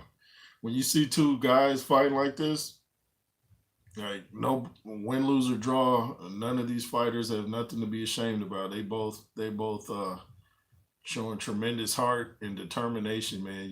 That can't be denied. Here we go. Jab, little quick jab, 2 jabs from Wardley. Trying to see what round this is. Frazier Clarke, man. Oh, catches a right, then a left from Wardley. It's like you get the sense Wardley is coming on, though, and I feel like Frazier might be slowing down just a tad. Not much, but just a tad. I don't know if he's trying to pace himself. You know, he's the bigger guy in there, so he might be trying to pace himself a little bit. Yeah, it's a 12-rounder, and it's only a round 4. They're probably like, man, it's only round 4. Are you kidding me? Oh, nice jab from Frazier Clarke. Right hand lands a little bit. Wardley tries to throw a right then left combo. Oh, nice right from Clarke. Comes back with 2 rights. Kind of like a right hook. Both guys got good chins, though. That can't be denied either. Both guys keep landing the same punch on each other. Wardley keeps landing the overhand right. Ooh, nice right from Clarke that catches Wardley's attention. And Clarke keeps landing the uppercut when he decides to throw it. Man, if Clarke really sat down on that uppercut, he could have Wardley on the canvas. If he just sits down and puts that weight into it, when you're the bigger guy, you have to use your weight. I always say there's no point of being a heavier guy if you don't know how to use it. You got to use your advantages, use your weight, your height, whatever your strengths are, you got to use them. Man, this is a great fight though. This is what people were thinking Ngannou Joshua was going to be, and I told them that was going to be a quick fight for AJ, and nobody believed me. Oh, night! Oh! Wardley attacks the body, the head. Man, equal opportunity punches, but then he walks into a nice uppercut from Clarke. Man, these dudes ain't playing. These dudes are not playing. Oh, overhand right from Wardley. Man, he's like, yeah. Man, oh, another right. Clarke misses with an uppercut. Man, he had something on that too. Clarke has to be careful not to throw his uppercut from too far out so he don't get countered. Look like countered, but it looked like Wardley got caught with something. Man, these dudes got some chins, man. Oh, nice 1-2 from Clarke. Man. Oh, Clarke is backing Wardley up now. Woo. Oh, shout out to all the chat. Shout out to the moderators. Shout out to the OG subscribers, the future subscribers. Man, y'all doing your thing. I appreciate everybody taking time out for their busy day here on Resurrection Sunday. Bunk what Joe Biden's talking about. And I say that with my chest in it. Man, this fight is crazy, man. We got 967 people in the chat with only 22 thumbs up. Y'all get them thumbs up going, y'all. Helps the algorithm. Like I said, it shows YouTube that you're real. Here we go. Oh, they showing the replays. Yeah, Clarke keeps catching Wardley coming in. When Wardley comes in, he got an uppercut waiting for Wardley. It's just Wardley's slightly busier. He's doing the more he's letting his hands go a little bit more. Yeah, see, he's starting to round off. If you can start the round off strong and then close the show, you'll generally win the fight with the judges. Oh, nice 1-2 from Wardley. Nice stiff jab from Wardley. It's not just a rangefinder. He put his strength behind it. Clarke is moving away. I don't know if Clarke is trying to set something up here. Oh, nice overhand right. 2 rights from Wardley. Back to back, man. Clarke is getting hit with the same punches, but so is Wardley. The battle of the overhand right versus the battle of the uppercut. Yeah, make sure you all hit that like button. I really appreciate the love. I don't know, both guys taking a round off here. Like, oh, uppercut. Like, wow, Wardley just landed like a 4-piece on Clarke. Uppercut, hooks, like you name it, he was giving it. Clarke not as busy as before. Like I said, I don't know if he's taking a round off. He's the bigger guy. Oh, walks into a stiff jab from Wardley. Man, this is a great fight, man. I love fights like this. Especially, oh, nice overhand right from Clarke. Oh, Wardley spoke. Yeah, Wardley's talking to him now. That got his attention. Wardley's holding, man. I think Joyce beats, bro. Man, he might, man. You never know. But yeah, Clarke got Wardley's attention with that, man. Wardley immediately said something and then clinched. When dudes started talking, they felt it. Man, this is round 5. We got a minute left in round 5. And I would be highly shocked if this goes the distance. We got Frazier Clarke leaking from the nose again, man. This dude's leaking like a busted radiator. But he's still fighting, man. Like ain't nothing happening. Sign of a great guy. I say great guy, great champion. Oh, man. Clarke just walked into an overhand right. Yeah, Frazier's like, okay. I mean, Wardley's like, oh, Wardley. Oh, Clarke is hurt. Clarke is hurt. Wardley got to make sure, though, he don't empty his tank just in case, though. Yeah. Oh, down goes Clarke. Down goes Clarke.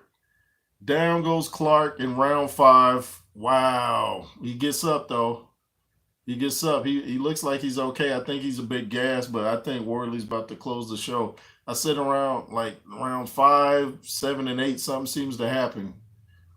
I picked Terrence Crawford to stop Spence in round 5, and he didn't, but he stopped him in round 8, and the doctor came to look at Spence in round 5. So yeah, you know what I'm talking about, y'all. Been watching this sport for a long time.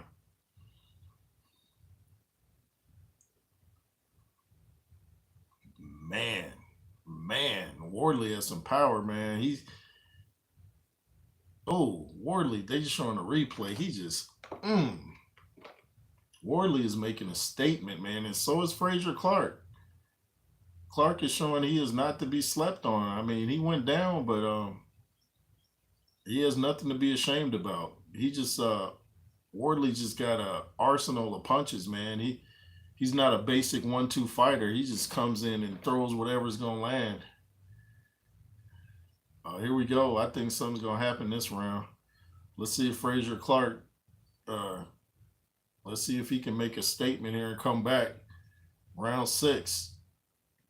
Sneaky little uppercut from Clarke, and then he holds and he's clinching and sneaks in a right. Fraser Clarke.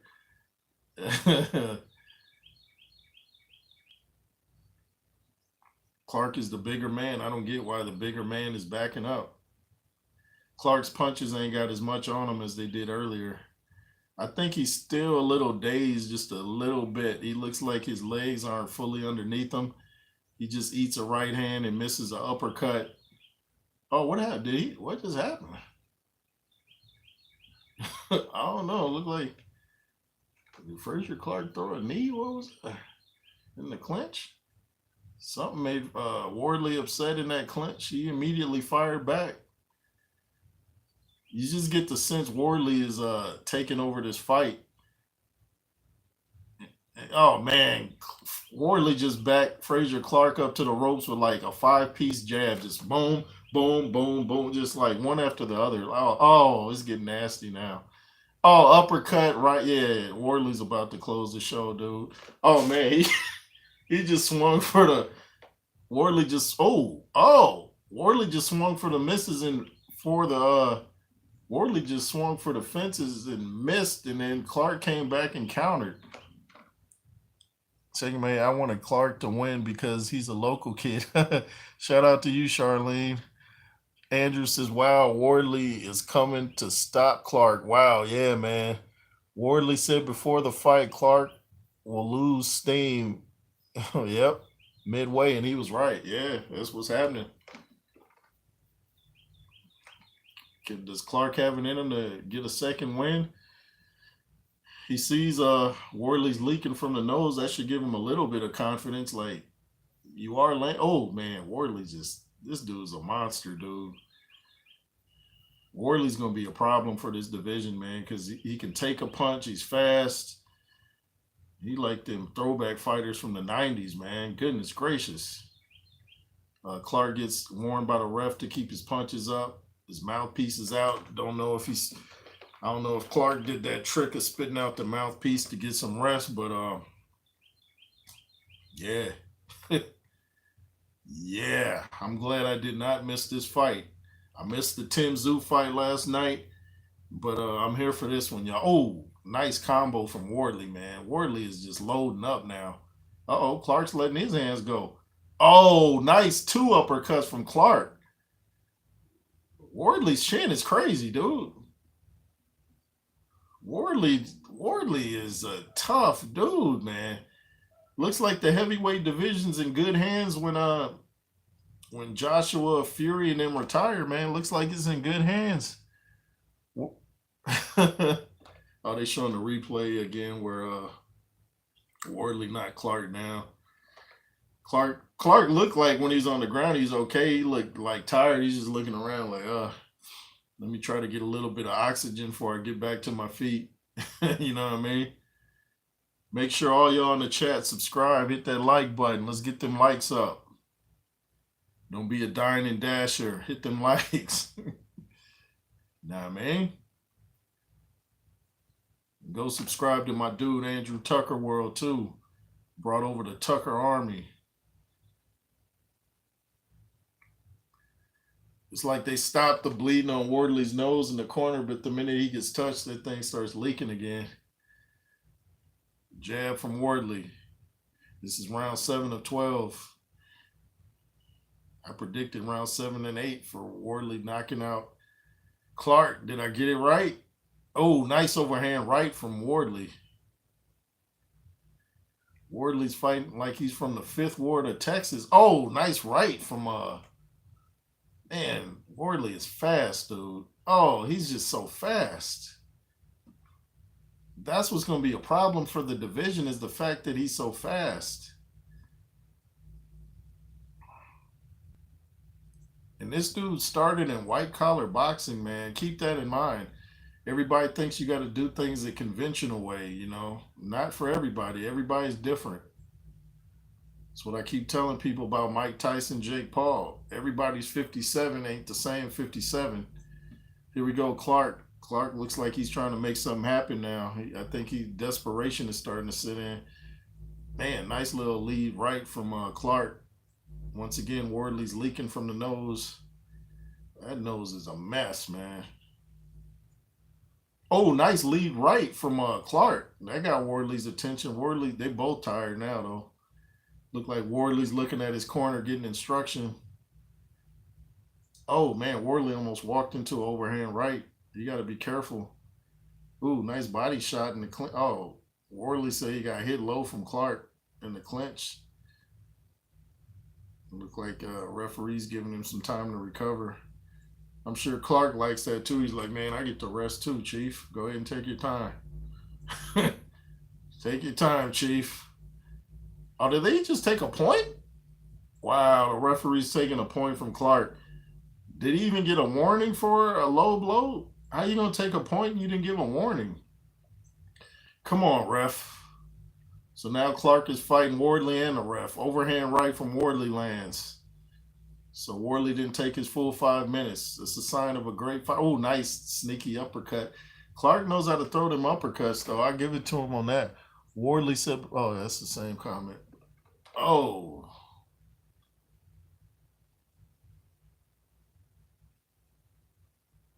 Man, these dudes are tough, man.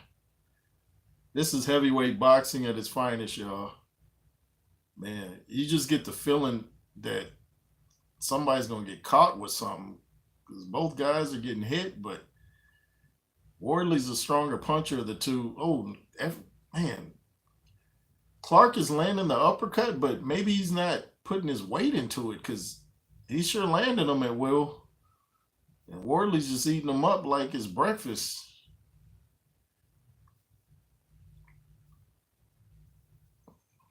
Wow, man, this is a fight, man.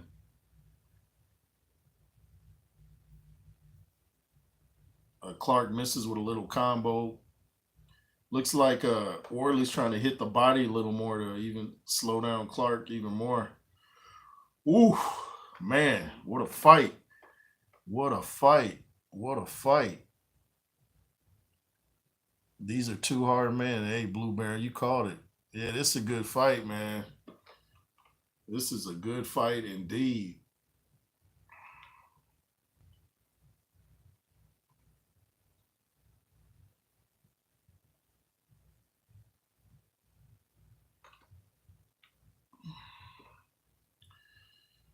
Man. You don't see heavyweight fights like this.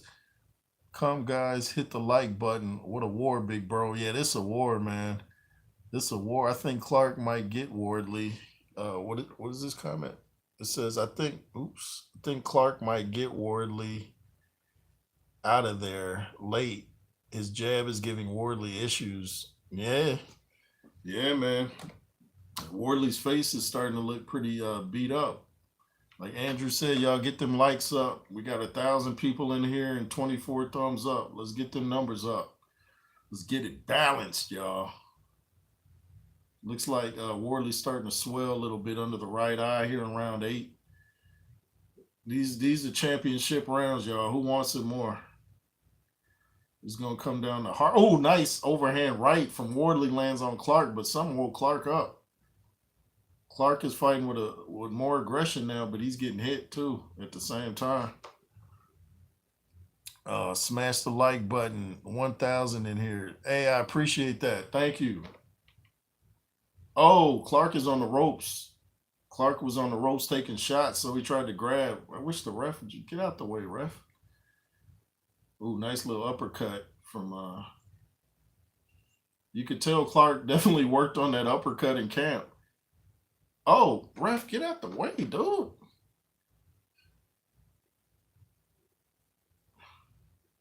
Trying to see what land the ref. I'm looking at the ref's back. Ooh, nice little lead left hook from Clarke. Clarke misses with an overhand right. But it looks like Clarke has caught his second win. Uh-oh, Wardley's on the ropes now. Get off the rope. Oh, Clarke just caught Wardley with a vicious overhand right, but then Clarke held instead of coming back with something. Man, Wardley got the serious chin, dude. That's that Ika Beabuchi chin. Dude, that's that David Tua chin. Oh, Frazier lands another right on Wardley, dude. He can't take too many of those from a big heavyweight, man. Oh, man, Wardley's walking into some rights, bro. I don't know if his vision's giving him problems or his nose. Man, this fight is crazy, man. I'm giving this one. Oh, man. Oh, nice body shots from Wardley, dude.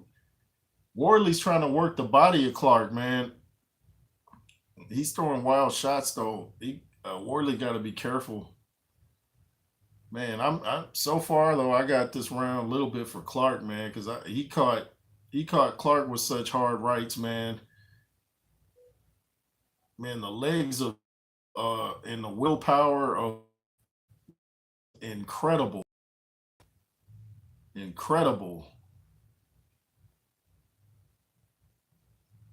Man, this is a. I would not want to be a judge for this fight, not at all. I don't know, like who you guys got. Who you guys got winning this fight? I got Wardley slightly, but Clarke is having a good round right here. And I got the sound off, not getting influenced by the announcers and no agendas. Wow, it's the end of that round. I give that round to Clarke. Yeah, so do I. Wardley always bleeds from the nose. Yeah. That nose is a mess, man. Said Wardley always bleeds from the nose. He was the same against Gorman, still won the fight by KO. Wow, man. This fight is even better than I thought it was going to be.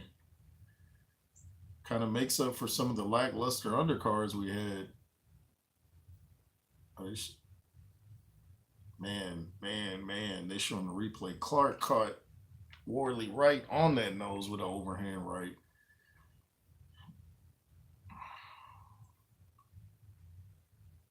And the thing about it, Clarke's face is smooth as it was when he came into the fight.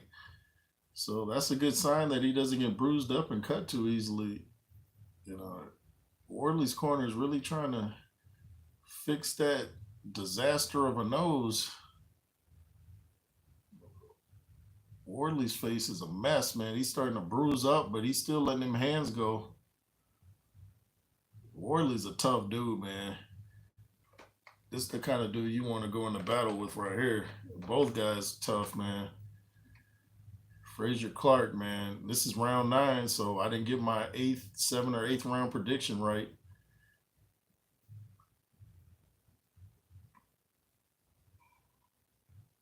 Round 9, y'all. Championship rounds. Uh-oh, Clarke is starting to come on. Look like he got some renewed energy now. I think the face of Wardley's giving him confidence because he's bruised up, he's leaking. He's like, Clarke is like, okay, I'm fine. So his face is a mess. I must be doing something. Nice jab to the body from Wardley. Nice jab from Clarke. They're in the center of the ring. See, both these guys know to stay off the ropes. Oh man, that nose is a mess, dude. Man, we getting some bloody fights back to back, man. Tim Zoo last night, and now we got Wardley is swinging for the fences, man. He's swinging like he playing for the Chicago Cubs right now. That nose is a mess, dude. I wonder, is it broken? Clarke. Clarke will land something good, but then he'll clinch instead of trying to really follow through. He'll clinch out of nowhere, which I don't understand. Oh, nice overhand right from Clarke. I think he hurt Wardley a little bit. Oh, nice. Wardley's chin is crazy, man. Wardley's chin is crazy. And to think he didn't even have much amateur experience, man. Oh, the blood from his nose is going in his mouth. He almost slipped in the corner on some water. Yeah, Clarke is winning this round too. Oh, nice right from Clarke. Dude. Clarke landed flush and Wardley's just eating it. Man, Wardley's face is a mess right now. If Clarke, just a second, I'll get to your comment. I don't want to miss. I feel like something's about to happen. I'm gonna get to your comment. And this is a big round for Frazier Clarke, no doubt. The momentum keeps shifting. It'll be Wardley 1 minute, and now Clarke is starting. Oh, see, now it's Wardley in the middle before I even get the statement out.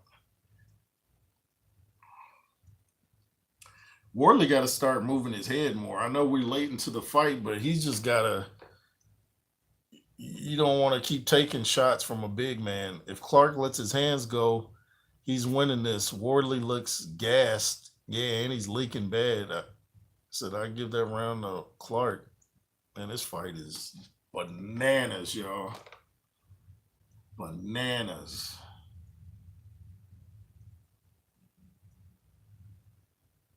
And like I was saying, Clarke's face looks like he's just like, another day at the office. He should concentrate on that nose. Yeah, that nose. He might have to get some plastic surgery on that nose. It's going, man. Wardley might have to breathe through his nose tonight, just trying to go to sleep. I mean, I said through his nose, through his mouth, just trying to get some sleep, man. What round is this? Round 10? Man, is this fight going to go the distance? Oh, nice body shot from Clarke. Oh, he's loading up now. I think, is Wardley hurt? I know he's holding. That was a nice body shot from Clarke. Did Eddie Hearn know something? You get the sense Clarke. Oh, Clarke with a nice uppercut. Clarke is starting to take over, man. They got it even on the viewers' verdict scorecard. They got it even. I would not want to judge this fight, man. I would not. It's like Wardley had the first half of the fight and Clarke is starting to take over. But now Wardley, like he got energy from I don't know where. He just came out. This fight is crazy. This fight is crazy. Joshua already has the knockout of the year. This might be the heavyweight fight of the year so far. Nice uppercut from Clarke, man.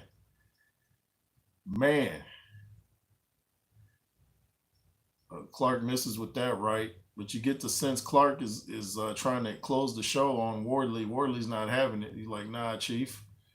Look at Wardley still throwing punches, bro. Man, dude, dude, these dudes is G's right here. These dudes is G's, bro. Said should stick a poll up, J. Roos, see who got who. Yeah, I wish I knew how to do that while I'm live streaming.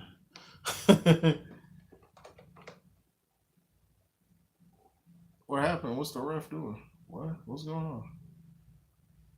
Oh, I guess the ref had stopped it so the doctor could look at Wardley's face. He's cool, ref. Oh man, dude. Clarke just caught Wardley on the tip of the chin. This dude just ate it. Comes back with his own. Dude, that has to be discouraging for Clarke. Like, dude, I got this dude leaking, hitting him. Oh, now Wardley trying to finish Clarke. Dude, dude, this fight is crazy. Dude, just when you think Wardley's fading, Wardley comes back like, dude, I ain't going nowhere. We got what's going on? What happened? What happened? Oh, they're getting what, a mouthpiece for Clarke? But just when you think Clarke is coming on and Wardley's in trouble, Wardley comes back with some crazy combo out of nowhere. Like, dude, that nose is leaking, bro. His whole front of his face is just red, dude. The blood is starting to bother Wardley because he's wiping at it. And he's holding. He got 45 seconds left in the 10th round, man.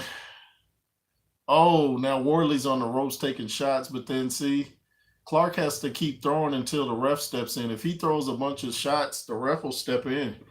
You just got to let his hands go. He can't do no more 1-2s. Oh, man.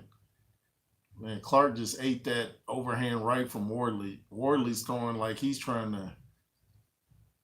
Wardley's like fighting for his life right now, man. Dude, these dudes, I know Boxing Wave is over there losing his mind right now. Oh, nice uppercut from Clarke. Oh, nice body shot from. Dude, I don't know who won that round, y'all. I don't know. I guess we the audience won because we get to watch it. I don't know. I don't know. Just when you think Wardley's done, he comes back and throws a flurry. I mean, if you judge this fight based off the faces, then you give it to Clarke. But I don't know, man. I wouldn't be mad if it was a draw if it makes it. I wouldn't be mad at that at all.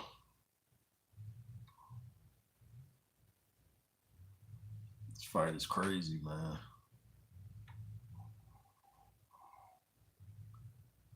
Man, these replays are showing what's really happening. This is like blood sport. See, this is heavyweight boxing, man. This is heavyweight boxing.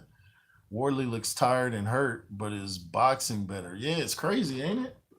It's crazy. It's crazy. I've never seen a dude this with a messed up face like that still fighting like it's round one. Wow, they stopped the blood again, but that's until he gets hit. What's the ref talking about? Let ref beat it, dude. Beat it. Just let the dudes fight, dude. It's round 11, dude. See, it's like they stop the bleeding, but the minute he gets touched, his nose is like, nope, I got some more blood. Yeah, this dude might need a transfusion after this fight, man. This is crazy. Wardley may need it. That's what I just said. Yeah. What? Huh? Referee warns Wardley about something else again. Ref, just get out the get. Oh, nice right from Clarke, but it's like Wardley's adapted to the power now. It's like great minds think alike, bro. Yeah, shout out to you, Bon Scott. Yeah, man, a transfusion indeed. Ooh, this is oh man.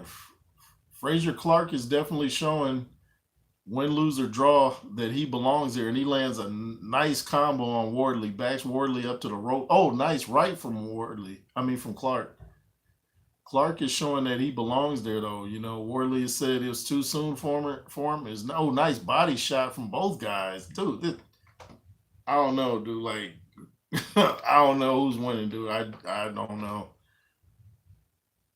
Wardley trying a little bit of dirty tactics, pushes Clarke's face back with his forearm. Nose is a mess again.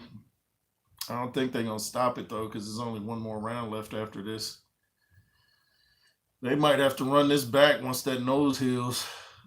I mean, I've always noticed that Clarke has some like nose issues, but woo. Guess it's better your nose bleeding than your eye, huh? Because they'll stop it over your eye. I've never seen a fight stop from a nosebleed. Nice body jab from oh, what? What's wrong with Clarke? Look like he's a little bit wobbly. Yeah, Wardley goes in. I don't know what happened. 40 seconds left in the 11th, y'all. Oh, this fight is crazy, man. I keep saying it's crazy, but it's crazy. It's ignorant. Oh, man. Clarke is gassed now. His mouth's open. He got blood on his shoulder from Wardley's nose. Wardley got like energy like this is round one, dude. Clarke is starting to put his hands down. He's breathing heavy. I think them body punches Wardley was landing might. Oh, yeah. Wardley's trying to close the show. Wardley, oh, he got Clarke in trouble. Clarke about to go down. Oh, well, he's tired now. Clarke is trying to hold. Clarke is tired, dude. Yeah, Clarke is gas, bro. Clarke is gas, bro. It's fucking, whoa. 2023 didn't disappoint with the fights, and it looks like 2024 ain't disappointing.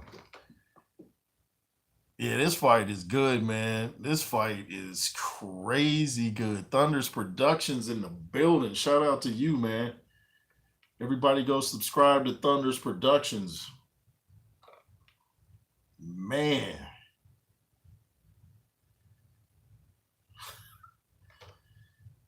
As far as heavyweights go, this is one of the best fights I've ever seen. I always said Evander Holyfield Riddick Bowl 1 and 2 was, even 3 was some of the best heavyweight action I've seen. This is right up there. This is right up there, man. You see, the cut isn't actually as bad as it looks. It's just excessive bleeding, but the cut is tiny. It's just, I guess, in a bad area. They got a point between them. Wow. They're afraid. Dude, Wardley is trying to close this show. He said he's going for a knockout, and I see it. This dude got these dudes. Wardley got that killer streak in him, though.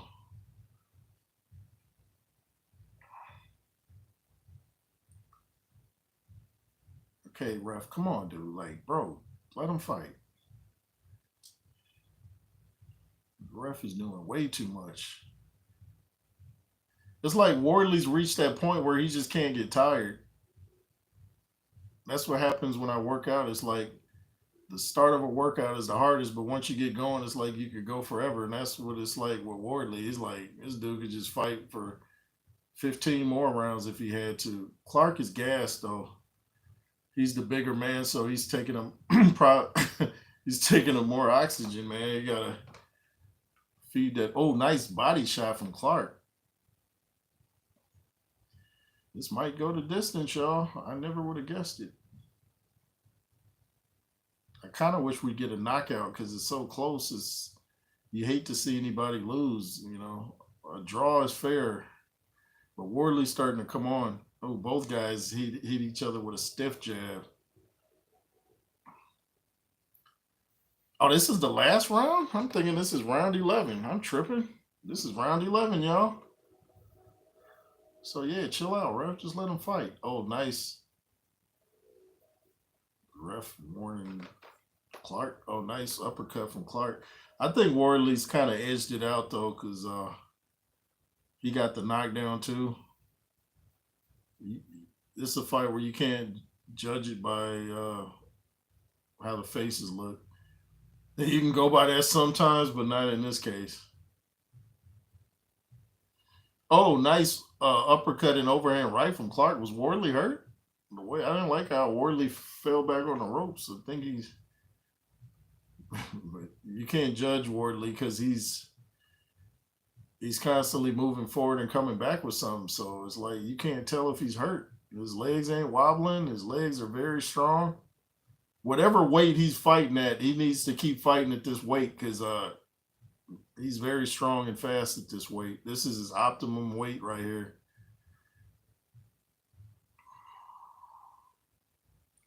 Oh, nice.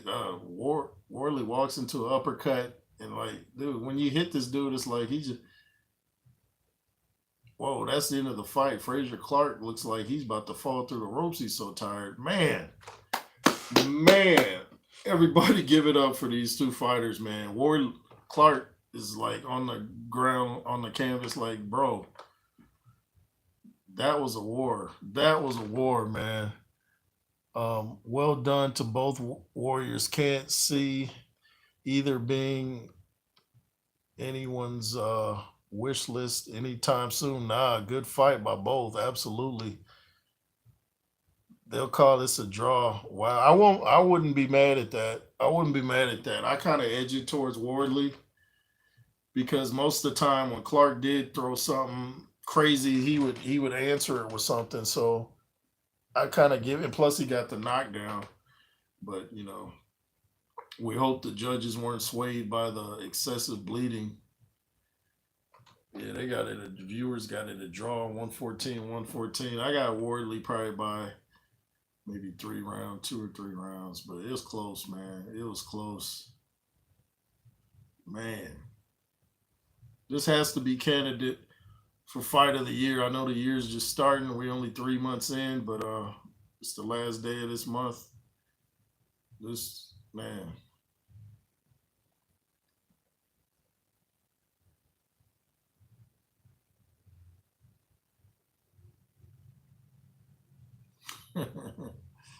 Cute little kid in the crowd. I think they're with Clarke. True warriors talking to each other, hugging, showing love. Look at Dillian White congratulating Frazier Clarke, man. This was an old school battle right here, y'all. This would definitely be on the list of classic fights that you want to see. I want to watch this fight a couple times, see if I see anything different. Sometimes when you rewatch fights, you see stuff you didn't notice, before. Man, you hate to see either guy lose though, because both guys shows such tremendous heart, man. You hate to see either guy go home with an L. If it's a decision, it's probably split. Whoever they gave it to is probably a split decision. Ooh.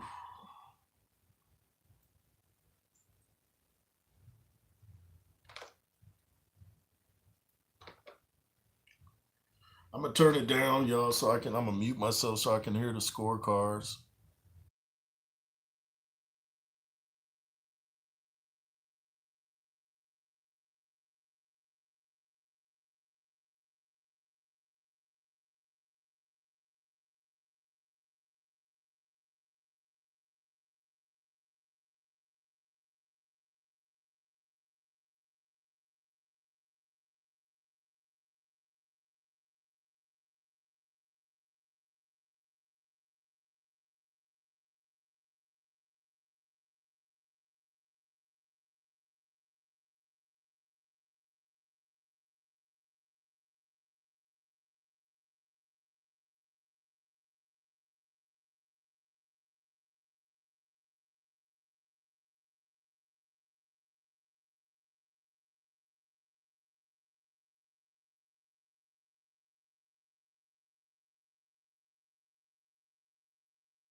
Wow, y'all, we got a draw. One judge had it 114, 113 for Wardley. Another judge had it 115, 112 for Clarke. The other judge had it 113, 113. So we got us a draw, y'all. That's fair. Hey, that's fair. They got to run that back. They got to run that back. Wow. Yeah, you were right, Blueberry. You said they'll call it a draw. You was right. Shout out to everybody in the chat, especially those that hung around for the 4 hours plus, nearly 5 hours. All cars were fair. Yeah, I didn't see any. I didn't see any real grotesque calls. Yeah, man, that was a war. That was true heavyweight action, man. No guy has nothing to be ashamed about. Not at all. Not at all. Much love to Wardley and much love to Clarke, man.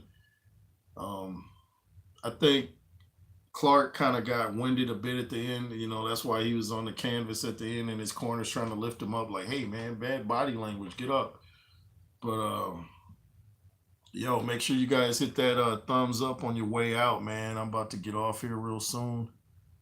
They'll make the rematch pay-per-view. Hey, man, I'll pay for it. I will pay for it. I do believe somebody's getting stopped in that rematch. Yeah, it's a bigger fight now, man. Bigger fight. The draw's fair, though, because you hate to see either guy way bigger Wembley next. Yeah. Yeah, it's going to be Wembley, man. They might have to build a stadium for this. You know, Mr. Turkey in Saudi Arabia might try to get he might try to get these dudes on one of his cards because he's a heavyweight guy like myself. He loves heavyweight action. Yeah, that was a great fight. Later, Jay Roos. Yeah, man. Yeshua reigns supreme. Thank you, man. Thanks for watching. Yahweh reigns supreme. Welcome to the pros, Frazier Clarke. They said he wasn't ready. He sure proved them wrong. Yeah, he proved us wrong. Throwback fight from the 80s. Absolutely, man. Absolutely. Absolutely. But I'm gonna go ahead and get out of here. I got some videos to release that I already did. So thanks for watching. Shout out to Andrew Tucker World, all the moderators, all the OG subscribers. For those that missed the live stream, you can catch it on the replay. Remember, Yahweh reigns supreme. Yeshua reigns supreme. LSR forever. Be fearless. Yay.